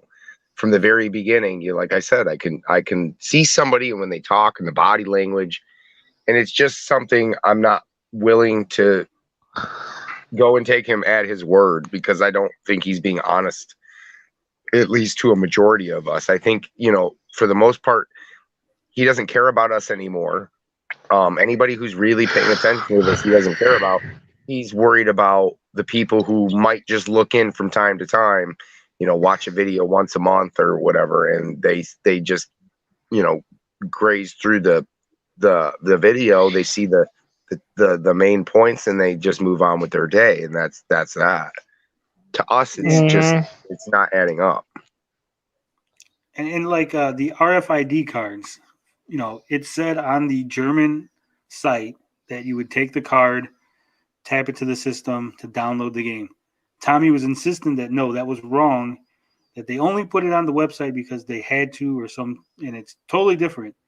And then Hans, that makes it better. Said the same right. thing. They didn't have a category for what their unique physical media was. Yeah, and then at Gamescom, Hans basically said the same thing. You take the card, tap it on the system, it downloads the game. So again, if you have no internet, you can't play any of the physical games. You can only play the Be pack right games. back. All right, Kyle. Thank God if he's you're in a gone, place right? like Brazil, go ahead. No. We love you, Carl. Like if you're in a place like Brazil with bad internet, you would have no reason to buy it because it's basically a big paperweight. Right, they bank on physical media.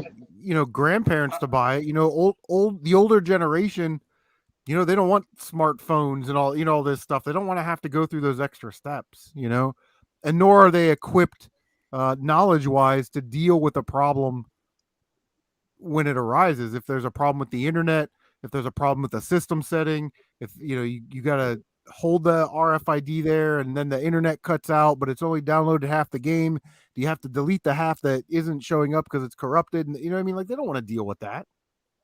I know what seems simplistic to us is more complicated, like you said, for the older generation. Could you imagine customer service, some old person calling up? Excuse me, my game didn't download. What are you talking about? Your game downloaded, you hater. Stop trying to destroy my company. Click.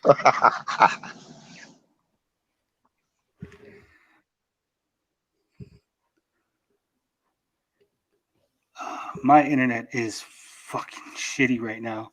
It is chugging along. I live out in the country, so if the wind blows more than 8 miles an hour, it's likely that our internet's going to go out. You know what I mean? With our power. So, yeah. Well, that's how it is over here. I got a train next to my house, so whenever the train goes by, the internet goes out, and we have all kind of problems. Like right now, I'm having all kind of problems.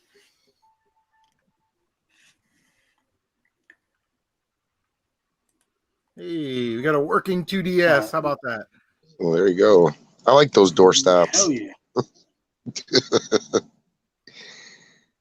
We Amico, I thought Nick confirmed that the games are native on the console and you just need to tap to RFID to unlock them. No, what it is you tap to unlock the download process. They're not on the system. They're not built in. That would be dumb because that would just get jailbroken. Right. Yeah, in like 2 seconds. I think it's kind of what he said on that interview, but it was kind of confusing when he talked about it because that's initially what I thought he said. I don't know if that was the case. I don't know if you went back and rewatched that. It was kind of confusing because that's what I think I said last week or the last week that I was on. Yeah.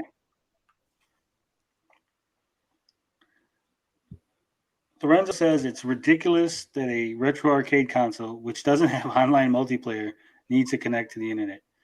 Yeah, well, it has the online leaderboard so you can get emailed a certificate for being the best cornholer in your state. It just sounds dirty when you say that, Tony. I mean, who are we taking bets on? Who's gonna be the guy that prints out those certificates and hangs them all over his wall? You know what I mean? Oh my gosh. I don't want to call anybody out. There's a few names I could throw around. Hey, I might. If I ever get My one. internet is having so much fucking trouble. Everything is fucking freezing on the screen.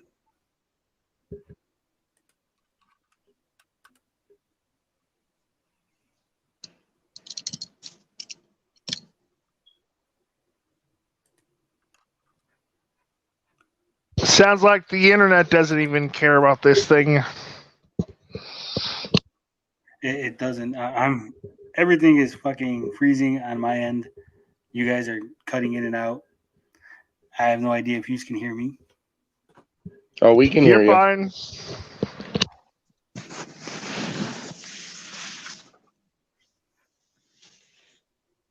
Well, that's good. Tommy has As long as you hired can hear some my ninjas. sweet, sexy voice dripping with honey. Yeah, Tommy's outside fucking with my internet. Doesn't want the show to go on. I feel like I'm on a delay. I say something and then like 10 minutes later I hear you guys laughing about it. It's at the delay. That's actually happening. Yeah, you just need a restart is what it is. What you got to do is promise that Super Smash Bros. Melee did not get a 2.5. You just love it. That's going to be your new thing now. Oh, yeah. I'm going to rub that Carl's never into gonna the let that go. ground. No, I'm not. He's not going to let Tommy live that one down. No, I'm not. I'm going to talk about that forever. Yeah, I got Amico lag on my internet right now. That's all right. It's only natural. All right, guys, it's been fun. It's 11:30 my time, and I've got to get up and go to a toy convention tomorrow. But yeah, thank you, Damn! guys. I've got to go to a toy convention. All right. Shit. All right, CM, thanks for coming See on. ya. Thanks for giving us your thoughts. See So you later. long, or well, auf Wiedersehen, goodbye. I think CM, I think he was the reason my internet was lagging. I think he was throwing it off. Did it just like come back up in full speed? Yeah, it did. It was the video. It couldn't handle the video image. Tommy sent him to sabotage us. Yeah. But I think it's really telling. Like I said, Tommy's always puffing his chest up, letting people know that they were at Gamescom, they were at E3, they did this. But the fact that he basically radio silent on the whole Gamescom thing tells me that he knows it was a big flop. Well, he's got to be careful too, because like you said, the fundable, is that still going on right now? Is that current? It is current. It's still going on. Yeah, so I think that's part of it too, right? He's really got to be careful about what he says and what he's doing right now while he's trying to raise money for this. Well, I think that's what I'm talking about. I think that he knows it's a flop and he's trying to just not bring it up so we don't bring it up, so others don't bring it up. So You know what I mean? Like it's just kind of weird that they would even have Hans do that segment. That just seems kind of odd to me because you know somehow we're gonna get a hold of it, right? I mean, nothing gets by us at all. Yeah. So it's just kind of weird that even would have heard. Somebody would have heard about it. And like you said, Tony, it's so weird that they're trying to they're doing giveaways of Dreamcast games too.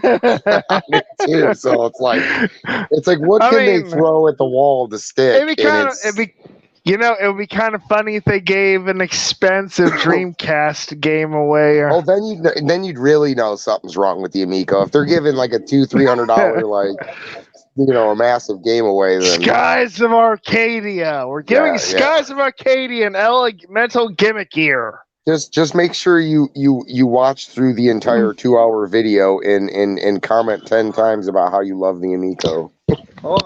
Yeah, well, I know that there was at least 1 or 2 people in the chat for the Twitch stream that were basically speaking in English and really selling how great it is that to have a couch co-op system and how great it is for local gaming to come back. It was shilling really hard, super hard. Yeah, and trying to raise money. It's just gotten so weird, and I keep saying it every week. It just gets weirder and weirder, and it's like nothing has really surfaced other than a few things, and it's not even much. It's just how can we get even more bizarre as this thing gets closer to its failed launch date? Yeah, let me see if I can pull this image up because we're always on top of things. Screenshot. No, can you guys see that good? Yeah. So this is part of the Twitch chat that was going on during the Hans presentation. Very excited. I've already ordered this. All right. Yeah, that just seems like who talks like that? I've already ordered this, very excited, and then the next thing he says is this console is more about fun than tech. PS5 is great, but this is all about having fun, not high graphics and violence. You're really trying to sell that point there. I mean, nobody's saying that dude, and I'm a firm believer that you don't need to have PS5, Xbox, you don't need current cutting edge graphics to make a game great. In fact, I argue with the Pokemon fans about this. Dude, I don't need a Pokemon game in full 3D with ultra realistic graphics, MMO style kind of game. Give me the top down old style of Pokemon. I think that's just what it fits so well. So you don't need to convince me of that. And I think they're just trying to convince younger gamers because I do think younger gamers do feel like, hey, if it's not cutting edge, then it's not worth their time. And you couldn't be farther from the truth. The thing is that these games don't look like they're going to offer anything for a long lasting amount of time. And then it really, like I say every week, is this going to last more than 6 months? I don't see that happening. And that is the biggest, no to me. It's I'm not going to invest $250, $300 into a console for it to just die on me in 2 months. It's just a waste of money. Yeah, Lord Rankin says Skyflare was a plant. He was ready and stopped chatting afterwards. And I'm going to have to agree with this opinion that I do believe Skyflare was a plant because if you remember, if anybody is aware of this, on Atari Age, there was a user who was saying really great things about the console and how he was excited for it. And then he let slip that he showed a image of where he worked, of his desk. And someone noticed that his desk was actually inside the Intellivision place. So he basically had to admit that he was an employee of the company and not just some random Atari Age user. And this has happened at least 3 times. I mean, is this a good reason? Is this a good reason that why every time Tommy has the video of lunch at the office that everybody's just are they really just all on the same page? I hate to believe that a lot of these people are, getting paid and that they don't like. It seems weird, right? Like, I mean, I can understand you're getting paid, you're feeding your family, but at the end of the day, do you have any kind of like respect for yourself and the work that you do? Like at some point that what you're doing is more important than the paycheck. I mean, if I have to be brutally honest, considering how poor they work just for a mega bonus, no, I don't think they care about self-respect. Well, we don't even know, like Gary's saying, we don't know how many people in the video. No, I know. That's employees. Just my general opinion. I mean, it's like I don't think they get bonuses. We don't even know what those people were doing there because I just mean your average game developers. I'm just speaking in a generic sense. Well, even your average game developers don't all get bonuses. That's only at the really, really big companies. That's only under certain conditions. I think it was Gen X Gamer who was basically saying that it looks like nobody's doing anything. People should be getting fired for not having this thing ready as of now. I mean, it should have been ready yesterday. Right, and Gen X Gamer was saying, and he made a good point that Tommy is a creative person. He is a musician. He's an artist. He's not a worker. He's not a a punch the clock type of guy. He's a artist who goes in and sometimes you don't feel like it or you're not inspired to do something, and he's used to that. So his lax attitude towards work might be rubbing off on the employees. I mean, the cool boss, the quote unquote cool boss. Me and Dad were having this. Me and Dad were having this exact conversation today, and we were talking about like. You don't get the ultra successful musicians, even among the famous ones. They're like dime 100. They're like a dime for every $100. So all the ones that are good at finances and are huge success, they're not that common. Yeah. Anything else you want to add to the Gamescom chat? Before we get to the Q&A. I mean, yeah, I think we crushed it. Yeah, okay, I think we Astro smashed it. That's gonna be a good one coming up, Gary. All right. So before we get to the Q&A, I see that we have Amico Day in the chat. Against my better judgment, I'm going to put the link in the chat. Jump on stream if Amico Day would like to come on and tell us about the Intellivision Zero. Oh boy, that sounds cool. Can I get some free swag? Hey, yeah, can I get a hat or a hoodie? Oh, Amico Day says he can't. Ah, you missed the opportunity. I wanted to shill. I was ready. I was ready to believe. I was gonna go all in and become an Intellivision Zero shill.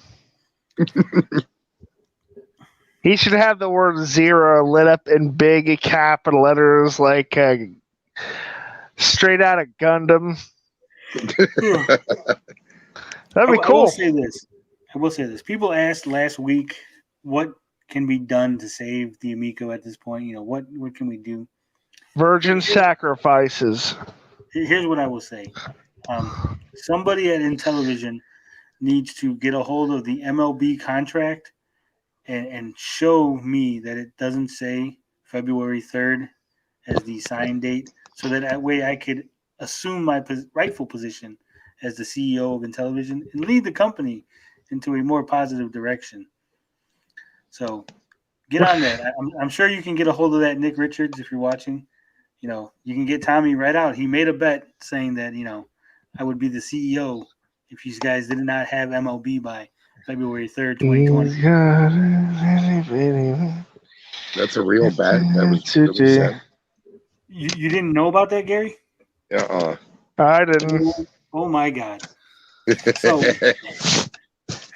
this goes way back to last year. I had joined the Atari Age forums because Tommy was shit talking me, and I wanted to defend myself. And eventually, he mentioned that they were going to have baseball on the Intellivision, right? And I commented. I made a comment saying, people would rather play a official MLB baseball game versus a just standard baseball game because Sony had just signed the exclusive rights to the MLB. Mm-hmm. It was a big article, right? So I was like, you're not going to get the MLB because Sony got it. So, people aren't going to want to play just a generic baseball game. And Tommy said, well, you don't think we have the MLB? You'll be really surprised at our next press release, right? He goes, why don't we make a bet? If we don't have the MLB license, I will make you the CEO of the company. If we have it, you have to delete all your Atari Age account, and then you have to stop making Amico videos, right? So I said, sure, I will take your bet. So the next press release came out, right? And there was no MLB mention. I said, so I win, right? I win. There's no MLB mention. That was the conditions. So Tommy said, no, well, we couldn't announce the MLB because the season had got canceled, and it would make no sense to announce it now when baseball's not playing. But we're going to have it in when the playoffs come, we're going to have it, right? Because they're how they moved everything because of COVID. Right. So I said, fine. Okay, fine. They moved everything. So again, no announcement. So I was getting kind of annoyed, and every once in a while I would pick at him and I would mention the MLB thing, right? So I mentioned it again, right? And he goes, I'll tell you what, we're going to announce it, and afterward I will give you a copy of the contract. I will send you a copy of the contract so you can see that it was signed, because I said it's got to be signed before February 3rd. And Tommy was like, well, why are you moving the dates, right? I was like, no, I was like, we bet on February 3rd. If you signed in April or May or August or whatever, that doesn't count. You have to have the bet was that you had it at the time that we made the bet. Right. So he goes, I will give you a copy of the contract, okay? So you can verify. I said, fine. You give me a copy of the contract. So he announces MLB partnership, right? I said, well, where's the copy of the contract? He says, I'm not going to give you a copy because that would ruin the deal and I don't trust you. I said, well, then I win, right? So again, he goes, no, you don't win. So what he ends up doing is he goes, I'm going to send a copy of the contract to Mad Max and Enosh, right? Mm-hmm. And they'll verify for me, right? I said, fine, whatever, right? So they get it and they go, well, the effective date is February, right? I said, okay, well, when did they sign it? Well, I don't know. It says the effective date is February. I said, well, that's no good. When Tommy's like, no, I won. That means I won. I'm like, no, it doesn't mean you won. First off, you already pushed the bet 3 times, right?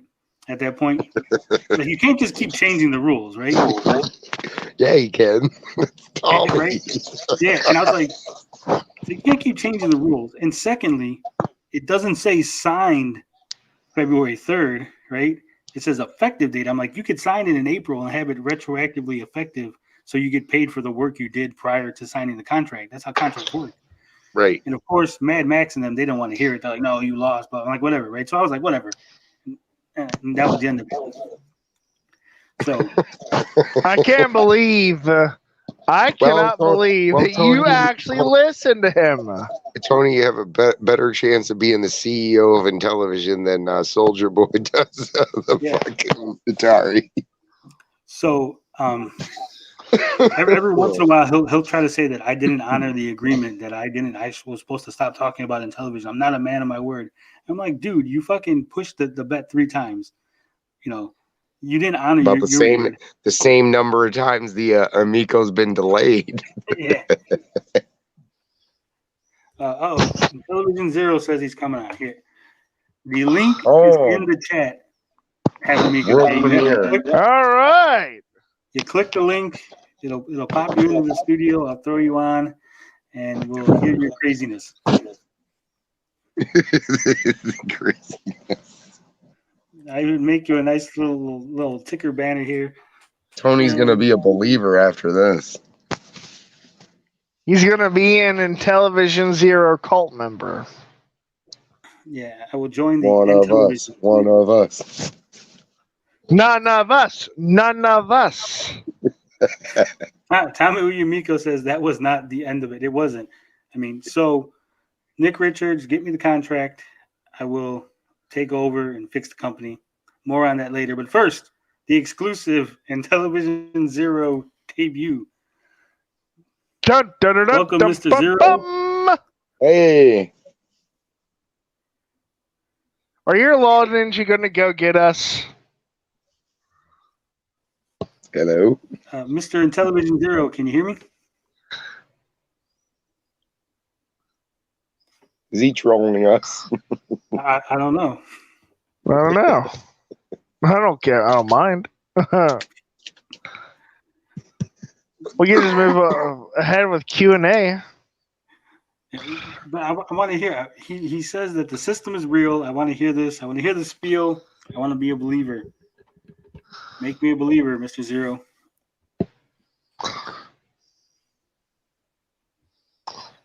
No 20-year-old lies now.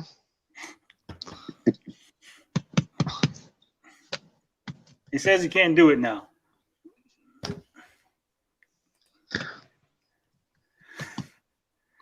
You have to connect your mic. You have to plug in your mic into the phone. Oh, well. Are you using your phone or are you using your computer, Amico Day? Oh. No. Darn. Hey. I heard Hang on. something. Do you hear me now? Yeah. There you are. Hey, you there? Yep. You got it? Yeah. Yeah.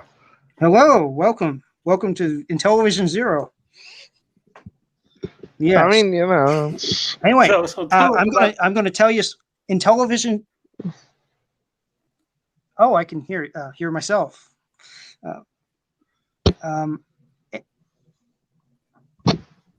Do you have the YouTube channel shut off by chance? That was I what would shut having off fun. the YouTube channel. That's happened to me Oh. before. Yeah. Okay, is that better? Yeah. Yeah, there we go. Yeah. Okay. Intellivision0.com. Hey, can I put it in a? It's not fully functional yet. Can I put in a suggestion for a nuclear power plant expansion unit? Why do people think this is a joke? No, I'm being perfectly serious. You can save money on electric bills. Okay. So, and you know, people think it just seems like, at least to some of us, I that know it would it be seems hard to like. Why use the name? Why not just go off on something else and just be original if the idea is real? And because we're going to save the company. I mean, okay. Oh my God. The website is real. Hold up. It's I gotta not pull very this up. functional. I'm becoming a believer now. You can check the games and development button, and you can see the 10 games that we talked about already on our little radio program. now, are these in-house or are these The first four are the first two, Great Expectations and Dogfighters of Mars. Dogfighters of Mars was a game I created for the Apple II computer 5, 6, 7 years ago. And Great Expectations is our prototype. Have an Amico Day is going to be a third part, is going to be our first. If you see it on your screen here, Have an Amico Day and Earth Grubber Jimbo is going to be our first party commission games. Yep, Earth Grubber Jimbo. Yeah. Okay. So Have an Amico Day is going to be the actual YouTube clips from all these channels, OEB Pete and Darius and all these clips. And what we're doing is we're going to have a third party create that game, and they're going to create it as a shell company. So they're going to get sued their ass off So there's probably only going to be 500 made, right? So it's going to be super collectible. No, I'm serious. But if you can see the other games, 5, 6, 7, 8, 9, and 10 on that Intellivision Zero/games, those are third-party developer games that we've got already lined up. One of them is actually. I do have a Does question. that Who are say your Cube developers? I need to Uranus? know. Give me a name. I'm not going to give you names. We have secret. We've got secret disclosures because of Intellivision. Intellivision has already attacked us. Did you know that? No, it didn't. Doesn't shock Yes. me. Yeah, I did see that. On one of our YouTube videos, it was a night stream. If you go to our Have Amico Day page and then you see the playlists, you go through the playlists. It actually might be in the Intellivision playlist. But yeah, they kind of attacked us a little bit. We haven't got anything official, but we've got a big giant stick if we need it. So, okay, I got a question for you. Yeah, go ahead. Okay, so Tommy Tallarico. He don't believe us yet.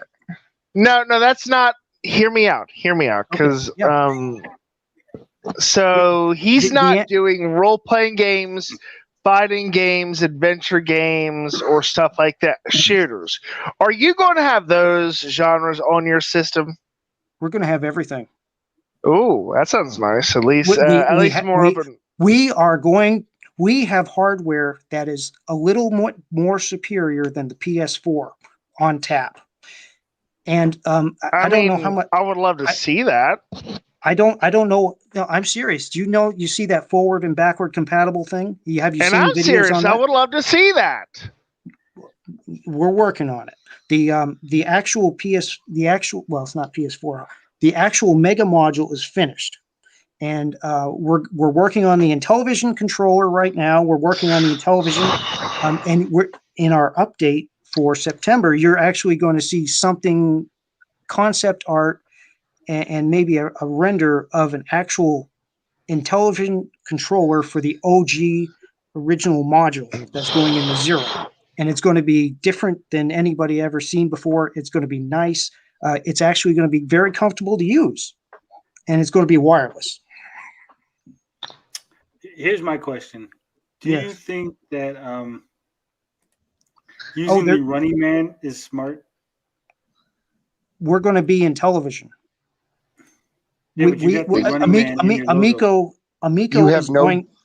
You have no doubt that it's going to fail, right? Yeah, you have no doubt in your mind that it's going to fail, and you're just going to be. We're not going to clean up the pieces. There's a few things that we have done in our videos that isn't necessarily true.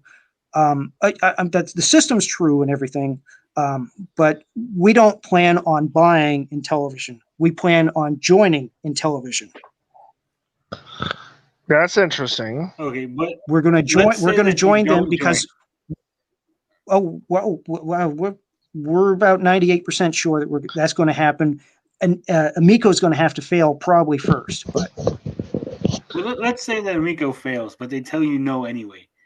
They don't want to join you. They don't want you to. Tommy, I don't think Tommy is going to have a choice.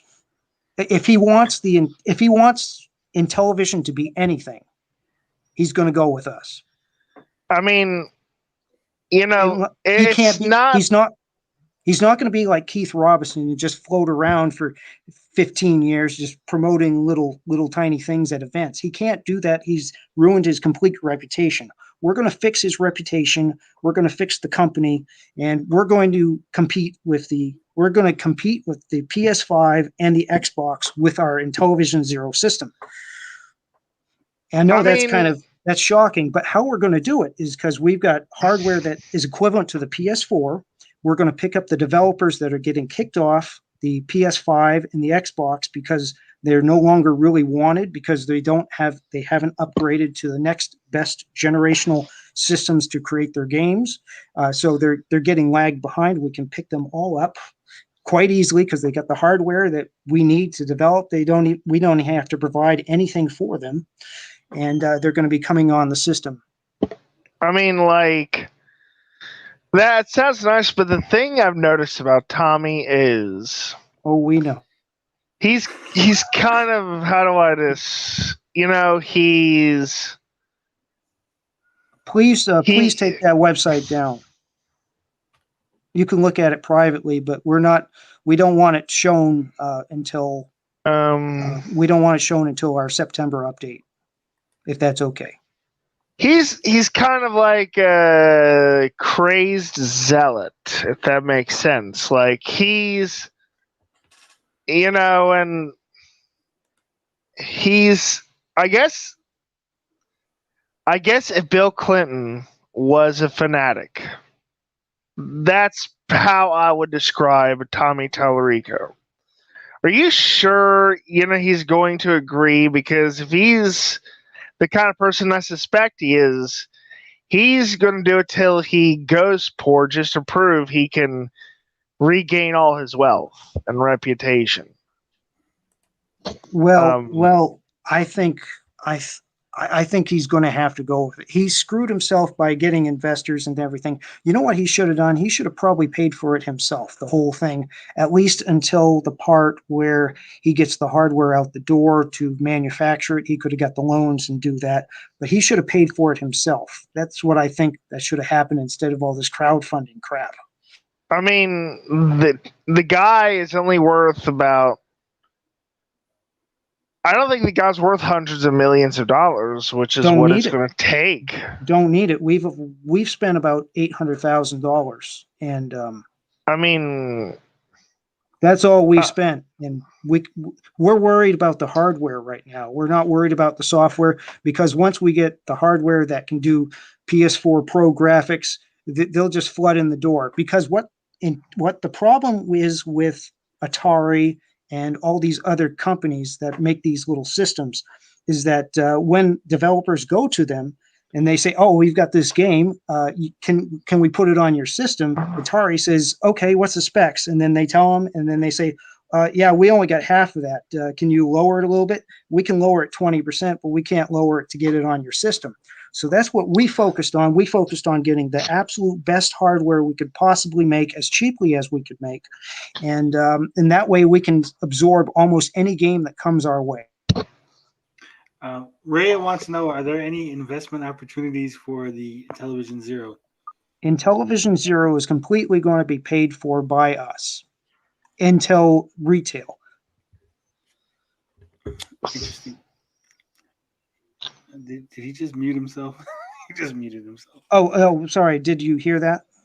Intellivision Zero is going to be paid for completely by us until retail. Okay.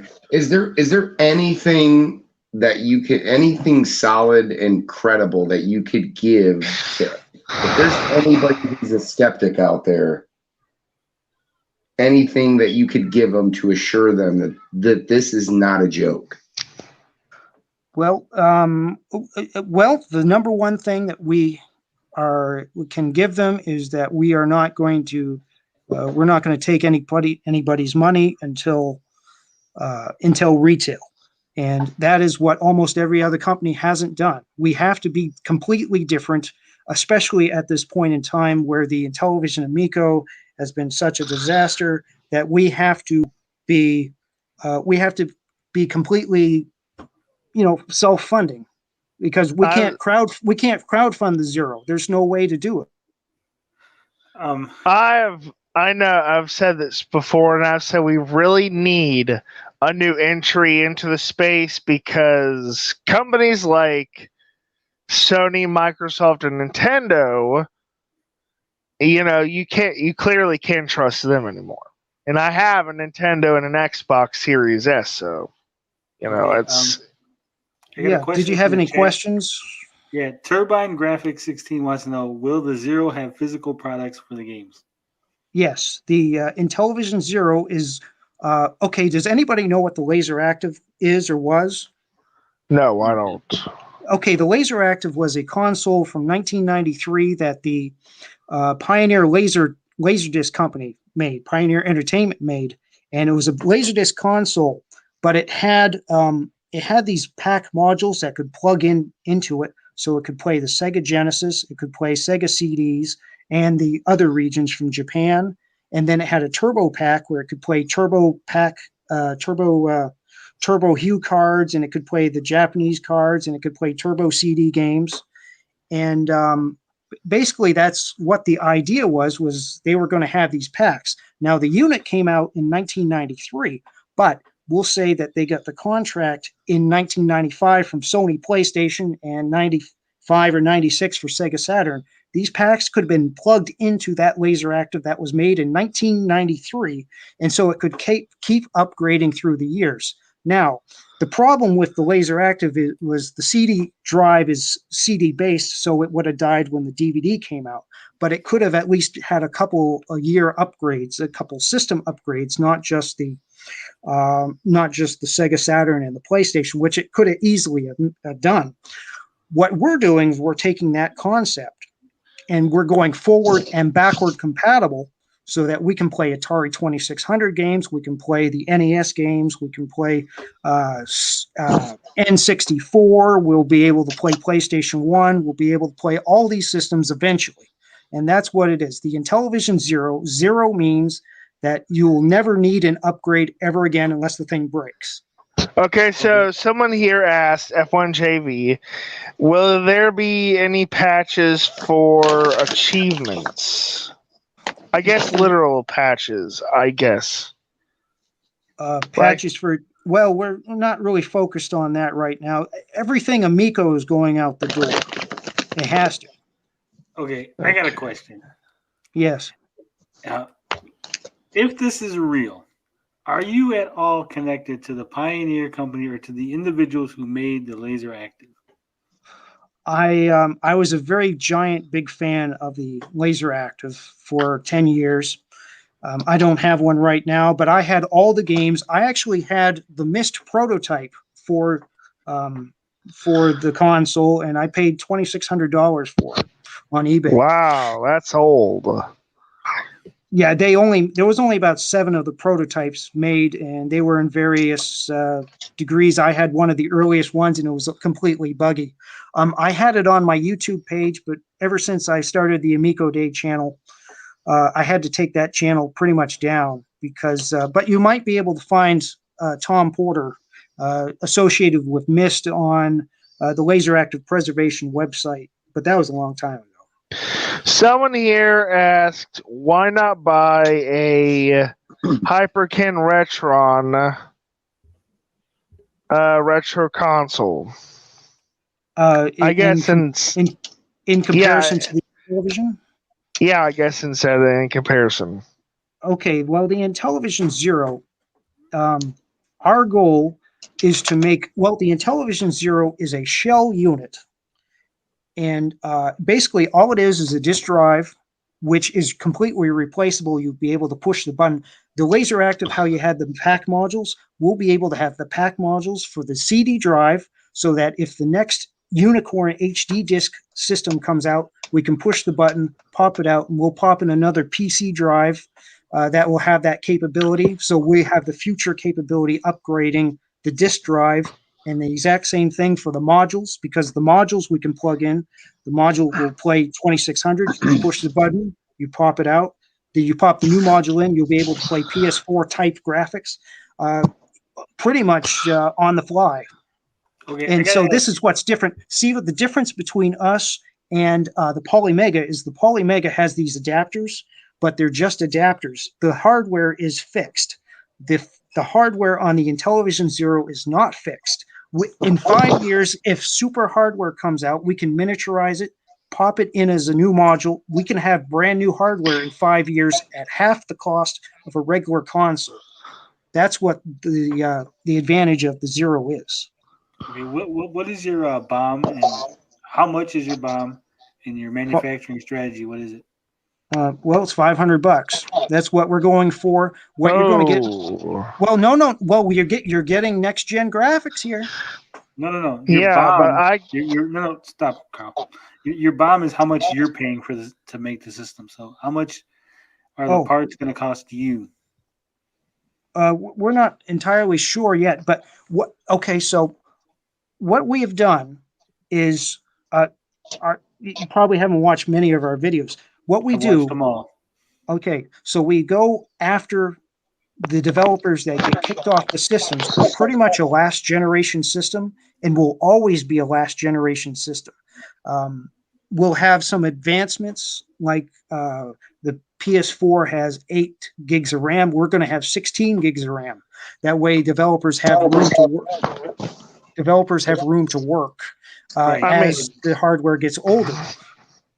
But you're selling it for 500. No, you're selling it for 500. How much is it going to cost for you to build one Intellivision Zero console?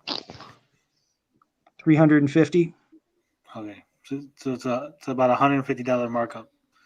I mean, the thing is, like, the Series S is only 300, so yes, But you got to remember, this is future proofing. This is future proofing, and we'll have modules to play. You'll have modules to play the old carts. You'll actually plug an Intellivision cart in the Intellivision cart module, and you'll play it exactly that way. You'll plug in the Super Nintendo cartridge in the unit, and you play it. Here's a question. Not all this stuff will be ready on launch, of course, but we're going to be working on the modules. The first thing, go ahead. Okay, I got a question. Will you be making reproduction carts of older games that are out of print? Like if I want to get the NES module and play, was that the track and field game? No, we're not in that business. However, as Intellivision, when we put the I on the name and Tommy on board and everything like that, what we're going to do is we're going to get in these homebrew communities, like the people that make the Intellivision games. We're going to support those, and then the people that support the ColecoVision, because we're going to be able to play ColecoVision games. We're going to get into all these little retro communities, and this is going to be how the Intellivision Zero is going to be better than the Sony and be better than the Xbox, because we're going to have all these communities helping us out, and we're going to be able to play their games. Here's the thing. Here's the thing. If I'm getting the Dreamcast module, for instance, and I want to play Skies of Arcadia, I'm not going to pay all that money. So there's going to be no way for me to play games if you don't reproduce them. We're not going to reproduce any games because that would be impossible. Well, let me explain what he's talking about. He means, like, will your systems be able to run the reproduction disc, the media? That's what he's asking you. We run original carts and CDs. So if go on. Well, I don't know what you're talking about. These reproduction, are these companies that are making new games, or they're reprinting the CDs? Let me give an example. So, I'm buying it. I go to Etsy, and I pay someone $15 to burn a copy of Skies of Arcadia, which I've done in the past. Will your system run that disc with the Dreamcast, necessary hardware stuff you're going to use? We are not designing it to be a pirating system. So it might work. I don't know. We have to copy pretty much what they have done. Right. So I think what Carl's even saying is that I don't think it will work. Yeah, so systems that were initially able to, like Sega CD and stuff like that, I think it would probably work initially if you're just going and copying the I think a Sega CD could work because the Laser Active, I did copy one or two CD games, Sega CD games, and it worked just fine on the drive. But I think any system that has a major copy protection, like we're going to play PS1 games, and I don't think we're going to be able to play burned CDs. That's what I mean. Right. We're designed to be exactly like the original hardware. Are you going to be showing up at E3 anytime soon? Well, we have to get Tommy on board first, and we have to get over our little tit and tat thing. You're probably going to try to come after us first, but we'll be completely understanding, and we know they're going to fail, and we're just going to come to them at the end and say, Tommy, you want you want Intellivision to fade, or do you want it to be successful? Okay, And, so I got a question for you. Yeah. Okay, so let's say you launch when you launch the system, are you going to put it on the shopping networks? That's where I buy all my new stuff at, because of the flexible pay plans. We are not trying to be a bath and body work kind of system like the Amico said they were going to be. The Intellivision Zero we're going to start out small, of course, but we are going to compete with Sony and Xbox. That is our goal. We're going to do that because it's going to be nice, because Intellivision is going to be able to do whatever they're going to do now. They can make their crappy little games, and then we can get the third-party developers from EA and all these other big companies, and we can just port, and that's how we're going to get big. No, we're going to get third-party games. Tommy Tellerico can keep making his Missile Command and Astro Smash, and he can do what his little projects, and then but the hardware is going to be able to keep us up there with the big guys. Well, what I meant was okay, QVC, for example, you can buy Nintendo Switch consoles and the Xbox stuff. Will someone be able to buy your system off of a site like that? Is what I'm asking. Yeah, you'll see it in Walmart. Eventually, you'll see it in Walmart. Okay. Arioka in the chat. It's crazy. He wants to know what type of technology is the Zero using to play older games, emulation or FPGA?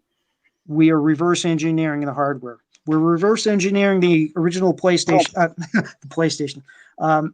The OG the OG Intellivision right now, and then the second one that we're going to be doing is the 7800, which will be able to do the 7800 and the 2600 games. So those are the first two modules. Is Soldier Boy connected to the Intellivision Zero? Okay, so just tell me if you think it's a joke or not. I want to know. Well, okay, Soldier Boy did claim to buy Atari. That's why he's asking you. Would such a scenario ever happen to Intellivision? Soldier Boy's a joke. I don't know. To be fair, he's a millionaire and everything. We know. My question is you talked about price on the initial hardware. What is the roundabout cost for the modules? What we're going for is the next generation module, provided it doesn't need an extra disk drive, is going to be $250, and that's going to be like 4 or 5 years from now when we get the Zero 2. No, they're $250 for the module. No, hang on. It's $250 for the next generation module. The next generation module will play PS5 kind of games, type games, but the cart modules and things like that, like the 7800 and the 2600 module, will be about $65. Okay, here's my question. Since you're going to have modules to play games of various generations, are you going to be focusing on any particular generation with the homebrews and original IPs? What the Intellivision is got a big community. The 2600 has a big community. I think ColecoVision has a big community. It's not as big, but we're going to be focused on those people. And then once we want to get around them, it's not a big focus, but we want to go to conventions where they're hosting their games, and we want to back them up. So instead of them playing their games on 2600s, we'll have them play on Zeros, and we'll get publicity that way. Arioka says, this makes no sense. I can buy a Mister right now and play all these retro consoles to the PS1 via. Can a Mister play PS4 games? No, but a PS4 could. A Mister plus a PS4 could. But I think the point is that he's trying to bridge the gap between all these communities, and while serving a function of bringing new and modern games to the market, right? We want to be everything to everybody. Right.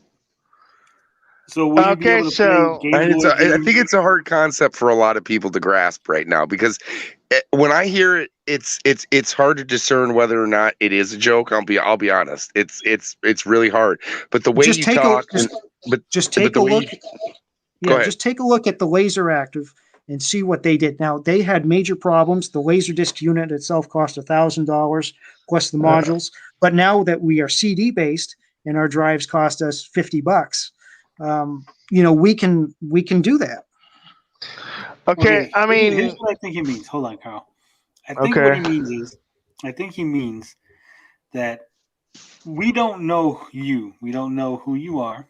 We don't know what type of money you have, what type of investors. So we don't know if you are joking. The idea sounds good. The idea sounds plausible and something that can be done. We don't know if you particularly can do this. So how can we be assured that you are actually able to accomplish this versus you just saying this for attention?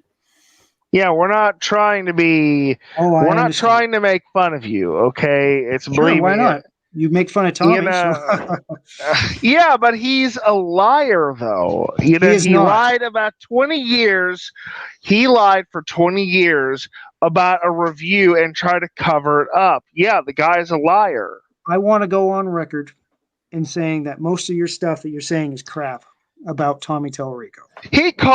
They have video evidence of him saying what he said about Super Smash Brothers Melee and him removing it. Well, that's what I'm telling you about, because he concocted a 20-year lie and maintained it. So he's a psychopath. People who, but no. Is this Anthony? I'm not a psychopath. You said no, not you. It's the source. What is Anthony EFX? Is he on your staff? Because he's in the chat acting as if he's on your staff. I haven't seen that. No, he's not on our staff. Okay, I cut off the YouTube channel, so I don't see what's in the chat.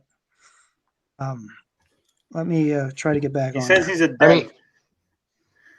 I mean, I don't 100% think it's a joke, because you do sound very passionate about what you're talking about. You sound very serious about what you're doing. Yeah. So I don't take it. It's just hard with everything that goes on these days, and with the project of the Amico and a lot of stuff. It's just hard to come to terms with what you're talking about, I guess, is the best way to explain it. It's a lot to cover, very short period of time. But I mean, it's just YouTube channel announces that they have the system, and it's just there's a lot of skepticism. I mean, there's not a floppy drive module. Believe me, I really want to believe it, because I'm always a proponent for, as I mentioned, new entries into the space. And if I wanted to take a shot at you, I'd go ahead. I would. I mean, they know I would. It's you're okay by my book. Yeah, make Tommy fun of us. Do whatever. Says, I don't have anything to make fun of you for. Serious. It is. It's the Intellivision Zero. He says, if you were serious, would you call it Intellivision? Tommy Amico is not a believer.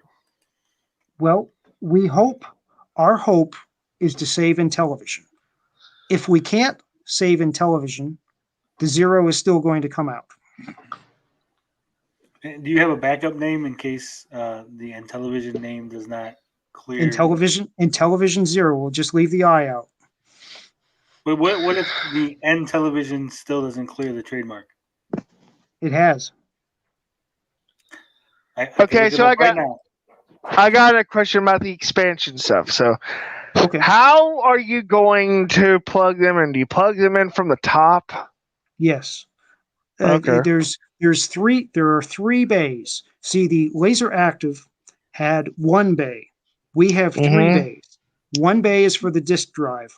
One bay is for the cartridge module system, and then the third one is for the video output. We know that in 20 years, we want a Zero to last 30 years. Okay, you buy it, like say you buy it next year. We want in 2050. If that Zero is still functional, it could, dog hair could have broke it. We want the Zero that you can go into Walmart and buy a module in 2050 and plug it in the Zero from 2022, and it still works. So you'll be able to play 30-year generation better graphics than today with the Zero. That's what the whole design is. And the third module is the video output module.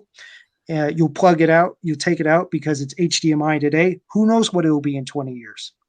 Okay, according to the trademark database, there is no trademark for Intellivision. That's true. So then you haven't cleared the trademark. You said you cleared it.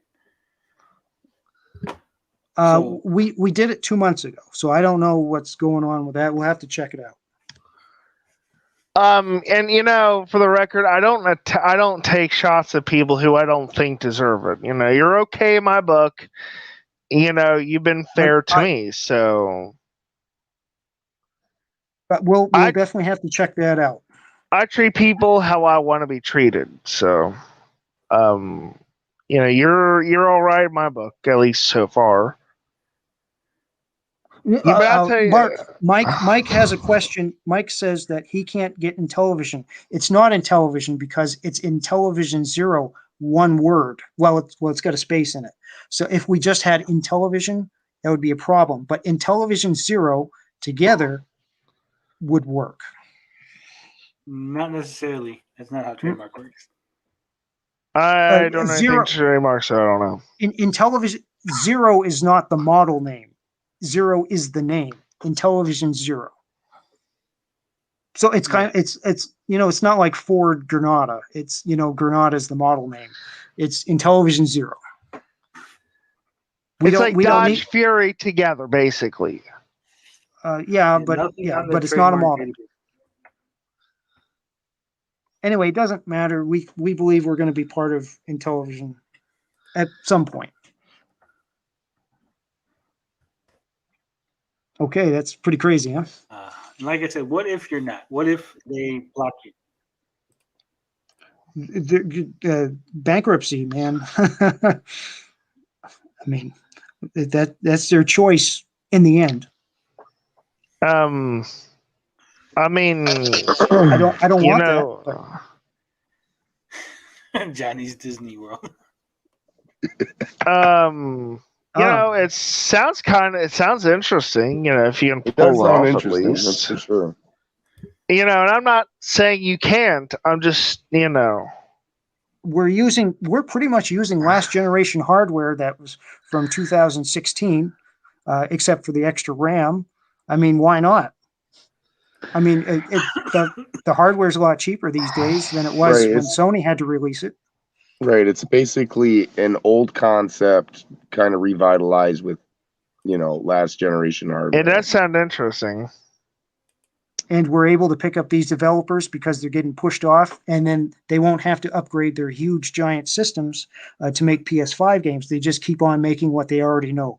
And that way we're going to have great games. Mike Garcia says you could call it the Bromico Zero as a I've seen a picture of that. That's funny. Arioka says, how are you going to play PS4 games legally? No, we're not going to play PS4 games. We're going to play PS4 type graphic games. The Zero is going to have its own architecture, but they're going to be able to develop with PS4 development kits, and then we'll just port it. Okay, let me translate. Basically, what he's saying is they're going to be able to play games equal to the PlayStation 4, Nintendo Switch, and Xbox One. Well, yeah, obviously. But that's basically what you're saying. No, I just understand it. Yeah, PS4 Pro graphics. That's what we're gonna have. Yeah. I mean, when I say that, I'm including all the best versions of the hardware for those systems. So, but that's basically what he's saying. You know, the basically last generation caliber games is what he's talking about. Will that? Do you think if we can do that, you think that it would be acceptable for gamers? Would it be good enough? Me personally, I think if you can pull it off, it's a great idea. And I gotta give you credit. Here. You're answering all our questions, and I know it can't be easy for you. Oh, it's very easy. We've got 7 employees, and we're chopping along like gangbusters. We're doing really well. But you're doing so well answering our questions, and and I'm just saying that. Did you see any of the games? I guess you could bring the webpage up if you want to talk about the games a little bit. We don't know much about some of the third-party ones, but we could chat about that maybe. When are you going to have Unless demos you have other of these games? Ask whatever you want. Earth grubbing Jimbo. Okay. Earth grubber Jimbo. All right. I want to ask you, what about are you going to have any specific design for the CD cases? Like the PS3 and the Xbox One had great game cases. Are you going to have any things, or are you just going to use cheap, like DVD cases? That's a good one. We haven't thought about that yet. I would say that we have to go as cheap as we can first, because we're going to have a lot of pressure on us when we release. That's fair. I have a question. Yeah. In one of your videos, you were sitting on a couch, and there was a dog. What appeared to be mysterious doors on your wall. Can you explain those doors?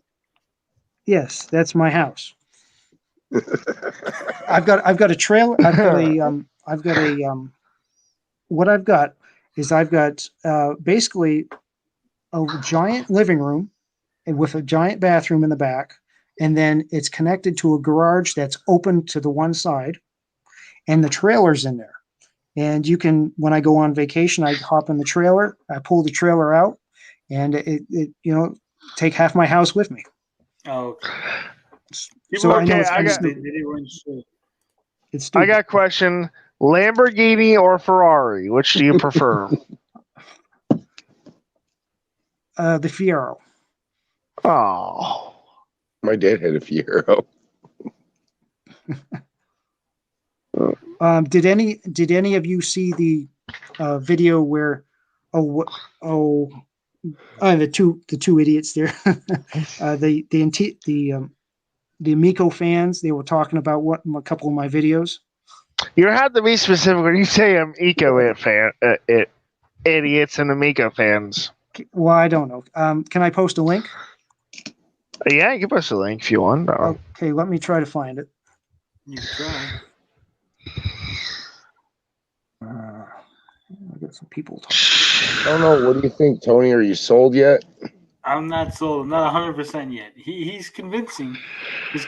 He's making me believe that he believes. I mean, here's the deal.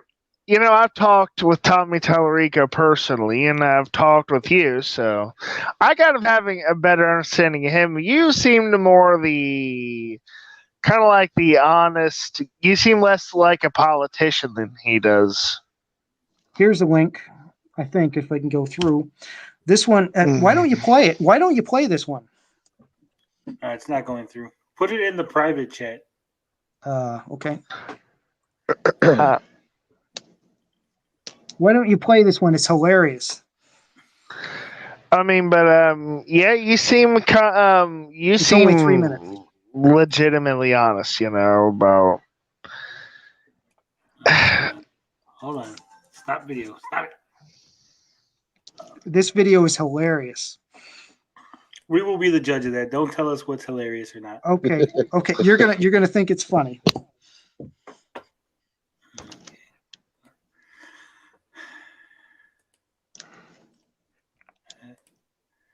Are we ready to be wild, people? Here it is. Yeah, let's be wowed.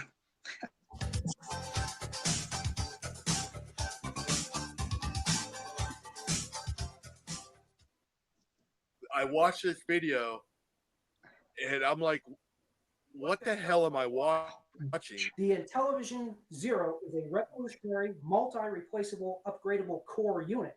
Because he's doing the Intellivision, but it's spelled differently. High definition video, audio, and graphics. Yeah, Amico Zero.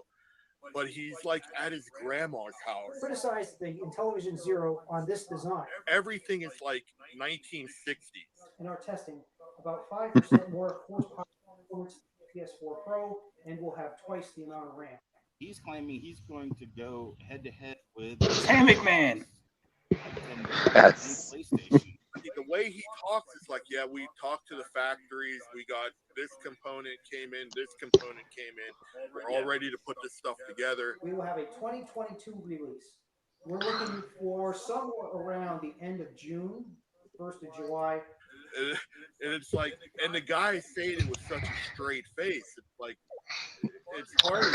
Now, see, that's what I like about you. You sound straight about it. Brand television, like wanting to kind of fix the damage that what they've currently done to the name. Well, did you hear that? Did you guys ever find out about like Wait, how is that he's really into the Fiero? But I wouldn't trade a Lamborghini Countach, and I have the money. The same guy did this video where he's standing outside in front of a yellow Fiero, and he's sold out. He's not the same guy anymore because he drives Ferraris now, not a Fiero. Sometimes money changes people. I've said that for years.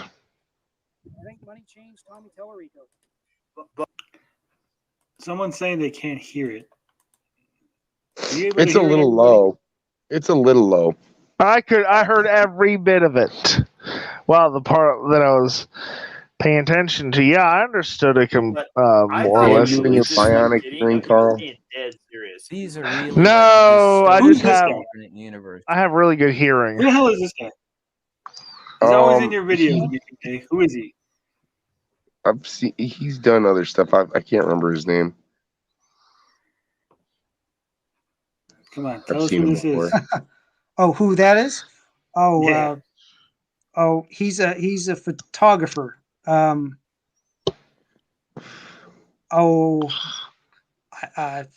have to look him up. I forgot. I can look it up for you. So, okay, I have kind of a question. Okay, now go ahead. It's not. It's going to sound like I'm making fun of you, but it's a legitimate question. All right, go right ahead. Okay, so let's say Tommy Tallarico says no. Would you have any problem with using the Yakuza to press him into agreeing with you? To agree with you? It's a legitimate question, I promise. Say that again. Would you have any problem using the Yakuza to press Tommy Tallarico into submitting? Oh, the Yakuza? Yeah, the Japanese Yakuza. Would you have any problem with doing that? If he comes after us, if he comes after us, that's exactly what we're going to do. What we're going to do is we have three YouTubers that are 1 million subscriber plus. We're going to drop the Intellivision Zero prototype on them and say, hey, this is our system. Play 2 or 3 of our prototype games. And they're going to be wowed. And then after that, we're going to say Tommy Tellerico and Intellivision Entertainment is attacking us. Do something about it. And that will drive them out of business.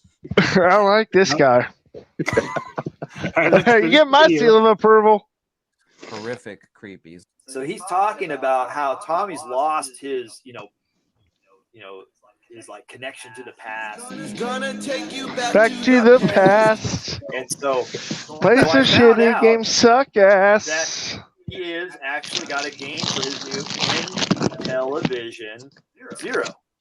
We were asked about the Zero and if we had any updates. I don't know, man. I think it's like some of the weird stuff that went on with the VCS. You know, they gotta cling on to some weird drama thing. And Never this weird, man. no, it was never this weird. I guess this is how he's going to introduce it to the world. Hello. It is I, Victor von Eisenblusen, and I'm back again with another video.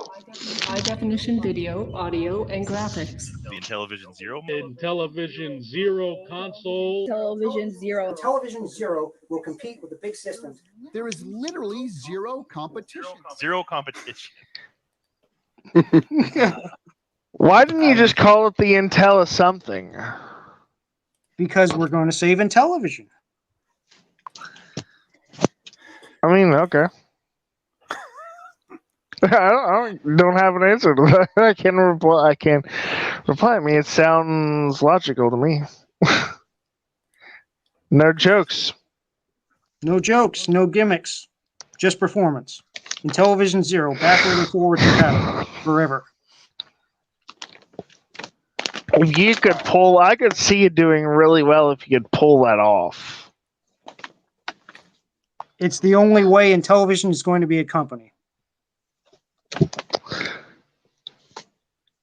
Let's talk microtransactions. What is your perspective on microtransactions? You buy the Blu-ray disc, that's the end of it. So no microtransactions, no DLC, none of that? We might have DLC from third-party developers if that's what they choose to do.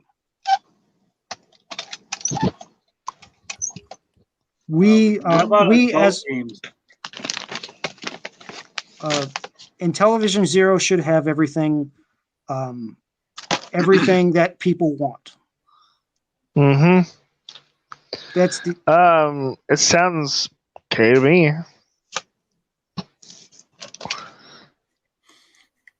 I don't know. So, what do you guys think? Is the Intellivision Zero real? Is this a real thing? Are we getting trolled? I don't think he's trolling, at least not at the moment. We'll have to see what happens. I'm with you, Tony. I'm not 100% convinced. He's a very good, persuasive talker. I don't know what to think. I'm like in bizarro land. You know, I'm going to give him the benefit of the doubt for now. Tommy Okamika said something about how are we funded? We're just family funded. There was something else. Why are the random photographs and the cartoons? Anyway, we have a cart. How much time do we got? Nothing. We got some time. As much time as you need. Okay, let's watch the cartoon together, and you can stop it, and I can explain exactly what's going on in this cartoon. Okay. On stock photo. Which one's the cartoon? It's in the Zero playlist, but I'll get you the link. You can just tell me I'm on the channel. It's got the cartoony graphic on it. It's in the Zero playlist. Trying to find it here. Zero. It's Intellivision Zero versus the PS5 cartoon. I've got the link here in a second. Let's see, where is it? Oh, I see it. I got it. Okay, let's watch the cartoon together. This is the PS5 versus the Intellivision. Oh my god. What am I doing with my life?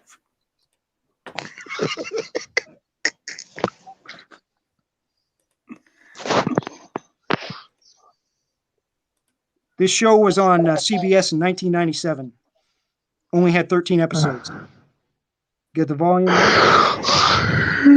This is Project GKR. Project GKR was made in 1997 for CBS. I've never heard of it. You can't. They only had 13 episodes. Destroy him. This unit understands. It shall be done. This unit Oh my is the God. most perfect being in existence. I'm stopping this real quick. This cartoon is called Project Geeker. It's G small E K small E R. It was created by Doug Knaple. So this is a Doug Knaple cartoon. It's a pretty interesting one. Logically, this unit should rule. And you, Geeker, you will help this unit conquer the world. Or you will be destroyed. Boy, everyone wants to destroy me today. Is it my breath? Just like me! Yes, except you have an organic brain, while this unit has a computer brain. Neato! Things going wonderfully then. Sorry for putting you through that.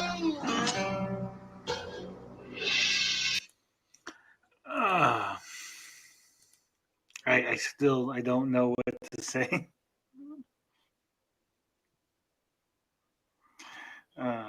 Tommy Amico says, yeah, that's a reasonable video for a company to put out. Well, a company did make it, didn't it? It aired on CBS Kids. Actually, as I remember, I watched it as a kid, and it's been years before I could find out what it was again. And CBS at the time had these children programs come on in late 1997, related to 3 to 6 year olds, and it put all these nice cartoony kind of things off the wall. Just cancel them. It's kind of sad. The Dora Explorer and things like that started up at that time. Yeah, I don't know what to think, but this was interesting. Yeah, very interesting. I think we should maybe move on to Q&A. Yeah. Yeah, do whatever. Thank you for being here, Mr. Zero. Oh. Yeah, my name. My actual name is Tom, by the way. I'll be right back. All right. Well, we're gonna kick you out of the studio and get on with the Q&A. All right. It's been a pleasure, guys. Thank you. Hey, thanks.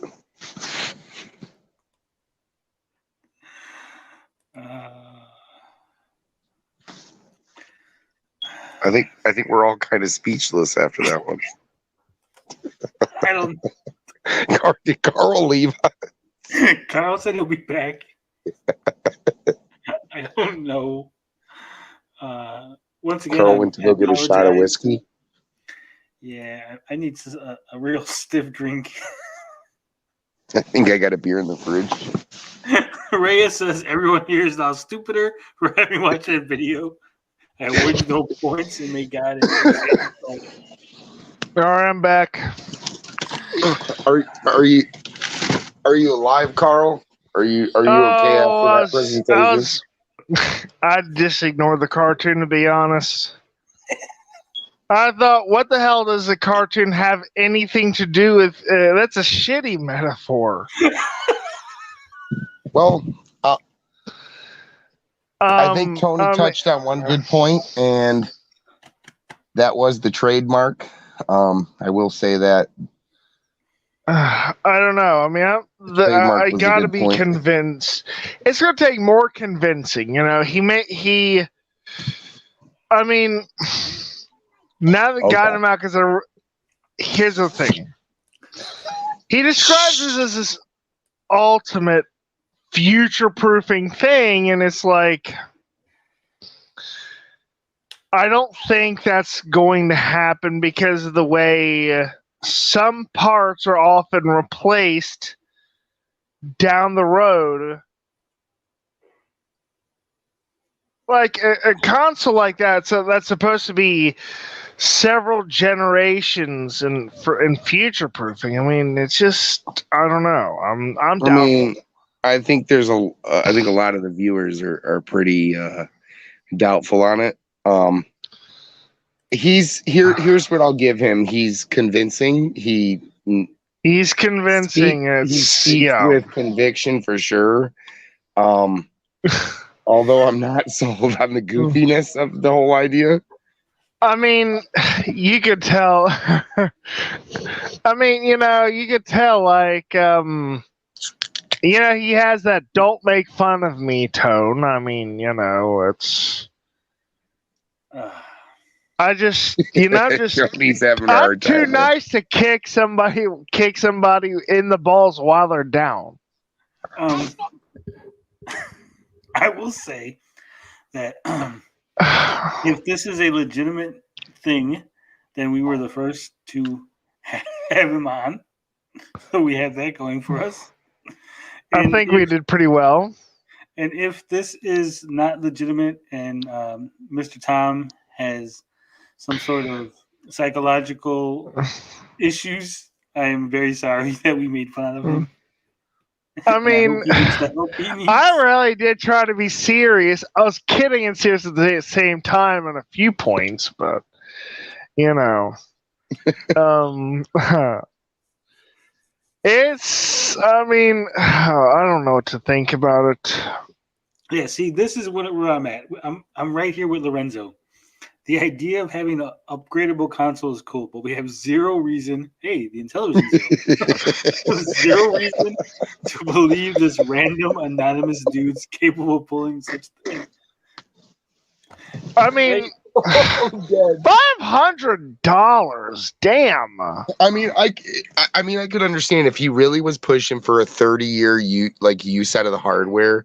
But he said around $150, $200 for each module, and there is a lot of like, yeah. Let me tell you something. I've been A+ certified before, so I know a little bit about hardware, and I know hardware changes given enough years. I think at one point I heard Tony say, "What am I doing with my life?" Yes. I mean, it's the problem with the Intellivision Zero. It's going to be outdated in about 10 or 20 years. No, it's going to be constantly upgradable. Whenever they come out with a new horse shit. Bullshit. Was this just a plug for his channel, maybe? I don't know. There's no way his system is going to be able to compete with ray tracing, especially given the way those video cards work. Carl, you're adding logic to something that is clearly not logical. Let's get on to Q&A. Yeah, I got something much better. Okay, so I posted. Hold on, Carl. Hold on. Okay. We got to get the banner up. We got to get it, make it official. Okay, all right. Chat Q&A. So Carl has a question, which is unusual because usually we take questions from the chat. But Carl has a question because he's going to be playing Fallout. And he needs a little help. And so, okay, I want you all to design my character, at least as far as sex and gender, weapon specialization, and faction chosen are concerned. So when Carl says sex, he means he wants to take his software and turn it into hardware. So like Tony suggested, a red-headed female who uses handguns who joins the railroad, aka the Amico cult. I say whatever character you pick just has to have like one of those cool mohawks. Mohawks? I mean, I'll give a shot. It just depends on the limits of the software. Well, whenever I play Fallout, I always play with a sniper rifle. And you know what? I never use the armor. I always get the armor, put it back at the base, and never actually go back and use it. It's like I don't want to waste the battery, and then I end up just never using it. Oh, you got it. You have no choice whenever you reach a certain point. You have to. Whenever you're going into the glowing sea, you absolutely have to have some sort of extreme rad protection. Or you can get the ghoul perk, and then you don't have to worry about it. You're talking about Fallout 4, right? Yep. Yeah. Okay, Fallout 4. I only put so much time into that. I put more time into the other Fallout. I put a bunch of time in Fallout 4, but I didn't actually advance the story. I was just fooling around and shooting things. I got through the story. I got through the story. I just found myself. So, yeah. I just found myself deleting that because I needed the space on the hard drive on Xbox. So, all right. So, comment section, put some suggestions for Carl's character. Yeah. I will relay them over to him. And I'll do my best to create according to your character, and I will post a picture on my Twitter account. Speaking of Twitter, you need to follow @thegeekgetaway.com for all your shit posting needs, because I will shit post like no one's business. No. That goes to Masuda. I don't know who that is. This is I don't know where they were on, but man, they're always posting something. So anybody in the chat have any questions for Carl, Gary, myself? Any topics we missed? Anything you want to know about? I know this was a wild show. Exactly like... It was definitely a wild show. Exactly like Urkel, Steve Urkel. Man, that's a really hard order because of the way the character creator works. Well, you could increase the intelligence all the way, charisma all the way down to 0. You can't to 1, yeah. It's Carl, are you looking forward to the space, the new one that they're the Dead Space? I tried it. Not Dead Space. The other Bethesda game, or what is it? The Starfield. There you go. Kind of. It could be interesting. That's one of the reasons I have Game Pass. Lucky Carl, I don't have Game Pass. Well, you have a PlayStation 4, so there. You might not even get it, so I wouldn't worry about it. Lorenzo Sleestack, he's with me. He's questioning what he's done with his life. We all are at this point. Yeah. I mean, listening to a guy, and I'm really trying to be nice about this, but that cartoon just pretty much sums up the whole conversation with him. I want to believe I was, the first couple of videos with the Amico 0, the Intellivision 0. I was like, well, he sounds reasonable. He sounds sane. He does sound sane. I thought it was a joke. His taste in automobiles is shitty, though. But is he just trying to troll both sides at this point? That's an interesting point. Everybody. Yeah, he is entertaining though. So at least that guy, he was entertaining.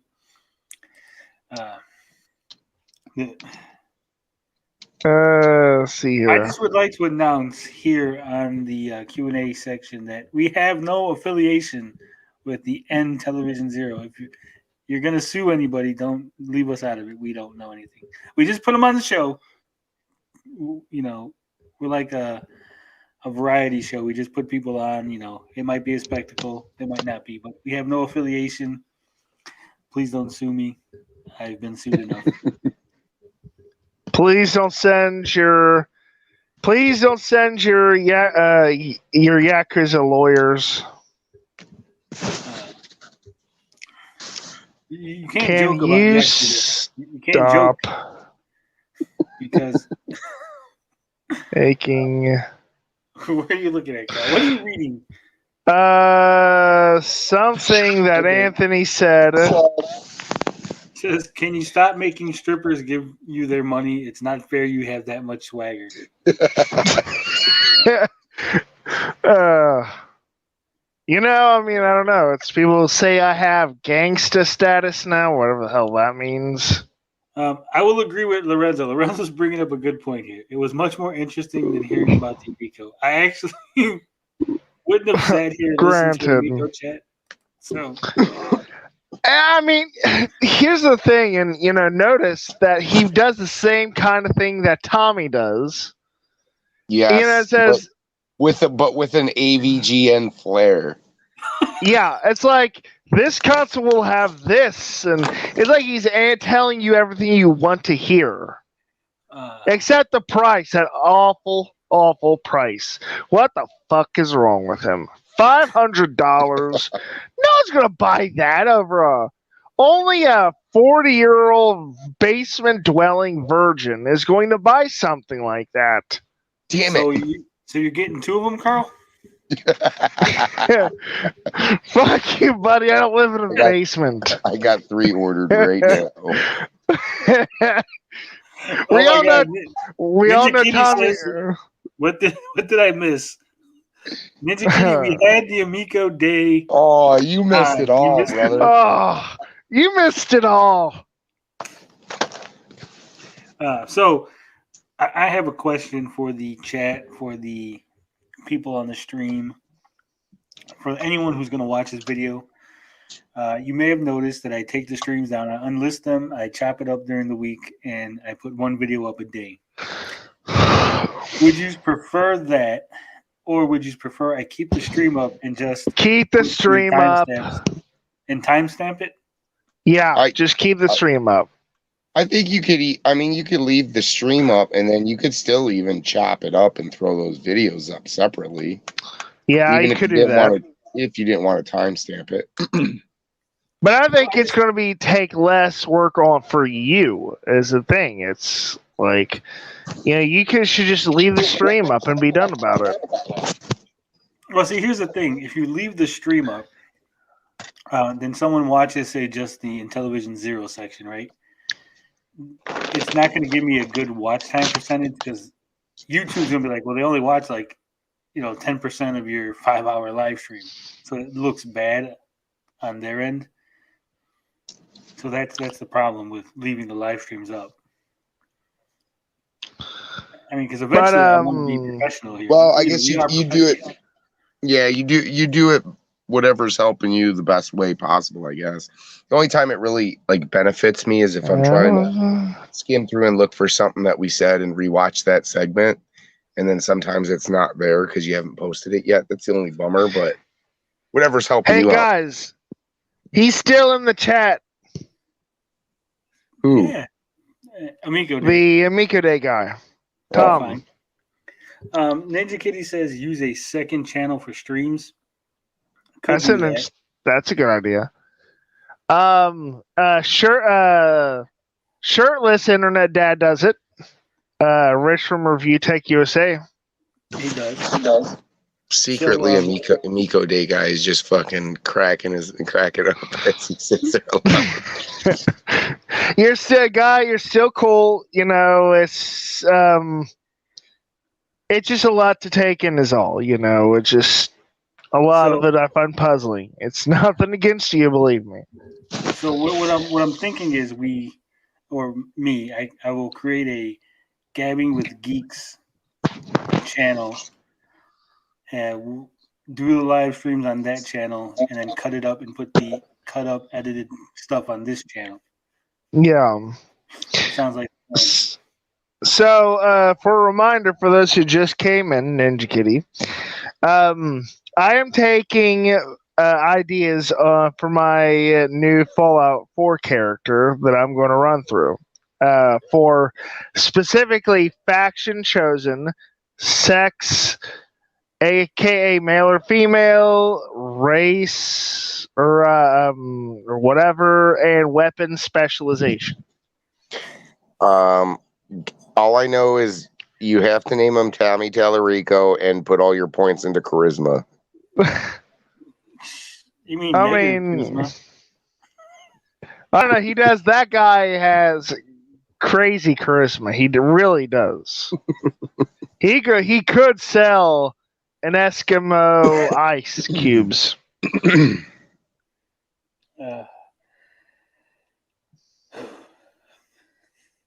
I'm still. Any other questions? I'm still just in shock at the whole.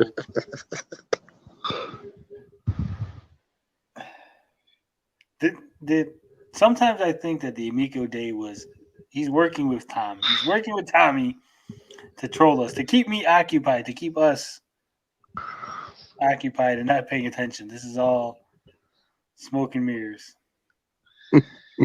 I don't even know what to think There about for a it. minute, there for a minute, he was defending Tommy. He did say that we were dead wrong on what we thought about him.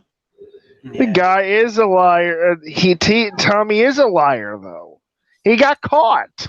I mean, for what anybody wants to say, Tommy's been back and forth on a lot of stuff.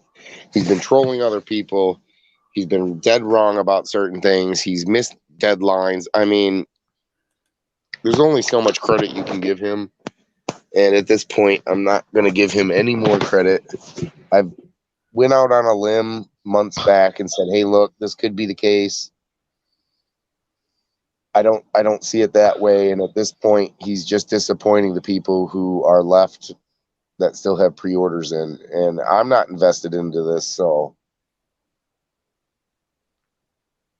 I mean, now come on. You know you want to order an Amico. I mean, I did want to order an Amico back when it was viable, but now it's just looking like there's not there might not even be 10 games for this, Carl. Games for 2 months. Hey, having Amico Day is wanting to be on again. Uh-oh. Yeah, he's not coming back on. We had you on. You had your 45 minutes or so of glory. Enjoy it. Sorry, dude, but more. I'm gonna Tommy here. Sorry, dude. Tony. Sorry, man. I'm gonna Tony here. You made us watch that awful cartoon. Yeah. It wasn't that bad. It was terrible. No, hello,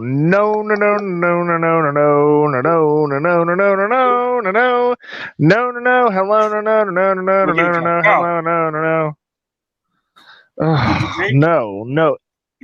Anything but that again. No. Oh my gosh. No, Mike, we're not putting Tom back on. He was on. I listened to it. I will tell you my this. ears are better than my eyes. Thank you very much.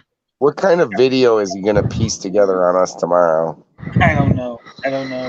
All I know is that in 5 years, this will be the video that people bring up. Remember when you had that crazy guy on your show? What were you thinking? Discredit you? Yeah. Oh, You're not man. credible.